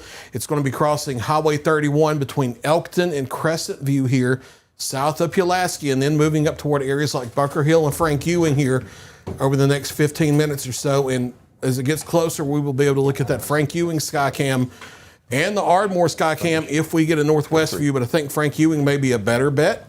We actually do have a pretty good view into the bottom of it here from Ardmore. We're looking pretty much due northwest. Okay. Well, not quite northwest, west-northwest at it. And you kind of see the same structure that we saw earlier in Minor Hill. It's still a ways out, but we have a pretty good view since there's nothing in front of it. So we're watching that very closely. And these lightning shots really do kind of let us see pretty good. Yeah. I will say that the couplet is broader on velocity in Giles County, now off to the eastern Minor Hill than it was. So it may not be down. It may be cycling, or we could be losing the circulation gradually. But with the history this thing has had, you want to, course of least regret, be in your safe place here from, I would say, from Pulaski all the way down to Prospect and Elkton, and then over to the Giles-Lincoln County line. In Lincoln County, for the line coming in eventually, you're already under a severe thunderstorm warning, and they have that extending over into parts of Madison County, Alabama as well. And I've got that on Links 2 if we want to go back to Links 2 for a moment, just to kind of update folks in northern Alabama. We don't want to forget about you. I will say, Fred, the line doesn't look as potent. This is a look from Columbus NextRad, and it even also looks somewhat similar on the high top NextRad. There's really no true bowing segments. You do have like some breaks in the line, but I'm not seeing anything that is screaming big time winds. Take the radial velocity. I say that, however, But you're several thousand feet you're up while you several look at thousand that. feet up. And once you get over here, you're getting a little bit of a better view. So I would imagine that there is still damaging winds going all along this line here. It might be more spotty. Yeah. But at least from the NextRad point of view right now, it might be overshooting it. So I would still suspect that there's definitely some pretty strong wind at the surface.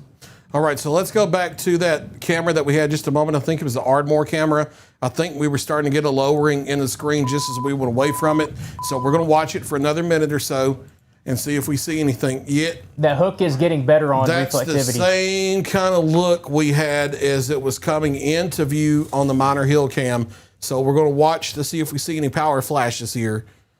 But that rain-wrapped mesocyclone look, that's the same look that we had back near the Bonnertown area. So we'll watch it, see if we see a power flash. This is going basically right along Highway 166. And it'll eventually get towards Highway 31, probably getting pretty close towards the Tarpley community. And that's that part on 31 that goes from 2-lane to the that 4-lane section.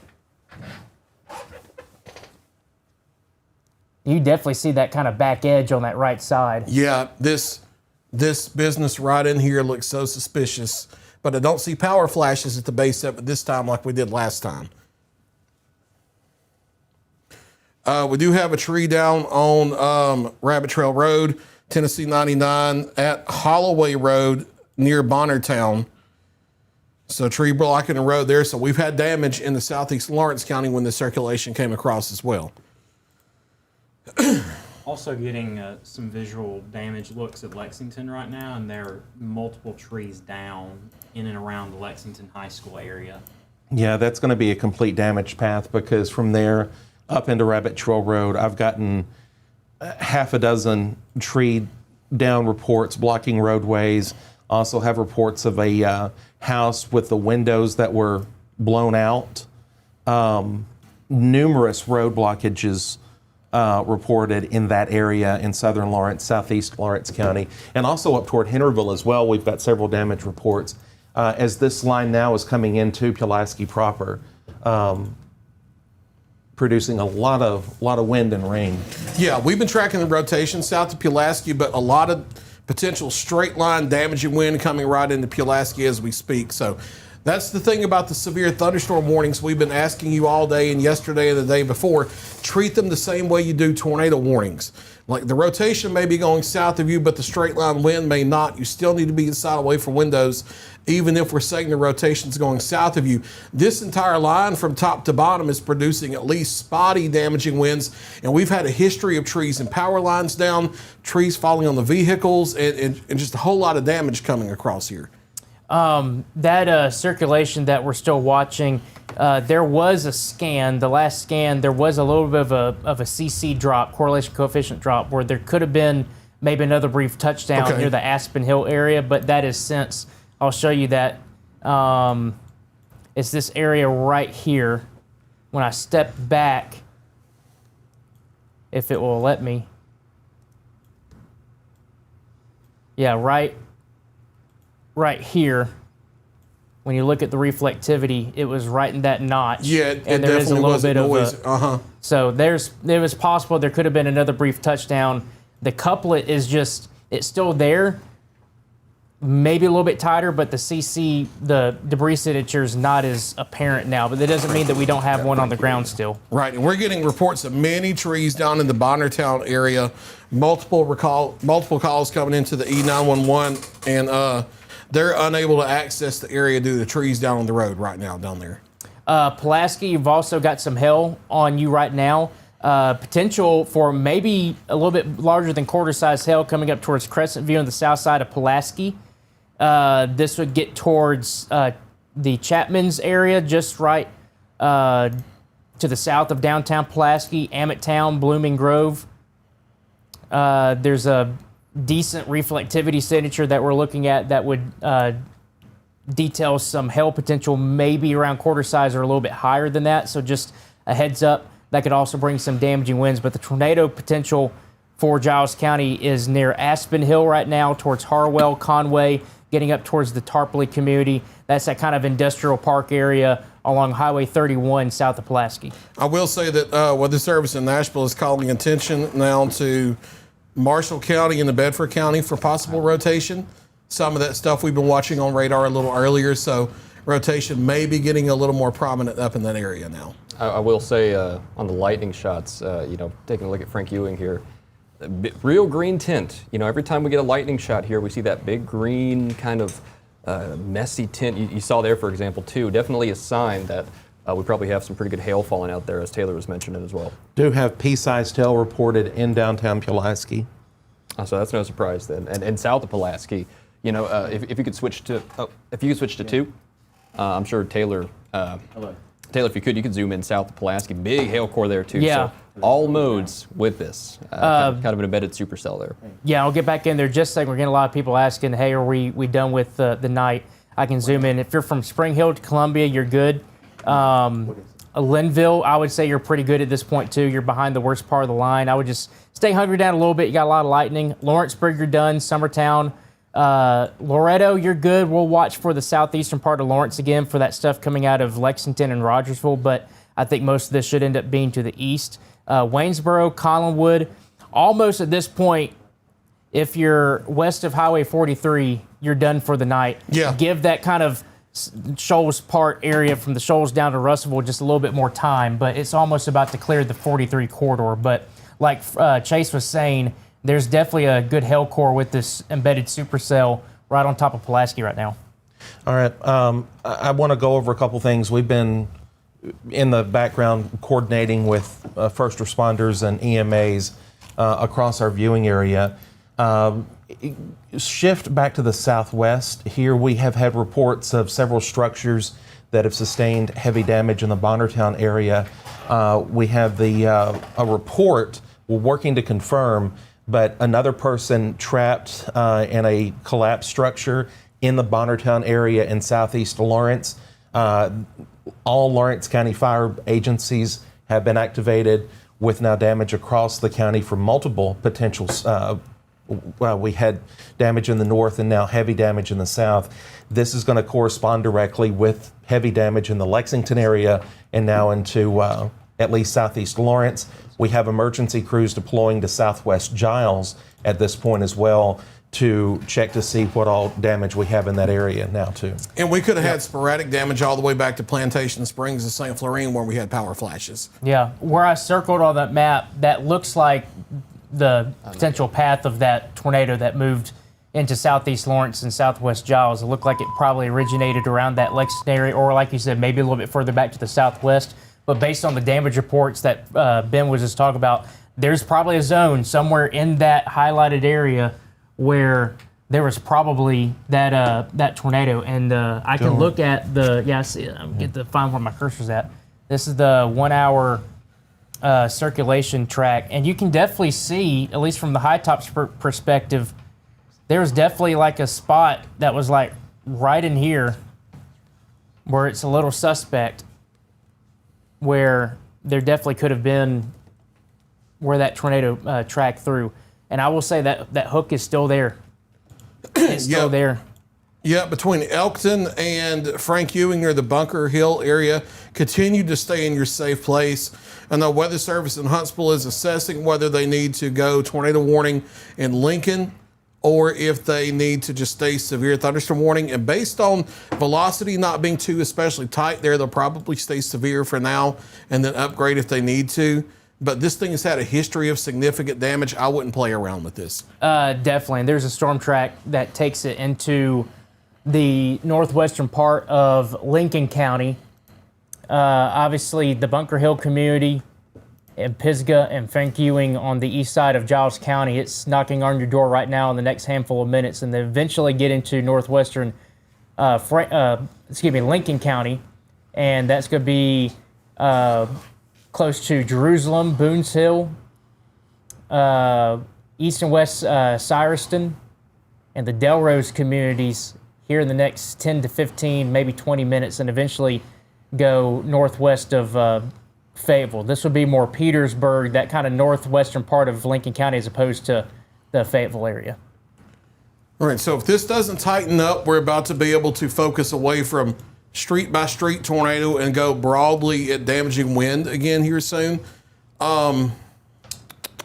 We're also about to get the line in Northwest Alabama coming into the Hatton, Alabama camera area in Lawrence County. So we're about to get a view of what some of those things are going to do, get live wind readings very soon, and that type of thing. So we can kind of look at some of this stuff down in the Rogersville area. Definitely got some wind with it. And I'm curious to see if that stuff that's kind of jutted out here right along Alabama Highway 20 near Cortland, if that's maybe a gust front that's trying to kick out, but I'm not sure. Obviously, if we can get a gust front kick out with this stuff, that would be good because maybe we can get some of the winds to not reach the surface, but right. I don't know if that's really going to be the case. I think we got too much wind energy in the atmosphere to make that happen. Yeah, so from Anderson down to Rogersville to about the west side of Cortland, we may have a wall of at least sporadic wind damage coming down the line with this line segment here. So this is going to come into places like Coxie, Clements, the Cairo community, Legtown, Elkmont, Athens, Tanner, the Lawson community here over the next 15 minutes down to Hillsboro, the Trinity area, the Decatur Metro. There is a severe thunderstorm warning here for a large part of Lawrence County, Alabama, western Morgan County, Alabama, large part of Limestone, and even northwestern Madison here for widespread damaging straight line winds. And honestly, that might be a Boeing segment trying to get its act together. You have a couple different short Boeing segments here in this area. And that general line segment is jutting out ahead of the overall line itself that extends farther south. I think there's still sporadic wind damage down through the Leeton area, the White Oak community, down toward the Carroll Crossroads area, Oak Grove down to Phil Campbell. But it might be this little double bow structure here from Lexington and Anderson down to the Rogersville area to Cortland that may be the enhanced wind threat coming toward the Athens area here over the next 15 to 20 minutes or so, and then cruising on down 72 toward the Huntsville metro area as we go forward. Fred, I think it's pretty safe to say now, I think if you're along and west of 43, you're done for the night. Yeah. I think this is basically clear of Highway 43 now, at least with the worst part. Yeah, and we're already dropping down to the 40s back in Cherokee now, so rapid temperature drop. That's the other thing. If you had the AC on today in the past couple of days, you're about to need to get that heat on because we got a big temperature change going on. This is the actual cold front. This isn't a line that's, it's about 50 or 100 miles ahead of the front. The front moves in behind it gradually. No, this is the front itself now. You're going from about 72 degrees down to 48 degrees within a matter of minutes. And you're going to be in the 30s with snow flurries when you wake up in the morning. Yep, and there's going to be some snow falling from the sky in the morning as well. So get that heat changed on right now because I know that I had to do that today. Now, before that gets carried away, because you know how that works, we're not talking about accumulation and travel impacts and things like that because, yes, there may be an occasional heavy burst, but here are the things we're working with. We're working with being multiple days in the 70s or the 80s leading into this and sunshine, so warm ground, warm roadways, and when this happens in the morning, temperatures are going to be at or above freezing. So, yeah, some flakes falling. There may be a dusting on the grass top, on the car top for a little short time, but it's not some impactful type situation. It'll be something pretty to look at. Here's that enhanced damaging wind threat that's going to be coming across Lincoln County, northern Limestone, northern Madison. Taylor has some good times of arrival here. Taylor, I'll let you hit those if you're ready. Delrose now, Brown Shop now, and this get towards the Boonsville area in northwestern Lincoln County. That's around 1126. Ardmore around 1128. Petersburg 1129. The Thatch community around 1130. Pinedale 1131. Howell 1134. Taft 1136. Bellevue, 1137, Elkwood and Mount Hermon around 1138, and then Maple Hill, Pisgah, and Fayetteville, that's going to be right around 1140, and then it'll eventually move into western Franklin County out of our viewing area, but eventually get towards the Huntland area, Winchester, Belvedere, Estill Springs, and also up towards Lynchburg over there in Moore County here in the next 25 to 30 minutes. And I will say that's definitely some pretty good wind, and I'm not seeing a rotational signature anymore, Fred. I think it's pretty much gusted out. There is a little bit of some kinks here and there, but the wind front, or kind of the gust front with It's the line. out ahead of that little notch right there. Yeah, it's ahead of the notch. So you're just dealing with damaging winds right there from Frank Ewing, following Highway 64 into Fayetteville. So I would prepare for power outages, for possible wind damage in Fayetteville, and that will eventually move across the county into Moore and Franklin County over the next 30 to 45 minutes. The Huntsville metro area, heads up, you're not technically under a warning yet for Madison and Huntsville, but this line looks like it's starting to get its act together a little bit, like Fred was mentioning with the Boeing segments and everything. I see you kind of shaking your head there. You're not liking this at all. I don't like that forward curl right there. I don't near the like Vista it either. Shores Let me area. take a look. Yeah, there is a little bit. It's right, right that's- there with the Elk River and Tennessee Yeah, River. that's how things started over Shoal Creek and Killen and St. Florine earlier. So Basically, every tornado we've had so far has started kind of like that. yeah, and that one would have access to the inflow of unstable air ahead of it. So we're going to have to watch that carefully. Yeah, I don't like that. I can get I'll do a short one right here. I will change the speed and Okay. get it going for about 15 minutes, just like a short fuse one. Yeah. So there you go. Okay, so here for the next 15 minutes, this potential rotation we're watching, not necessarily a tornado, but it's a suspect area that's probably producing some straight line winds, and it may try to tighten up is what this is. Coxie moving in around 11:32, same for the Clements area. That's where the high school is on 72, and then you have the church and the fire department, and then you have the elementary school with traffic light that always catches me when I go through down there, just down the street from there. Ripley 11:34, the Cairo Community 11:37, Hickory Hills 11:38, Blackburn 11:39, Gypsy and Cartwright coming in at 11:41. We'll see if that holds together.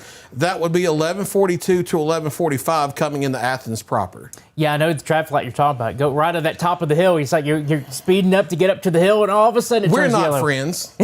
We're not friends. We haven't been for a while. You and the traffic light over Yep. there. I know that place all too well. Let's see. The other aspect of this, obviously, we're kind of watching that little notch that's right there, basically at the confluence of the Elk and Tennessee. That's going to be south of Rogersville. That's coming up towards Coxie. We just did a storm track on that. Outside of that, Anderson, Good Springs, Cedar Grove, Highway 99 that goes all the way back down towards the north side of Athens. There's going to be some damaging wind potential with this. You definitely start to see those little areas once again. Let me pixel query some of this stuff. We're looking high up. This is about 4,700 feet. Now, I will say that some of that is tucked back behind the outflow because look at here. Yeah. Here's the outflow from Coxie up through Cartwright to Elkmont to Ardmore, but at the same time, that gives more credibility to what's back here because that's at the intersection of the two outflow boundaries. That is. So that's 74, 75. Again, that's pretty high off the ground. A lot of that's not going to be reaching the ground, but like Fred said, where you start getting this, all this stuff starts to intersect back over here. All this stuff back over here is probably realistic to an extent that we really need to watch for. Yeah, and where those boundaries intersect, I mean, that's where you get that little spin up to happen too. Exactly. That's where you get some twisty action that you don't really want. Just kind of taking a look at the other aspects. I know a lot of people are probably going to bed at this point if you're west. Again, if you're west of 43, Russellville, Florence, up to Loretto, Lawrenceburg, up towards Mount Pleasant, Columbia, Spring Hill, you're good to go. You can go to bed for the night. But east of that, obviously, you need to keep an eye on things.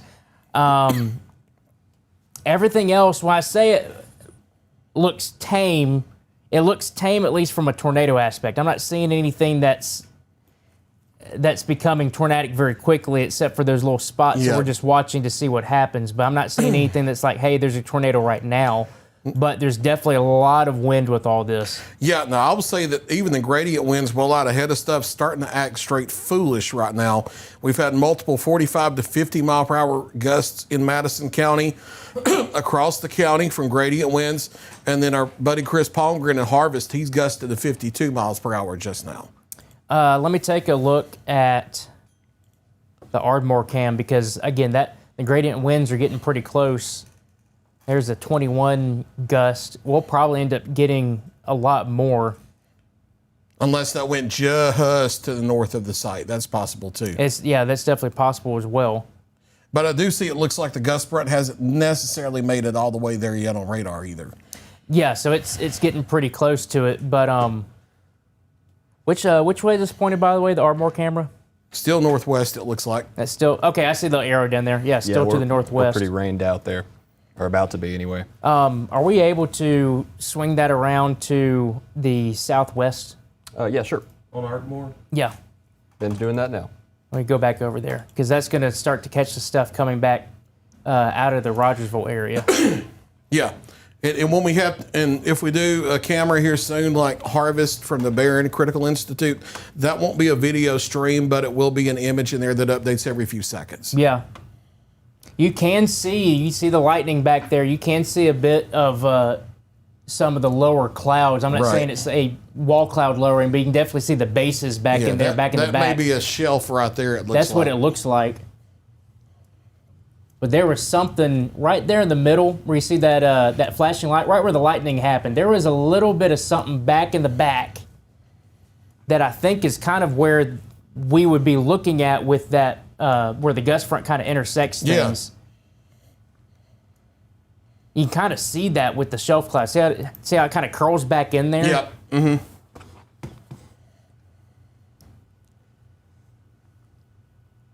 I'm just waiting one more.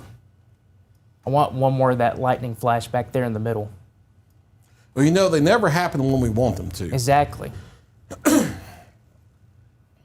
Ooh, there is, see a little bit of that back in the back. But again, that's going to be, I would say of the ones that are on the map, if there was one to watch for maybe a quick spit up tornado, I think it's going to be that one. Because I'm not seeing anything else that really stands out. Yeah, up in this part anyway. We'll Yeah. have to watch east of Rogersville now too. Yeah. I don't know if one of y'all would be able to just kind of keep an eye on that maybe. But Absolutely. so again, that's pointed back right in here. Yeah, we would be looking back that way toward maybe that notch right there. That definitely could be that notch right there, and that, It's behind the gust right now, so we may Yeah. just be seeing low hanging clouds. And then there is circulation still, but I was noticing on reflectivity, it's curled backwards like a bow instead of a curl like a hook. So Yeah, it is. That's looking more straight line there now. and that's a good sign. And hopefully, again, maybe we can get this thing to gust out, and that limits any high-end wind of 70, 75, 80 miles per hour, and you're just dealing with spotty 50, maybe 60, and then if you get one that's undercut, you're just dealing with 30 or 40, or mostly just the background gradient Yeah. winds at that point. And if that happens, you're probably really going to cut down that spin up potential too. So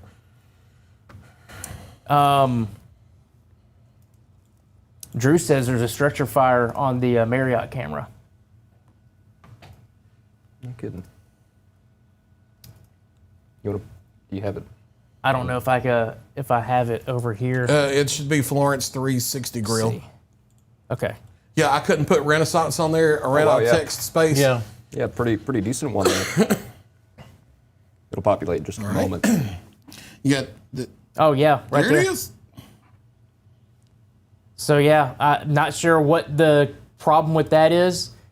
Again, obviously with all the wind that we have, even if you're well out ahead of this line, you can get some power lines to come down. We've had one that caused a fire in the Cortland area over there in Lawrence County, Alabama. And so who's to say that maybe something like that happened here? But even though you might not be getting damaging winds from the line itself or dealing with a tornado today, you could get a power line come down with just 40 to 45 mile an hour gradient winds, and you got a fire. Yeah, you and got I can give problems. a basic view of where this is. This is that big water tower that's on Huntsville Road between Cox Creek Parkway and Helton Drive out there. This is the big water tank, has like 8 legs, that type of thing. And then this is one of the communication towers out there that you see just behind the Huff Road Walmart, just on the north side of 72. That's one of those right there. Look at the gusts, by the way. Yeah. So again, that's, even though that's not severe, that could be good enough to knock some limbs down, knock some power lines down, And obviously, we don't know the cause of this fire, but we do know that there was one in the Cortland area over there in Lawrence County, Alabama, that was caused by a power line coming down as well. And I will say, Fred, I know that obviously there's still wind here. I mean, the stuff here in northwestern Alabama, there's still some good wind energy with it, but it looks like the stuff that's probably more surface-based and getting down to the surface is probably up here. And then you got that gust front that kind of comes back out on the backside towards northern Alabama, at least how it looks right now. Yeah, at least for right now, and that could change if the line catches up to it. I will also tell you that with the way that is angled, that may decrease it a little bit, even though the gust front's closer to it as well. It may be a little farther north where the higher concentration of wind damage is now, but we don't want to downplay any of this with the wind energies that's here, because it may not take like bow echo mechanics and things like that to get the winds to mix down to the ground level, because yes, the dew points are in the upper 50s ahead of this. Hey, that's not great for tornado production, but that actually allows for evaporational cooling under the cloud layer. That actually helps damaging wind get to the ground. So, yeah, just because the line's angled a little bit there in Lincoln County, there could still be damaging winds. I do think Taylor is right, though, about what's farther down into North Alabama, where it may be more spotty because the gust front's running out ahead of the storms. So it's running out ahead of the internal mechanics that would keep it going. But there in Limestone County, especially, there could still be damaging straight line winds of 60 plus. And even down the line through Lawrence County, coming into Cortland and Moulton and Hepsidam and areas like that, there could still be spotty areas of 60. Let's take that Hatton, Alabama camera and see if we've had a decent wind gust here lately. And while we do that, people are asking about Pulaski. I would definitely stay hunkered down a little bit. I don't think you need to be in your tornado shelter, but I would stay away from windows. That line's just about to get through, and then we can completely give you the all clear. So don't want to forget about you in Pulaski. Obviously, we got a lot of stuff to look at right now. So Pulaski, just a little bit longer, and then we can give you the okay to at least, kind of move around a little bit if you need to go out. Maybe you need to leave a friend's house, go back to your house, stuff like that. Just if you need to get out of the house, just give it a little bit extra time. There's Hatton. 13 in the past hour. So, and those are live updating current conditions as well. Otherwise, they wouldn't populate like that. And that dew point is right at 59 degrees. So yep. It might be that moisture content is, if it gets up to 60 or 61, it's going to be right up with the edge of the line. Yep.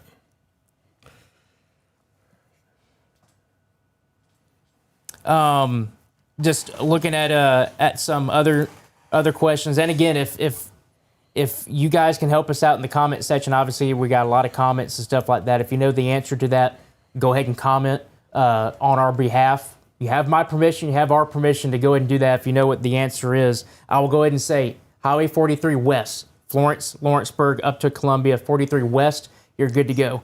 East, you're still dealing with some stuff, and we don't want to give you the all clear yet, but 43 West, Florence, Russellville, up towards Lawrenceburg, Waynesboro, over to Savannah, you're good. Pulaski, give it just about 5 more minutes, and then you'll be good to go. So our main concern now is Hatton, down towards Moulton, over towards Athens, eventually Decatur, eventually Madison, the west side of Huntsville, Fayetteville, and right now Lewisburg, all that stuff is off to the east. So this is going to be over towards Lincoln County and east out of our viewing area down to the Huntsville area. That's the stuff that we're watching for right now.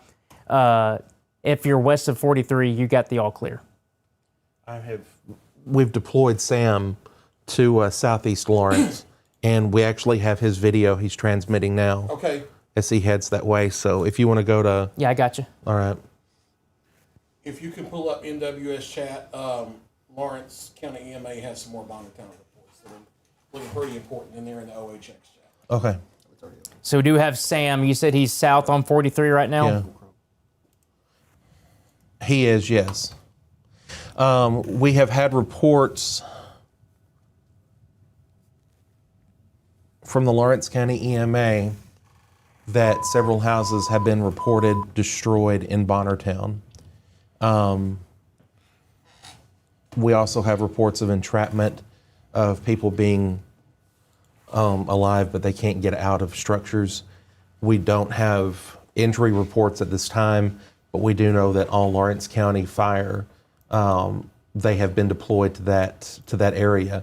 That again is in the Bonnertown to Five Points area of southeast Lawrence County. Our good friend Josh Young, EMA director for Giles County, is deploying to the general area to see about the damage if it continued into Giles County. But man, I'll tell you, damage reports in Columbia, similar reports in Lexington.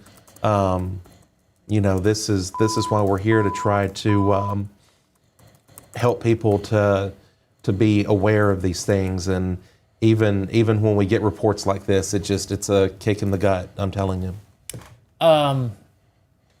Yeah, I definitely the same way. Pulaski, you're good to come out now. Most of that stuff is, the heaviest stuff is east of you. So the people, I'll say this, the people that need to be in their shelter right now, and that could be either tornado shelter if you got one, or just inside a site-built structure away from windows. The people that need to be in your shelter right now are going to be Petersburg, Mulberry, Fayetteville, Flintville, Bellevue, Taft, down towards Delrose. You've got Park City down here as well. It's not populating, but it's there. It's right on Highway 231. In northern Madison County, new severe thunderstorm warning. Elkwood, Maple Hill, Tony, Hazel Green, Meridianville need to be in your shelter. Harvest, Capshaw, Monrovia on the west side of Madison County, down towards Huntsville, Madison. You guys just need to be when I mean shelter, I mean you can be in your house. Just get away from windows. Get as many walls between you and the outside as you can if you want to do that. But away from windows, you'll be fine. In Limestone County, Ardmore, Pinedale, Pisgah, Thatch, Elkmont, Athens, Piney Chapel, over towards the French Mill area, Tanner, Salem Corner, Greenbrier, Belmina, Orville, Mooresville, over towards the Huntsville International Airport, down towards Decatur, and then on the west side, the Lawson community as well. And we will be able to take the Decatur Skycam live when that starts to approach. And again, when we mean shelter by this is not a tornado warning situation. If you want to take your tornado shelter, you're completely fine to do that. But as long as you're just inside, away from windows, kind of hunker down like that, you should be good to go. Recent report, Cortland in northern Lawrence County, Alabama, has had a 46-mile-per-hour wind gust. That was likely at the reporting station at the airport there. That's from NWS. And what was that mile? What was that? 46. 46? Yeah, so sub-severe. Yeah. And that goes back to what we were saying, that we thought that a lot of that stuff south of Tennessee River, riding below severe limits, it looked like. Yeah, so that does kind of confirm that. Now, the warnings being in place, still the right decision, because there could be pockets away from that reporting station, still be 60 or 70. Yeah, just because one spot has 47 doesn't mean a couple miles down the road you've got a 60 to 65 mile per hour gust that's coming right down your street. Elkton, I still would want you kind of hunker down a bit, getting some comments about that. So Elkton over towards the Prospect, Tennessee area, just give it a little bit of some extra time. I will say I'm seeing a little bit of a notch, but that's behind the gust front, so that's good. Yeah, a little notch back there towards Elkmont. Yeah, we have a clear gust front getting out ahead of this right thing here. now, from Athens up to Taft and then up toward the Fayetteville area.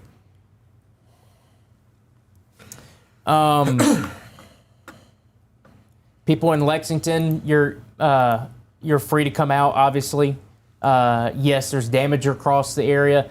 And I know that we aren't, at least from what I can tell, correct me if I'm wrong, I don't think we're dealing with widespread significant damage across a good chunk of it. It's kind of more localized, isolated spots. But if you're in some of those spots, Lexington, up towards the Bonnertown area, southeastern Lawrence County, southwestern Giles County, don't get out and just kind of hang around spots that are damaged unless you're just there helping. If you're there helping, I mean, people appreciate the help, but don't interfere with any law enforcement, any rescue efforts that are going on.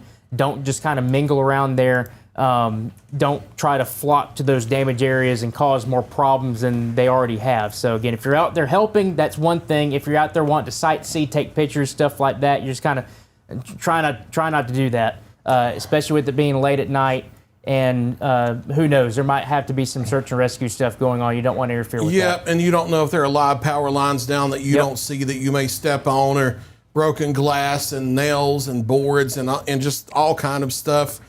So don't be out there and getting in the way and putting yourself in danger. Huntsville Weather Service is about to remove Lauderdale, Colbert, and Franklin, Alabama from the tornado watch. They're behind the line and their threat's over. So the shoals of Northwest Alabama, you're done for the night. You can go to bed. Same thing for all of Lawrence County, Tennessee, Murray County, Tennessee, Wayne County, Hardin County, Tennessee, and Tishomingo County, Mississippi. You're done now. And here's the time of arrival for everyone to run through that. That's Okay. going to be for the mostly northern Alabama areas with that line. All right, so like Taylor said, this is the Alabama segment of the line, damaging straight line wind. Maybe not the entire line, but spotty areas along the line that could gust over 60. Tanner, the time of arrival is 11:49. Trinity, 11:50. Taft, 11:53. Decatur at 11:58. Capshaw at midnight. Harvest, 12:01. 12:08 for Madison. Hazel Green at 12:11. Priceville, 12:12. Meridianville, 12:13. Hartselle, 12:14. Flintville, Alabama, 12:14. Moores Mill, 12:17. Falkville, 12:19.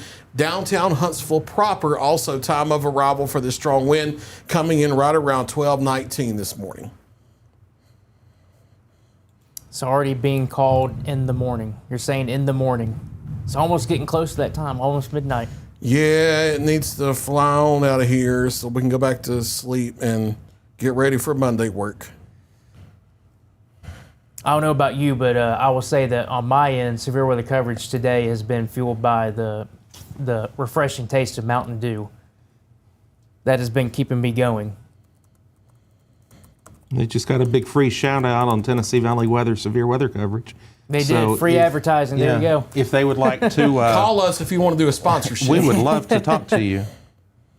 Any way to get caffeine, I'm all about it. Yeah, because there's a little bit of blood in my Mountain Dew system. So Taking a look at that gust front, Fred, it is curling back into this spot. It's kind of getting towards Lynchburg now, but you can Yeah. definitely see that gust front all the way down towards Fayetteville. yeah, So I guess if there's any outside chance of some rotation that could become tornadic, it's going to be up here, but that's going to be out of our viewing area. That's going to be towards Shelbyville. And even with that, that's not looking as impressive as it once did. which is certainly good news, because what's going to happen as it gusts out like this is you get the cool, stable air to go out ahead of the thunderstorms. They can't bring the warm, humid air up into them, so then they start weakening. That can't sustain. And let my Alabama come out for just a minute. That can't sustain the damaging winds rushing back out of the storm. Things will start to weaken with time. So when we get that gust front right out several miles ahead of the line, that is usually a sign that things are on the downhill trend. Now, if the line catches back up to that, it's game on again. So we're not letting our guard down yet. But for right now, trends are headed in the right direction, especially since we haven't had major damage with the line lately in North Alabama. The wind gusts we have had have been mainly under 50 miles per hour, and it takes 58 to verify severe thunderstorm warning. Now, that doesn't mean the severe thunderstorm warnings don't need to be there, because like we talked about a minute ago, the 60-plus gusts could be just where we're not getting the reports. That's very possible, but things look a little better than what they did about 30, 45, 60 minutes ago for sure. And one thing I'll say, obviously, you just mentioned we don't need to let our guard down. One of the things that could happen is this line's moving pretty fast. Yeah. So there is a, I'd say decent, I'm not saying it's for certain, but there is a decent chance that this stuff catches back up with that gust front, because it is moving so fast, it's progressing so fast. But we don't know if that's going to be for certain. If it does happen, then yes, the chances for getting that 65, 70, maybe 75 mile per hour gust start getting greater and greater. Or spin up again. Or spin up tornadoes again. But right now, everything seems to be roughly below severe limits, with maybe spotty 60 mile per hour gusts here and there. But this line is booking it. And I will say, if you look at the stuff over towards Ardmore, guess what? It's starting to catch right back up with that gust front again. Yeah, and you're starting to get new development along the gust front itself, which that's not going to be supercells or anything. But what's going to happen is that's going to be the new part of that segment of the line. That's how this works, is you continuously get updrafts go up on that gust front, and they just redeveloped the line continuously. This is not physically the same thunderstorm that was back in Arkansas. They redeveloped themselves along the gust front. So that's starting to happen now. And as that redevelops along the gust front, that's going to hook it back up to the warm, unstable air once it gets going again. So that's why we're not letting our guard down just yet. But the good thing is, throughout the Weather Service chat, there's really no reports of anything happening right now. Yeah. But that doesn't mean that it won't happen here in the next 5 to 10 minutes. Yeah, because this mess is about to get over into terrain that likes to act foolish, and we know how that goes. And then you were talking about this may speed back up and catch up with the gust front.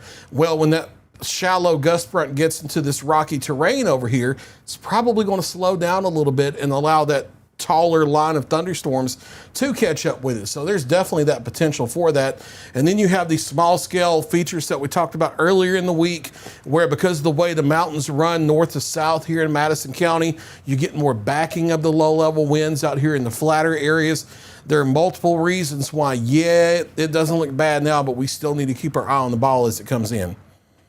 People ask about Lewisburg. You're good. Yeah, you're good for the night. You can go to sleep. All of Marshall County is good. And almost all of Giles County is good too, just that very southeastern part. I would say right at Ardmore itself. Yeah, right at Ardmore itself and the Elkton area. But Lewisburg, Marshall County, you're good to go for the night. And everybody west of that is fine too. Yeah, the thing about this, there are not going to be other storms behind this line. This is the line. This is not 100 miles out ahead of a cold front. This is the cold front. It's already dropping into the 40s a little bit behind the line as the cooler air rushes in. So once you get behind this line, you're done for the night. Even if it's raining, even if you hear thunder rumbling softly in the distance, you can go to bed. And we thank you for watching and paying attention today. It's near and ahead of the line where we're still watching. And Fayetteville, people asking if they're good. Not for a little bit, let this pass. You got the gust front with you, so the chances of you getting some damaging winds right now are pretty low, but there still could be some 40, maybe 50 mile per hour gusts that are coming in with this line. So Fayetteville, give it another 20-ish minutes or so, and that should be out of your hair. So people asking for Fayetteville right now. No, I would still stay hunkered down. And again, when we talk about hunkered down, we're not talking about a tornado warning right now. If you're in a site built structure, you can just be inside, get away from windows. Honestly, with the stuff in Fayetteville, it doesn't look absolutely potent, so I wouldn't think you actually need to be in as many walls between you and the outside as possible. But I would just kind of say hunker down a little bit. I would say this: be in a place to where, hey, if you need to dip to a closet or a bathroom or your safe spot in your house, you can do it. But I wouldn't say you actually need to be there right now. This stuff moving through Fayetteville looks like it's rather around 40 to 50 mile per hour gust. You could get a spotty 60 here and there, but likely not dealing with the 70, 75, and 80 mile per hour gust like we could be if that gust front was connected with the line itself. So again, Fayetteville, you're still not good right now. Just wait a little bit. That line will come through here in the next 20 minutes or so, and then we'll give you the all clear. You can actually go to bed. Yeah. Y'all seen anything over there? I know Ben's talking with somebody. Yeah, I'm kind of in the background coordinating with Sam. He's out live doing the damage on-scene reporting. And Bonnertown has been hit horribly bad at this point. Multiple structures have been damaged or destroyed. We've got mobile homes that have been lifted and moved off of their foundation. And this is directly from Lawrence County Fire. No injuries at this time. Praise God above. No injuries at this time. But they are in the process of still assessing and going through to see what all there is. So immediately, thoughts and prayers for people affected. And not just in Southeast Lawrence, Columbia has been hit hard too. We're still narrowing down some reports there of where and how bad, but Lexington, Southeast Lawrence County, and then Columbia, in almost downtown Columbia, several reports of damaged structures, but at this time, no injuries. That's really good news. Yeah, even from the entrapment earlier in Lexington, no no injuries down in that area as well. So far, yes, we've had some ugly sounding damage, but no one hurt so far as we know. I'm just kind of going up and down this line. I will tell people I'm seeing your comments. I'm going to try to get to them and comment back if I can. But again, we still are watching things. I will say I'm just kind of going up and down this line, and it is starting to kind of catch back up to the gust front. The gust front itself is right here, and that line is starting to kind of catch up with it. Yep. So it's possible, give it another 5 to 10 minutes, and we might start getting some damaging wind potential, but also noticing some notches that are developing. There's one south of Tanner. That's just going to be south of the Buc-ee's right there on highway, or on 65. I get my roadways right. There's another one up here south of Taft near Elkwood. That's going to be right on top of Old Railroad Bed Road. That runs from the Madison, Alabama area all the way up here into southern Tennessee. It goes through Taft. There's a little bit of a notch right there. So there is some spots that we're watching with the gust front catching back up. You can definitely see there is a little bit of some rotation. It's not a lot, but it's enough that, hey, there's something we need to watch there. There's also one, like I said, down here towards Tanner, just south of the Buc-ee's. And then down there, maybe around Pumpkin Center or so. Yeah. Well, that's more of just noise with the gust front. Yeah, Okay. that's more out ahead of it. Well- But I saw what you're talking about. But yeah, there's definitely some things, and there might be another one that's trying to notch out here just to the north of Harvest. That's right along Highway 53 and Tony, right there with Old Railroad Bed Road. That's this road that runs right here from where you see the B in Brown's Corner. That's that one that runs right down towards Tony. So there is a little bit of a notch right here that we'd have to watch for. I'm not seeing anything on velocity that is saying, hey, tornado's imminent, but Just you can stuff we definitely have to see some of watch. the, just some of the stuff you have to watch, some of the stuff that we're having to note right now. All right, since we have the line moving into the Decatur metro area, let's go ahead and hit that Decatur Skycam and see what we see. I think this is on top of the county courthouse, if I'm not mistaken. I believe so. And I think they have this looking off to either the west or the northwest. And we'll see what we see. Now, so far, the last hour, the wind gust has been 32. We're going to see if we see any power flashes on the horizon or if that wind gust starts going up significantly. I haven't seen signs immediately of that, but we'll see what happens here over the next few minutes. That camera is twerking, though, so the wind's definitely gusting up a little bit. Dew point's 58, and that's been the scene here lately is dew points are in the upper 50s right near this line. Temperatures are low to mid 70s, so you have a little bit of a spread here to where your cloud-based heights are a little high.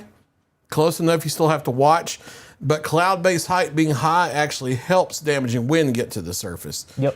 So we'll see in that camera. So new severe thunderstorm warning coming ahead of the line in North Alabama now as well. For it looks like eastern Lawrence, a large part of Morgan, then includes portions of Madison and Marshall counties, it's Colton counties as well. That is going to run until 1:15. So that's going to carry that on into northeast Alabama. If you want to take a look at that. Yeah. Yeah, because I didn't see any power flashes or anything with that camera. Yeah, just lightning. Yeah, so what they're doing is they're going to take this line segment here, southeast areas of Lawrence County, Alabama, not Tennessee, Alabama. Tennessee, Lawrence County, you're done. So from Moulton, south, Moulton, east, Moulton, southeast, severe thunderstorm warning. The remainder of Morgan County, because out here in Hartselle and eastward, you weren't under a severe thunderstorm warning yet. So that's what they were doing. And then they were taking the warning on out here into places like Ditto Landing that weren't in it just yet. And then down out of our viewing area into Coleman and Marshall counties that weren't in it just yet. And that's going to run until 1:15. That tells me that that's likely going to be moving out of our viewing area just after 1 o'clock, it looks like, based on projections. I would definitely think so. By this point, I think we got another hour, maybe hour and a half before this gets out of our hair and we can actually go to bed. And, Out of our what? Yeah, really, go to bed. What is Out that? of our what? Out of hair? Out of our hair? At least I still That's got a concept I don't understand. So. I still have that concept to an extent.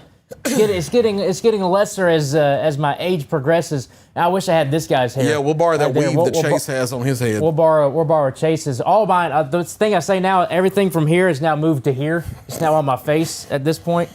But yeah, I think it's about an hour and a half before it gets out of our viewing area. But I will say something that is kind of interesting here, Fred, is notice how the line, it's still somewhat individual cells that are there. It's not really one solid line. So hopefully that stuff stays behind the gust front because I don't like cellular stuff with the gust front or ahead of it. Yeah, and I'll tell you why that's happening is because the upper level winds are still coming more sharply across these line segments. So you have a greater shear angle to it. That breaks lines up into either segments or cells sometimes, versus you have upper level winds parallel to it, and then the storms kind of rain into their next door neighbor. That's not happening. That is being pushed out ahead. So that still makes you think there's a wind damage threat with that, especially if those storm segments like that Boeing segment right there can get back in sync with the gust front again, because you're not seeing the storm right next to it, raining into it to weaken it. That's happening out ahead. So you're not seeding these updrafts and causing them to be weaker, that type of thing. We'll continue to watch it. If there's going to be any wind damage here over the next little bit, it's going to be from Decatur up to about East Limestone and then across the Huntsville metro area and across Morgan County. West of there, it's winding down as we speak. And no tornado warnings, fortunately, here for the past little while. All of these are severe thunderstorm warnings at this time. We still have more people. I know that people kind of bounce in and out of our coverage and stuff. I've already talked about some people that are good to go. So just kind of real quick, I'll just back things out. I'll run through some places. So if I call your community out and you either live in that area or you live close to that area, you can go to bed. Lewisburg, down towards Petersburg. You've got Elkton, Frank Ewing, Pulaski, up to Columbia, Mount Pleasant, down towards Campbellsville, Linville, Prospect, Tennessee, Lawrenceburg, Leoma, Loretto, Summertown, Etheridge, all of Lawrence County, you're good. All of Giles County, you're pretty much good at this point. What's up? Go to one. Going to Links 1. And then west of 43, you've got Savannah, Waynesboro, Florence. I've already given you the all clear about over an hour ago. Hohenwald, you're all good. In Limestone County, Coxie, you're good to go. Athens, give it just another 10 minutes, and then you'll be good to go. In Lawrence County, Alabama, Hatton, Moulton, you're good. Over towards Town Creek, Cortland, you're good. Russellville, you're good. Phil Campbell, all those areas back over there, you're good. If I called those areas and you live in them or near them, you can go to bed. But I will say, from the Danville area back across places like Falkville, Hartselle, back over to Eva, Apple Grove, and Union Hill and such, there have been multiple trees down on Highway 33 near Wren in the Bankhead Forest in Lawrence County, Alabama. So that segment coming out of Danville into south central Morgan County, be inside away from windows, because that apparently still is producing wind damage. I'm not shocked by that. And again, like what we talked about, there's probably still sporadic parts here and there that are getting up to about 60 miles per hour or so. So this is, where is Sam at? All right, Sam is on, I believe that he is parked at on Rabbit Trail Road. This is going to be south of 5 Points. This is in the damage path, and he's trying to get to where he can get a good camera shot. But just indicating from what he's saying behind the scenes, this is very, very, very bad. Yeah. That would line up with the signature.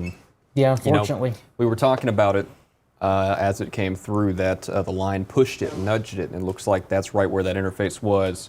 And it's very likely that, this could have been very much a significant tornado that we were warning about in the forecast. Unfortunately. If one of y'all, Chase, want to get us back to Links 1, or sure. Loot 2? I'll Links get you there. 2? I'll let you know if we see anything on Links 1. Okay. So this is, we already talked about how there were some trim back of the tornado watch. So this is another opportunity to say who's all clear. If your county is not highlighted, you're good to go to bed. And that's Murray County, Lewis County, Lawrence County, Wayne County, Hardin County. In Tennessee and in Alabama, we've got Lauderdale, Colbert, and Franklin. And then you got Tishomingo County over there, northeast Mississippi. If your county's not highlighted in a red area or a yellow polygon, you are good to go for the rest of the night. And obviously, we're still tracking severe weather off to the east. And like Fred mentioned, with stuff over there near Tanner and that kind of northern part of Morgan County, this is probably producing some damage at this point, at least to an extent, even down here too, towards That's Wren. the one that was knocking down multiple trees at Bankhead right there. Yeah, sorry, the one towards Danville that you said, down towards the Wren community. That's got a pretty good core with it too. Yeah, and that's going to be coming up here toward places like Andrews Chapel the next minute or two, the Massey area coming across Danville, up toward Wolftown and Pumpkin Center, coming across Hartselle, Falkville, over toward Coal Spring, Gum Spring, Somerville, Odin Ridge, and eventually places over here like Valormoso, all the way down to Apple Grove, and the Eva and the Huleco communities, damaging winds incoming. This is still producing wind damage. I'm going to do the speed Okay. again. Everything's still moving about 50, right? Yep, as far as I've seen so far. All right, so this is a 30-minute window. Okay, so for the next 30 minutes, that has produced wind damage back in Bankhead, Andrews Chapel 1209, Danville 1209, so it's almost there now. Pumpkin Center also 1209, Massey 1213, Hartselle 1219, Falkville 1221, Priceville 1223, Coal Spring 1226, Gum Spring at 1227, Somerville 1229, Odin Ridge 1231, 6 Mile at 1232, and honestly, I would say, let's see, Odin Ridge is 1231. I would say 1230 Eva, 1233 to 1235 over toward the Huleco area. And probably around that same time for Valamosa Springs as well. Yep, and just beyond that for Lacey Spring. So damaging straight line winds, 60, 65. I can't rule out 70 with that. That is linked up with the gust front, so it is getting the warm, humid, and stable air. Yeah, that likely is still producing wind damage, and you see it starting to bow out just a little bit right there. 55 mile per hour wind gust measured, I guess, at Pryor Field in Decatur, it looks like. Yeah, I would guess so. Because that was directly from NWS, and that would be, they would have real time. But yep, under And that that's core right there. Yep, and that's hooked up with the gust front too. That you wouldn't get that type of core developing behind a gust front. Nope. No, so now we have damaging wind that's about to run 565 out to the Huntsville metro area as well. Yeah, that's right. That's right up with it. So yeah, this is getting into that kind of Huntsville International Airport area. The good news is I'm not seeing anything kink out to where it's looking tornadic, but there's definitely some wind. And yeah, with that core, you might end up getting some hail with that. Might not be up to quarter size, but it might be up to a dime, maybe nickel. Yep. So I would say damaging straight line winds coming into Belmont, coming into Mooresville now. The Greenbrier area here the next minute or two, Salem's Corner, and then from there coming across the Oakland area, Madison, Huntsville International Airport the next few minutes, and then probably I would say within the next 15 minutes or so, moving into Huntsville proper if it continues to hold together. I can do another storm track on this as well. Again, I'm going to adjust the speed because obviously it's not moving 28 miles an hour. And I'll do another 30-minute one that will get through the bulk of the Huntsville area. All right, so with these strong winds that we've had coming through southern Limestone and northern Morgan, the general Athens to Decatur stretch, New Hope coming into your area now, Madison and Monrovia 1212, Huntsville International Airport at 1212, Triana 1216, Meridianville 1218, UAH Campus 1219, Redstone Arsenal 1219, Alabama A&M 1221, downtown Huntsville 1222, Belmead at 1223, Morris Mill 1223, Ashland, Alabama 1225, Mountain Heights 1226, and the Lily Flag area coming in at 1226, around 1230 to 1233, and the Hampton Cove area in likely 1235 to maybe 1240, roughly give or take around the Maysville area over toward Gurley. And then we're going to be getting this on over in the Jackson County and out of the viewing area. So between now and likely about 12:45 to 1 o'clock, we're going to have this threat coming across Madison County and between now and probably about 12:45 coming across Morgan County as well. Absolutely. You got something? I want to put you. I want to put you live with a phoner. Which one? Yeah, just one All second. right, so we're about to have, is it Sam that's about to be live? We're about to have our Sam Camp out in the Tennessee Valley Storm Tracker. He's about to be live talking about what he's seeing down in the Bonnertown, Tennessee area.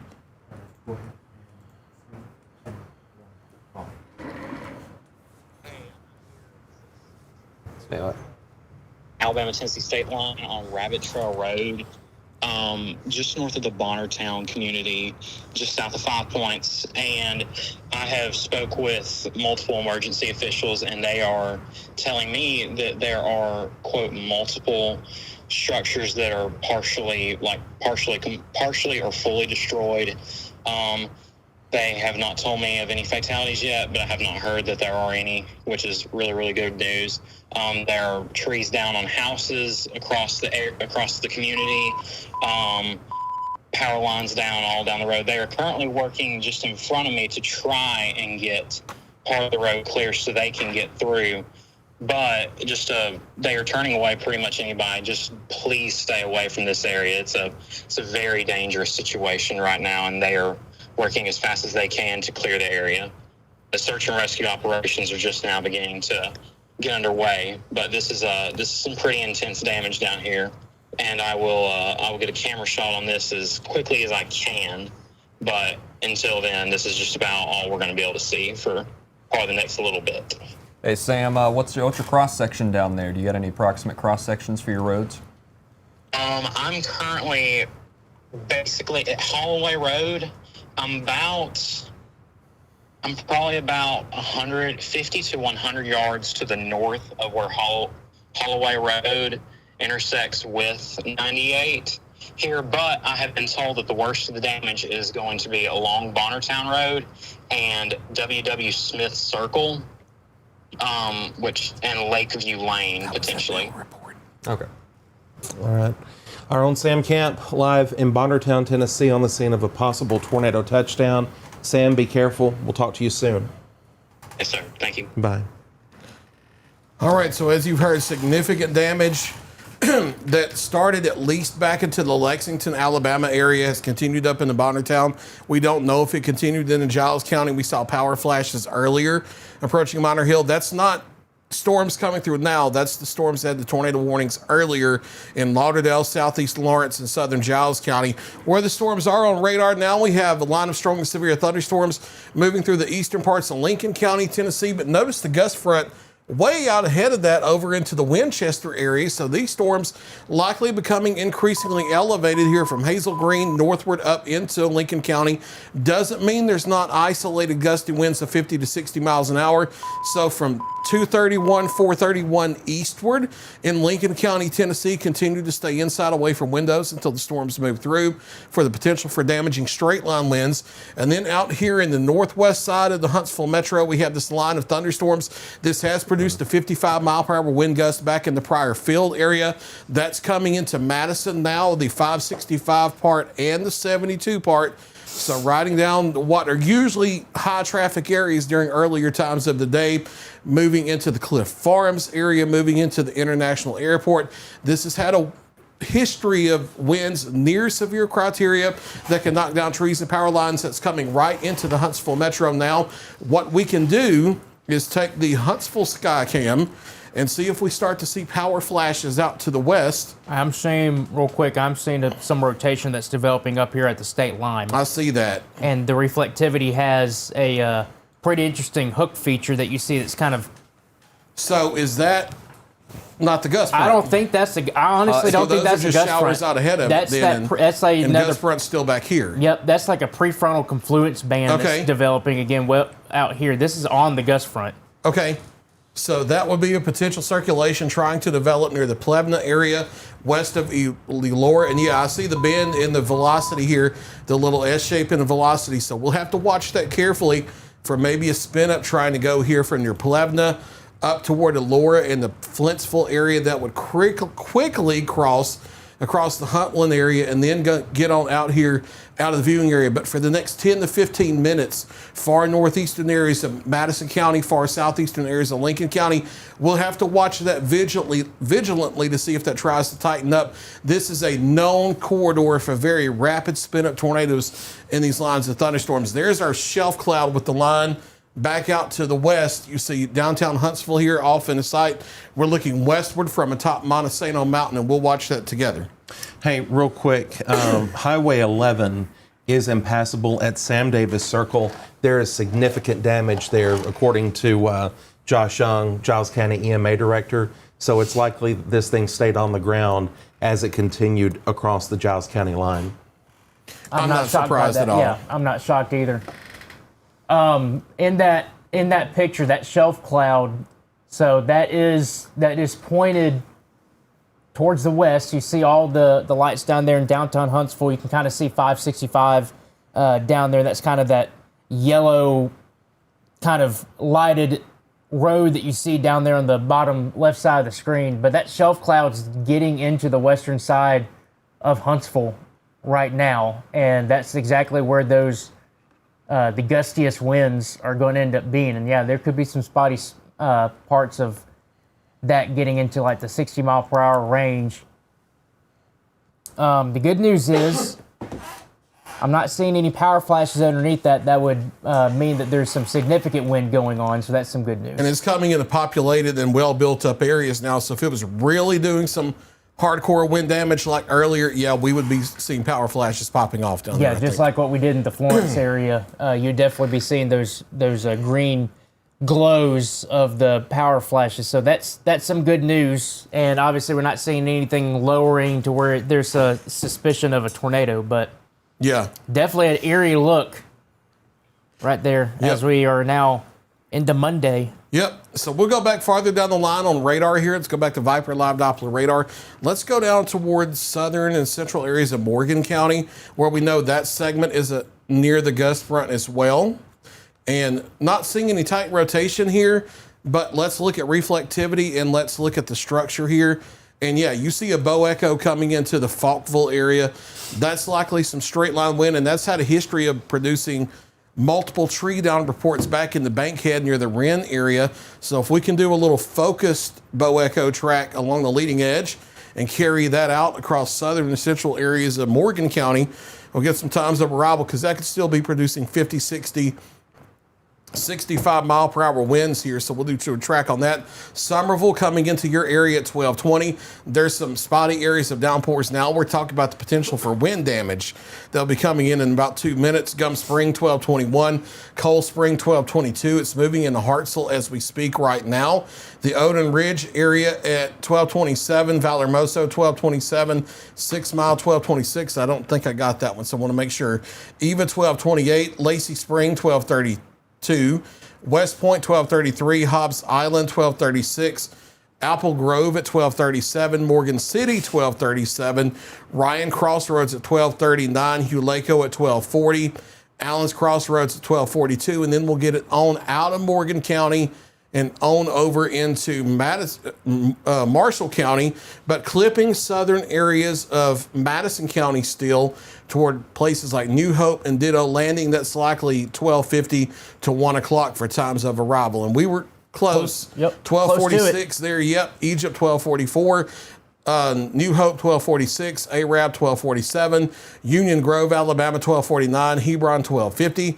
Scamp City 1252, Grant 1257, Gunnersville 101, and Henryville at 102. Again, we don't cover Marshall County here at Tennessee Valley Weather. So for coverage, check in with the Huntsville TV guys. Well, that would be anticyclonic. But that doesn't mean it can't do anything. It's in that spot. That's what caught my eye. Just because it's anticyclonic doesn't mean it's not going to do anything. But yeah. If we could not and say we did, that would be just fine. I would be fine with that. And what Fred means by that is obviously cyclonic in the northern half of the northern hemisphere. Counterclockwise. Yeah, it's going to be counterclockwise. This one's going the other way. This one's going. There's winds that way, and there's winds that way. So it's going that way. And you don't usually get tornadoes like that in the Northern Hemisphere. But you sometimes can. And that's not really a signature that would do that, but it's something that is interesting, especially with it being in that notch Yeah. right there.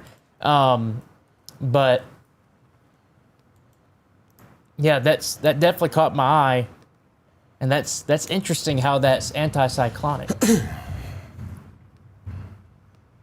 But I guess you know what? It's after midnight. I guess it's crazy hour now. So why not? And why that would not be have on- something like that? Yeah, and that would be on par with the rest of the day so far too. So why not? So why not at this point? Sam is moments away from being able to drive through the damage area. And that shelf cloud, by the way, is getting right into downtown Huntsville. All right, we can go back to the camera if you want to.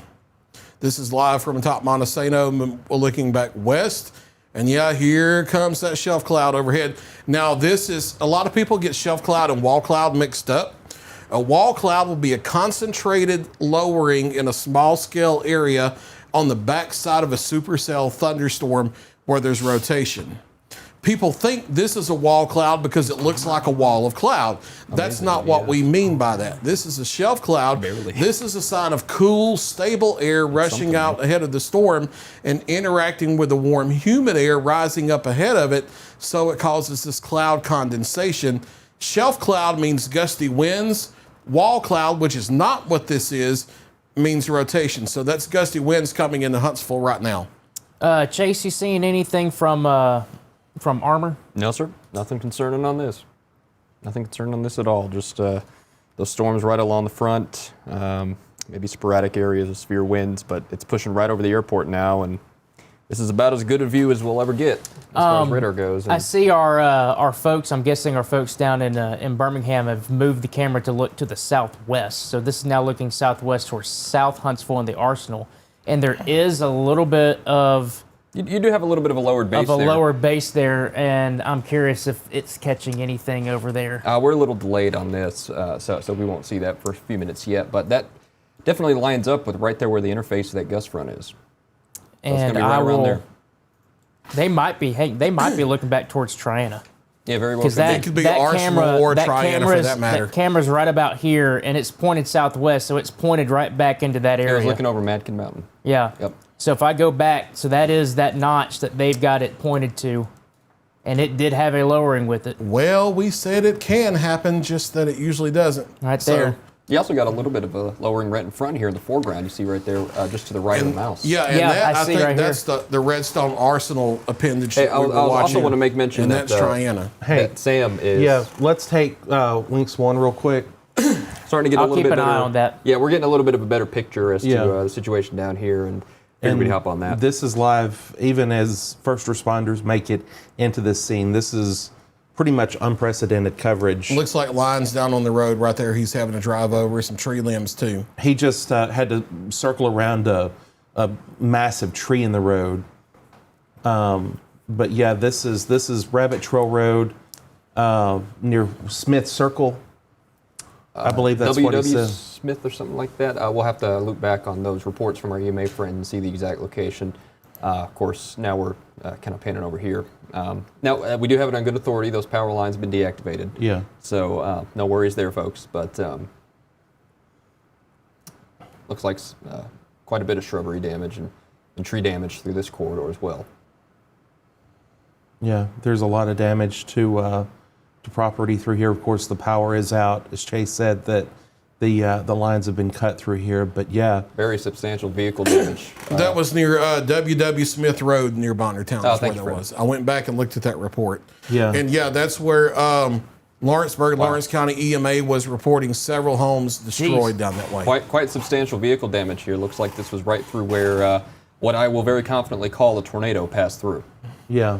Looks like several damaged cars here. One on the right, that truck sure is dinged up real bad. And it looks like the trailer has been lifted from its foundation. Absolutely, looks Yeah. like that's the case. I notice the contrast is pretty low. It's night, but it looks like there's no real roof on that trailer anymore. No. That tree has been snapped in half at the base there. The hood on that car on the left completely up, no windows in it. Certainly very substantial damage over here. And we know who they voted for. And we know who we voted for. Of course, we're a non-political channel, but sometimes you go out and Yeah. you just happen to You see see what you see in the see what you neighborhood. see. Absolutely. You see what you see. But yeah, you could tell that tree wasn't just snapped. It looks like it was shredded part of Oh, the way. there. Look at the truck. There's a SUV jammed next to the truck in the tree. Oh yeah, I did. Yeah, I do see that. That's a good point. So So this very well could have been a significant, strong tornado that came through. Yeah, and that's why we, sorry to interrupt you there, No, Taylor. you're good. But that's what I was saying. This isn't for voyeurism. This isn't for rubbernecking. This very much helps characterize what it was that we were seeing and why it's so important that you need to heed these warnings even on nights like this. So, certainly you hate to see it. Looks like he's panning over there. Those vehicles were really damaged. Sand blasted too. You see a lot of mud on those. So very substantial damage indeed. And it looks like they're actually walking on a concrete pad. That might very well have been the foundation of a mobile home that got thrown or tossed nearby. Yeah, I definitely would think that it's not going out on a limb to say that this was potentially an EF2. Absolutely. This is more of a significant tornado that we told y'all that, hey, there's a chance. There's a chance that there could be a tornado or two, and it could be a strong tornado. Doesn't mean that every single one's going to be, but it definitely looks like we ended up getting a strong tornado that looks like it could be potentially EF2 strength. And that's something that we were definitely highlighting today. The Storm Prediction Center was highlighting it as well, so that was definitely on the board here. I will say, looking back at the Huntsville storm, that kink has gone away. Good. So it's mainly just some damaging winds. Before they turned the camera back, it did look like the gust front kind of overtook where that wall cloud was back in the back, and radar would corroborate that. Good deal. Armor supports that as well. Yeah. Sam reports, according to first responders, he's not even at the core of the severe damage yet. Really? Wow. Yeah, this is according to what he's been told. He's still on the outskirts, and he's waiting because they're still working to clear to get into some of these areas. So this is as far as he's been able to make it in. Sure. And now they're still trying to push, and so they're like, "Hey, just wait. Absolutely. Let's clear a way in here." But yeah, And that's definitely priority. We don't want Yeah. to get in their way or anything like that. so we're coming And in on the Sam's tail. definitely not getting in their way. Absolutely. Let's make that clear. He's 100%. definitely not getting in their way. This He's is very going much- behind them as they start to clear Yes. stuff. And does not move forward until he gets official permission. Yes. Absolutely. And he's kind of helping out because he's got about 400,000 LEDs on that SUV Yeah, ahead. light Yeah, everything true. up. He does And have a very, he's- very powerful He's light providing system scene lighting for some of these folks to get out and look around. But I will say, and I am glad, at least at this time, we still have yet to receive any form of damage report or injury reports from these areas. We did have Thank reports goodness. of people pinned or unable to get out, but at least as of right now, we don't have any critical critical injury reports or fatalities. But man, there's a lot of damage in this area. Well, Yeah. let's hope it stays Hey, that way. real quick, let's. Can you switch to Brett on? Yes, 'Cause he he was was able in- to on it's the on Lexington? yeah, it's on that storm. car toolbar. bar. Yeah, hit the car. I got you on links too. And Fayetteville, I see your questions now, and yes, you are clear. Fayetteville is clear to go to bed. So do we And know where Park Brett? City too. Brett Brett's- is still down in Lexington, Yeah. so we're seeing the other community in the viewing area that was hard hit by this So we're across likely the tornado. state line here. All right. Yeah, this is Alabama. Sam's in Tennessee. Brett's in Alabama. And looks like they're hard at work moving those trees off the road. This looks like this is one of the spots there where tree damage or tree falls were actually reported across the road there, and they're working very diligently, even in this light rain behind it, to get those removed. And I see a little bit of debris on the road there as well in front of them. And people asking exactly where this is. So Brett's across. This is Alabama side, right? Yeah, This he's is in yep. Lexington. He's in Lexington. This is in northern Lauderdale County. And so this is where he's at, and where we had Sam's feed, that is in the Bonnertown area, I believe, correct? Bonnertown and 5 Points. Bonnertown and 5 Points in More southeastern, Bonnertown. in southeastern Lawrence County, where we have had potentially significant tornado that moved on through. So people asking where this is at. Yeah, and this is likely the same one in both communities because it tracked through this entire area. And I do have damaged pictures. They're not. Josh Young, the EMA director for Giles, made it down into Minor Hill where this likely tornado would have crossed. And there's a lot of trees down. He's not reported any structural damage at this time, but he sent me several pictures. Brett is on County Road 89 near Grassy. This is where he's at. Near Grassy, okay. Yep. That makes sense. So with all these reports, with all these videos coming in, we're certainly building a path, a bit of a chronology here as to exactly where this may have touched down and as to exactly where this may have lifted. Of course, we had damage reports in Giles County too, in southwestern Giles County. Ben talked about that earlier, and perhaps in a minute we could circle back to The only that. thing I think we're going to have to investigate now is how far back southwest did it start. Absolutely. Because under this particular mesocyclone, we had power flashes on live camera all the way back to near Plantation Springs and Yep. St. Florine and such. The east side of Florence. So Yeah, it could have we been did. on the ground for well over 20 miles. Could have been a long potentially. tracker. Could have been a long tracker, and that was definitely one that was on the table today if we had the supercells. And that's Yep. exactly what that was. Yep. That was a It merged supercell with the came out of line. Mississippi. Yep. Got nudged, and boom, there you go. Yep. This is a view. So again, people ask about Fayetteville and Park City. You're good to go. The worst of that is now entering Franklin County and getting into the Winchester area and Decker, Tennessee. So this is the only spot in Lincoln County that has issues right now is the Elora community over towards Huntland over here in southwestern Franklin County at that point. So Elora and Flintville, you guys are the only ones that are dealing with some stuff. I will say, Fred, looking at that hook that was up here near the Plevna area, that has since gone away, and Yes. the gust front has looked like it's kicked out ahead of it again. And now it looks like we've had the core of the gust front come across Montesano. So let's see what our gusts were with the Skycam there. So again, if I didn't say it already, which I think I did, Fayetteville and Park City, you're good to go. You can go to bed. It says 19. I'm not sure if I believe that. No. Could one of you guys look at the conditions on Huntsville, Montesano, see what the gust was on the actual user interface? Yeah, sure. I got it. I think it's, yeah. Just kind of running through a couple of questions while they're doing that. Are they going to lift the tornado watch for Fayetteville and Park City? They will eventually. They got to let the storms get out of Lincoln County, and that's going to take another 5 to 10 minutes. But you officially might not be might be lifted by from the tornado watch until maybe 1 o'clock or so, just depending on when the Weather Service in Huntsville gets to it. But Fayetteville, Park City, you're good to go. Lincoln County, you'll be good to go to bed completely in about 10 minutes. Gust at 19 on the Okay. UI. That's So all right. they didn't have much wind come across. And Looks like it was I'm elevated. looking at High Top now, and this is just outside of our area, but Taylor, you can kind of look at Huntland if you want. That's just east of our coverage area, but it is pretty much directly inbound towards the radar, so it can kind of give you a good sense of what we're expecting. And Yeah. we're looking really low, and there's just not a lot of wind there. We're talking 30s and low 40s. So, yeah, we so a still lot seeing of this. sporadic areas, but There's a some lot of- sporadic spots of Yeah. over 50. yeah, absolutely. But Yep. it's definitely not this big wall of 75s right now. Yep. No, I do think for a while it was back farther west. Oh, We've for had so sure. much I would damage. absolutely agree with that. Absolutely, for sure. 100%. I mean, just because outside of those rotations we were seeing power flashes all through northwestern Alabama. Yeah. All right, so let's look down into Morgan County and see what we have as a status update. And look how far east the gust front has gotten now, and it's only 1233. Yeah, this is Falkville, Hartselle, Decatur, Priceville. You're good for the night. It can go to bed. The threat now is going to be here from Lacey Springs down through Valormoso, down through the Odin Ridge, Eva area, and eastward in Morgan County. So that includes places like Huleco up to Apple Grove to Morgan City, Lacey Springs as well. And then out here in the southern part of Madison County from, I would say, Lily Flag and Hampton Cove down through Owens Crossroads, New Hope down to Ditto Landing.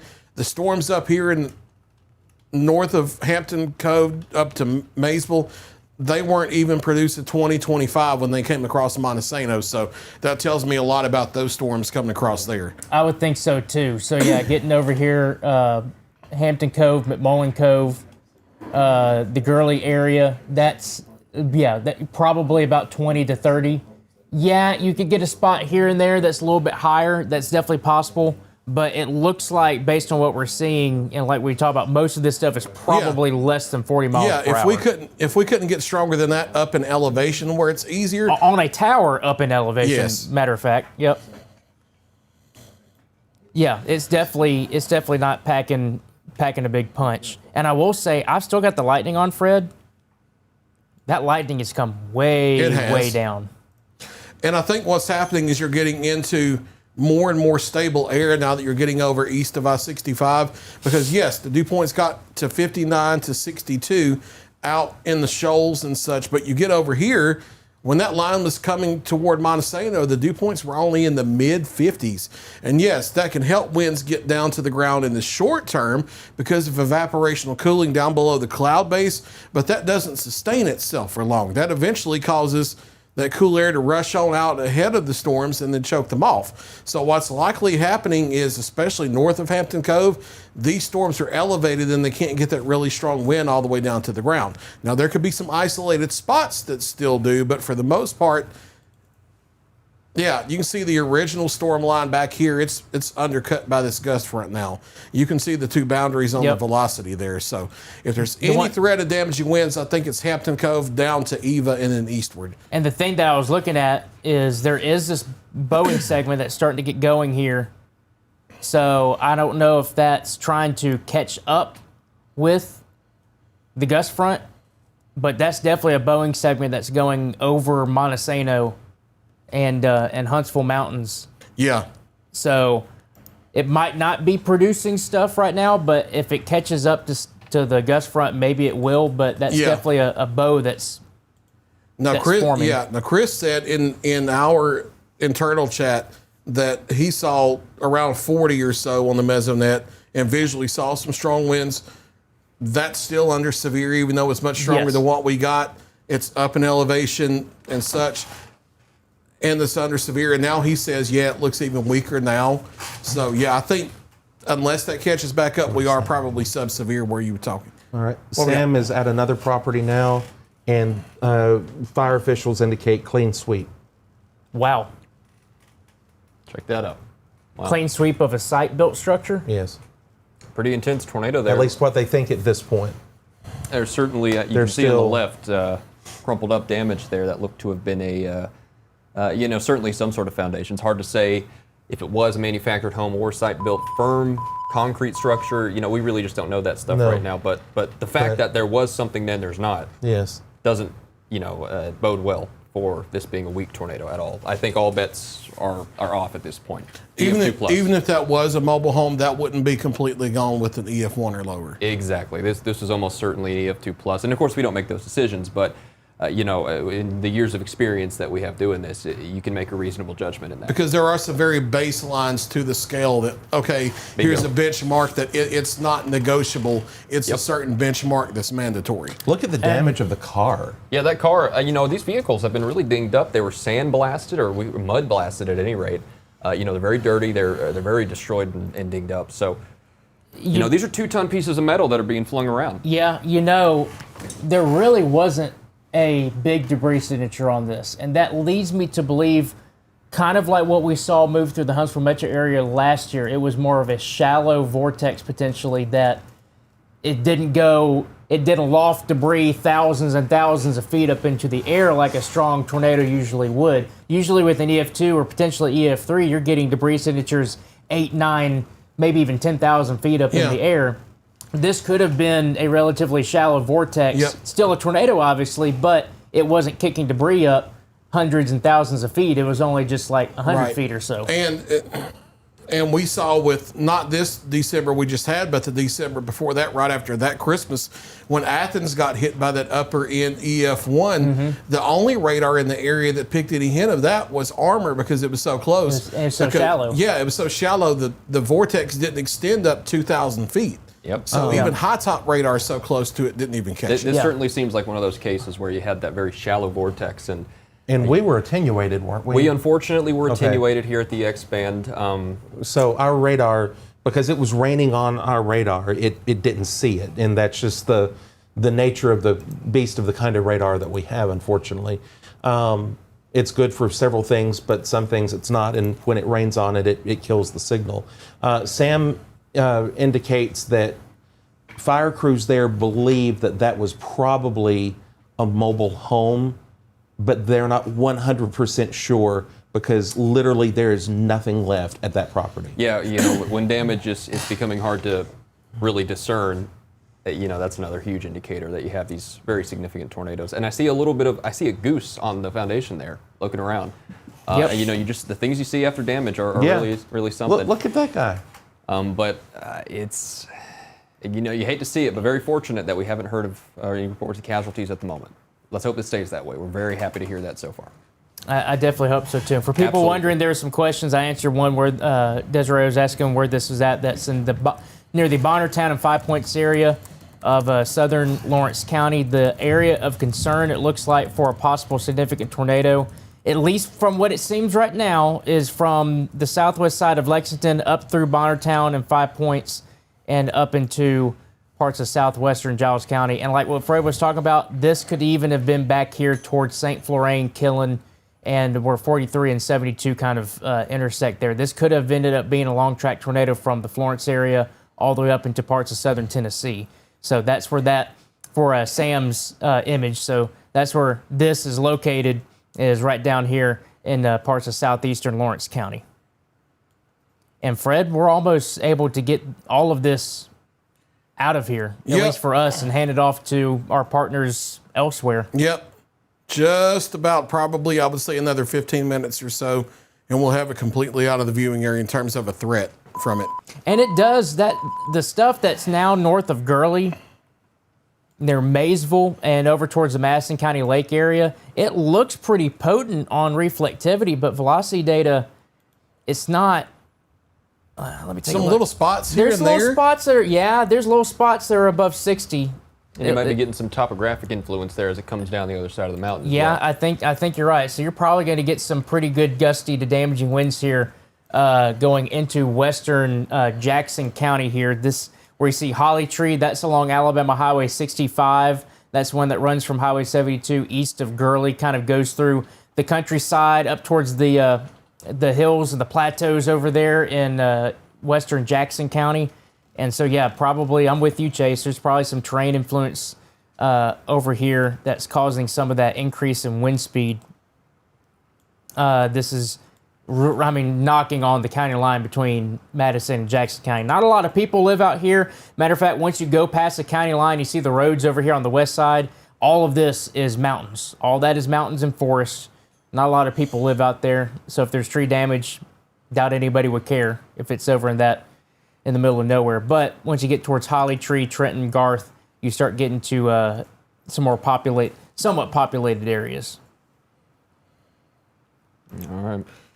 Very well. Yeah, so it looks like that's just now crossing over the state line there. And, some of those areas are actually still recovering from a tornado last year in May during Killingsworth Cove. I know some folks over there probably have some storm anxiety, but looks like as far as Madison County goes, Owens Crossroads down the highway towards New Hope. That's all we got left for that part, part of the county. And Hampton Morgan County's Cove, almost Owen off, too. Crossroads, New Hope, and Ditto. That's it looks Bingo. like. And then the Huleco area and Apple Grove down in eastern Morgan County. And then we get it past those communities and threats over at that point. Obviously, I know that you're looking at Weather Service chat and do have a report of a tree on a structure in Thomas Road in Huntsville. The structure is a house that they do say. This is from the EMA, Madison County EMA. Where'd you say that was? Thomas Road. Okay, so that's a little further north and west. All right. Yeah, that's up the northwestern side of Huntsville. So it definitely looks like there was at least some wind. And again, it doesn't have to be severe to actually cause damage. You can have who's to say that tree was really weakened and it caused it finally got a 40-mile-an-hour gust that hit it and it toppled it over. Sometimes that's the case. But I would suspect that there were still probably pockets here and there that was about 50 to 60, but at least it wasn't a giant swath that was moving through the Huntsville metro area with 60, 70, 80 mile per hour winds. They are extending the severe thunderstorm warning all the way up to the state line, all the way across Jackson County and parts of DeKalb. I know that's out of our area, but at least they are continuing, and they'll continue to do this probably all the way to the East Coast, Fred. Yep.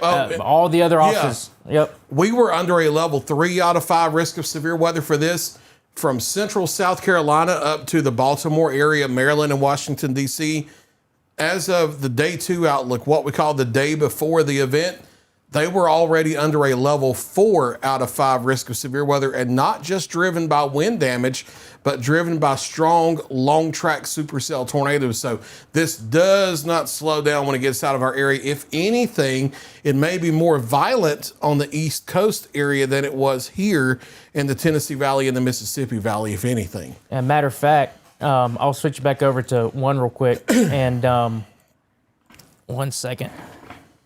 Yeah, Sam's out there. He was talking to some EMS folks there. And he's re-angled just a little bit. That was where that structure was, the home, the mobile home, the manufactured home. We're not really too sure at the moment. But of course, he's taking a look over there, pointed right towards it, and the debris is spread all downwind of that. So still no word as to any injuries. What you looking for, Taylor? I was just because you were talking about the. If I go back and actually find it, you're talking about the risk for tomorrow. There's that. Oh, yeah. There's that moderate. I don't think they've updated it for the day one. It But happens that's around 1 a.m. or so. But yeah, that's what Fred was saying. They're the East Coast. This is from D.C. down to Richmond, Virginia, or Norfolk, Virginia, down towards the North Carolina, South Carolina area. They're dealing with the moderate.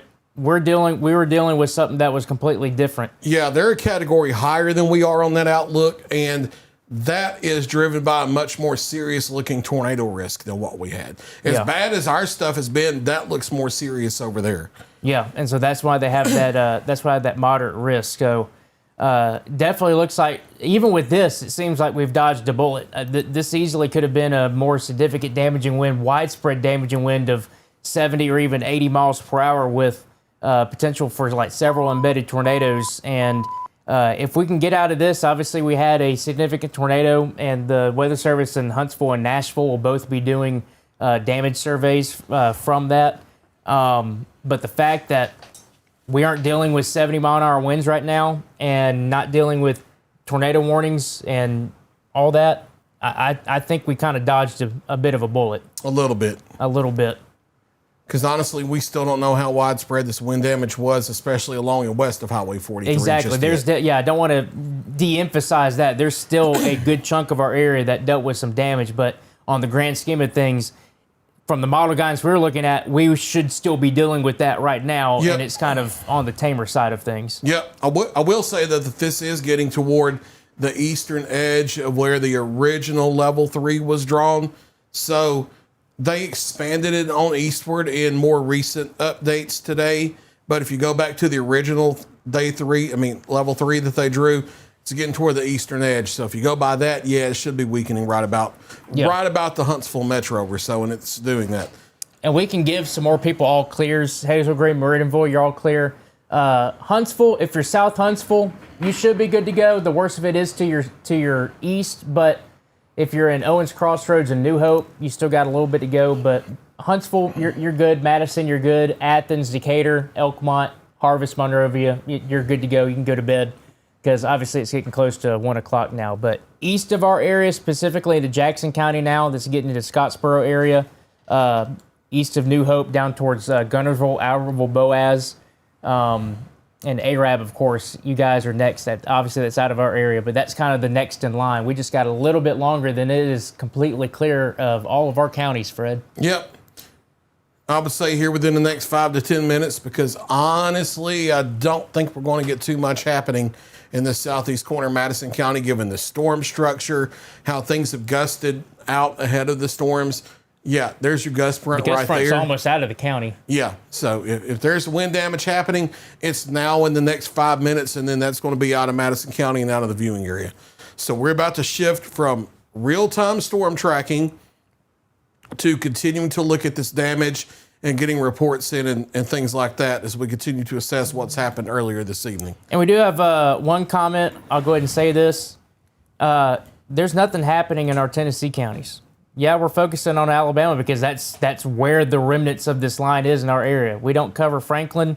We don't cover over here north of Manchester, up towards Colmont. We don't cover all these spots. We never have in the 6-year history of our company. Never have, and likely never even will. So no, we have affiliate partners like Mike Witcher, East Tennessee, and Elijah Kirby that does Southern Tennessee. They cover those areas, that part of Tennessee. Yep. So Tennessee, you have a comment about surviving off of crumbs. Well, guess what? We covered all of y'all through the entirety of the event, and there's nothing happening right now. And that goes back to what I talked about earlier. If we're not talking about you, that's a good thing. If we're talking about you, you might want to listen up a little bit. So it's 1 o'clock. I might want to throw hands. Who's to say? It's been a long day for sure. It's been a long night as well as Nocturnal events tend to do that, but like you were saying earlier, caffeine has kept us going. Caffeine's kept us going. If you want to fight, well, let's fight. Okay, I'll turn to Fred a little bit. Calm down. He'll turn to Fred. What happens after midnight stays after midnight. Yeah, right? exactly. But I'm not seeing anything that's screaming any big time wind right now. I think anything's pretty spotty. Yep. I think I agree with that. Our SAM is at a new site of damage. Looks like tree damage. Go to 1. Well, you can switch to 1 if you want. There we go. It's pretty difficult to actually suss out exactly what's going on there because the what we call the contextuals of it are actually pretty intense. So you have just mangled limbs everywhere, trees split in two, thrown, shredded, like Fred mentioned earlier, and a little bit to the left there of Sam's shot was some sort of frame, some sort of metal frame. Yeah, thanks, Sam. There. He's listening to us. Yep. So since you're listening to us, right there is some sort of mangled metal frame. That looked like it might have been. That looks like that maybe a trailer of some sort. Trailer, like a pull trailer or something like that. A lot of agriculture. Oh yeah. A lot of trailers in that area. Yeah. So you have a lot of stuff that it could have Yeah. been, tractors, things like this. Of course, Lot that of- fence is totally destroyed as well up through there. But Yeah. yeah, a lot of damage in these little small towns. And daylight will reveal a lot more. That'll definitely. Yeah, help us you never characterize. know the true extent of tornado damage or wind damage until the light of day the next morning. Absolutely. And they'll get up. I'm sure we'll have several drone shots flying from Lexington all the way up into there. It'll be very good to characterize exactly where this thing went because it happened pretty quick. Thankfully, it was very well warned. But this might have been a pretty decent long tracker, at least as far as the setup was concerned. And there's more evidence that yes, we do cover Tennessee. That's true. People apparently not thinking that we cover Tennessee. It is in the name. We after do. all. We do actually. Right now we are in Lawrenceburg, Tennessee. That so is true. That's you would where we think that physically are. Yeah, we would think that we actually cover Tennessee, which we do. We are based there, isn't that the case? Yeah. We are based here, so yes, it's not all about Northern Alabama. Oh yes, that's one Here's of our how key this has ethoses. always worked. Every time we cover a warning in Alabama, Tennessee people say we never cover them. And then anytime we cover a warning in Tennessee, Alabama people speak up and say that we never cover them. Yeah, absolutely, and of course we know it's we're not all just you. used, and we're that's just what we used just to it can't by win. now. Yeah, We just can't win. And we know it's not all of you folks out there, and we Yep. appreciate that. And 99% of y'all are great, but you never please anybody. But Well, here's what it is. If folks think they can rag us, we're going to have a little fun and rag them back. Oh That's yeah, all. Yeah, that's the beauty that's of- the other thing. That's the other thing. Hey, we can poke back. We can poke fun. yes, we can. We can poke.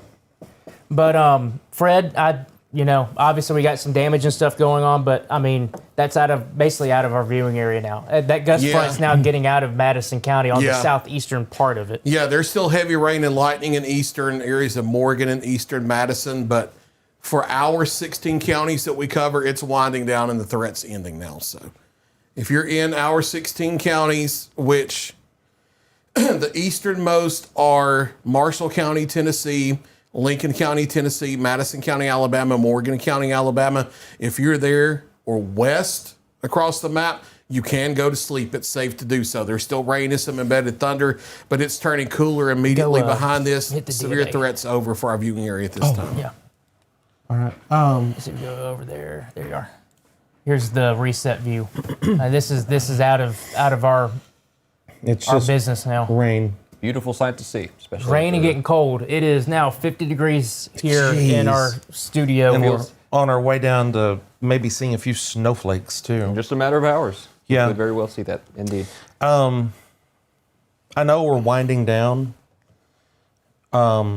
I guess we're getting ready to cut it, aren't we? Or what are we I don't know what thinking? y'all want to do given this right here. Yeah, we so certainly still have Yeah. I I want to damage leave that reports. up to not me. Let's go back to one real Let's quick. switch to one. Sam's got a new side of infrastructure damage here and some trees, some Oh, power that's a big lines. tree. Yeah, that's a pretty big tree there in someone's yard. Power lines are down on the left side as well. They're working there to get that off the road now so that people can go about their days in some sort of semblance of normal out here where the damage was. And this is another indication that things are winding down. If we're actually not talking about where the storms are right now, we're looking at damage stuff. I'm pretty we're sure definitely- that's Brett. That is but- Brett. that's Brett Brett Sam right there. So all of our chasers there. I know kinda that converged. SUV. Yeah. And he gets right in our shot. Thanks, Brett. Yeah, we Brett. appreciate that. But yeah, that's a pretty decent sized tree there. I think Sam actually drove a little bit towards the fringe of it. So, it seemed to have a pretty wide damage area, even if it wasn't all tornado. Yeah. RFD, inflow winds, straight line winds punching around. That was impressive. It was. It was certainly an impressive storm. And again, very fortunate so far that we haven't heard injury reports. But of course, we'll keep in touch with that. I'll tell you what. Come back to one. No, good, two? No, here. I got it. That's one. I mean, desk. Oh, I want to close us out with a word of prayer over all this. If y'all are okay with that. of course. Hey, you're a pastor. Who are we to say no? It's one of the hats I wear. So wherever you are, wherever you're watching, join us now as we say a brief prayer. God of grace and glory, I pray tonight that for those people who have lost, for those people who are suffering, for those people who may have been injured in any of these storms tonight, I pray that your healing hand will touch them and that they will feel the power of the Holy Spirit and be able to recover quickly and soon. For those who have lost their personal belongings, for those who have suffered damage to their homes and really the core of their lives, I pray that you will restore them tenfold better than where they are today. I pray that the love of the community will reflect the love of Christ, and that all those who are working now to serve them in harm's way, from firefighters to EMS, police, dispatchers, utility workers, and more, that you will bless them and give them strength and energy to complete the mission. For my team, I give you thanks and praise for these men and for Kelly, who couldn't be here tonight. I give you thanks for them and their talent and their compassion to care for these people, many of whom we'll never meet. But because we are here, hopefully someone was able to be saved tonight. Someone was able to be protected in the middle of these powerful storms. And just as you have calmed the storms, I pray that you will calm the storms in the lives of these people tonight, all around this region. In the name of Christ our Lord, amen. Amen. Absolutely. Very well. All right. I don't think you can end it better than that. Yep. Certainly we are. So things are winding down. The threat is over for our viewing area. Yeah, the guys are still out there. They're getting footage. We're at the point where we're not going to be able to see a lot more tonight. So what we're going to do, since the threat is ended now, and we're at a place where we can't see much more out in the field, we're going to scale back the coverage here, regroup, get some rest tonight, and then we'll have the live footage out tomorrow where these damage areas are, and we'll get a better idea of exactly what happened this evening in some of these hard hit areas. So we'll continue to do that. We'll be back here tomorrow with forecast updates, as we always are. You mean later today? Look, don't start. This ain't what you want. It's too late for that, huh? So 1 a.m. So yeah, we'll be back here later today with coverage of the severe weather that hit now, what we can say last night, because we're past midnight, past almost 1 a.m. now. So we'll continue to track things. As always, thank you very much for trusting Tennessee Valley Weather for your severe weather coverage, for the entire team here. Kelly, that could not be here tonight, but she will be here at 6 a.m. live with updates. Also, Fred Gossage here in the Tennessee Valley Weather Center. As always, stay with Tennessee Valley Weather. We'll keep you advised. You're watching the Tennessee Valley Weather Channel.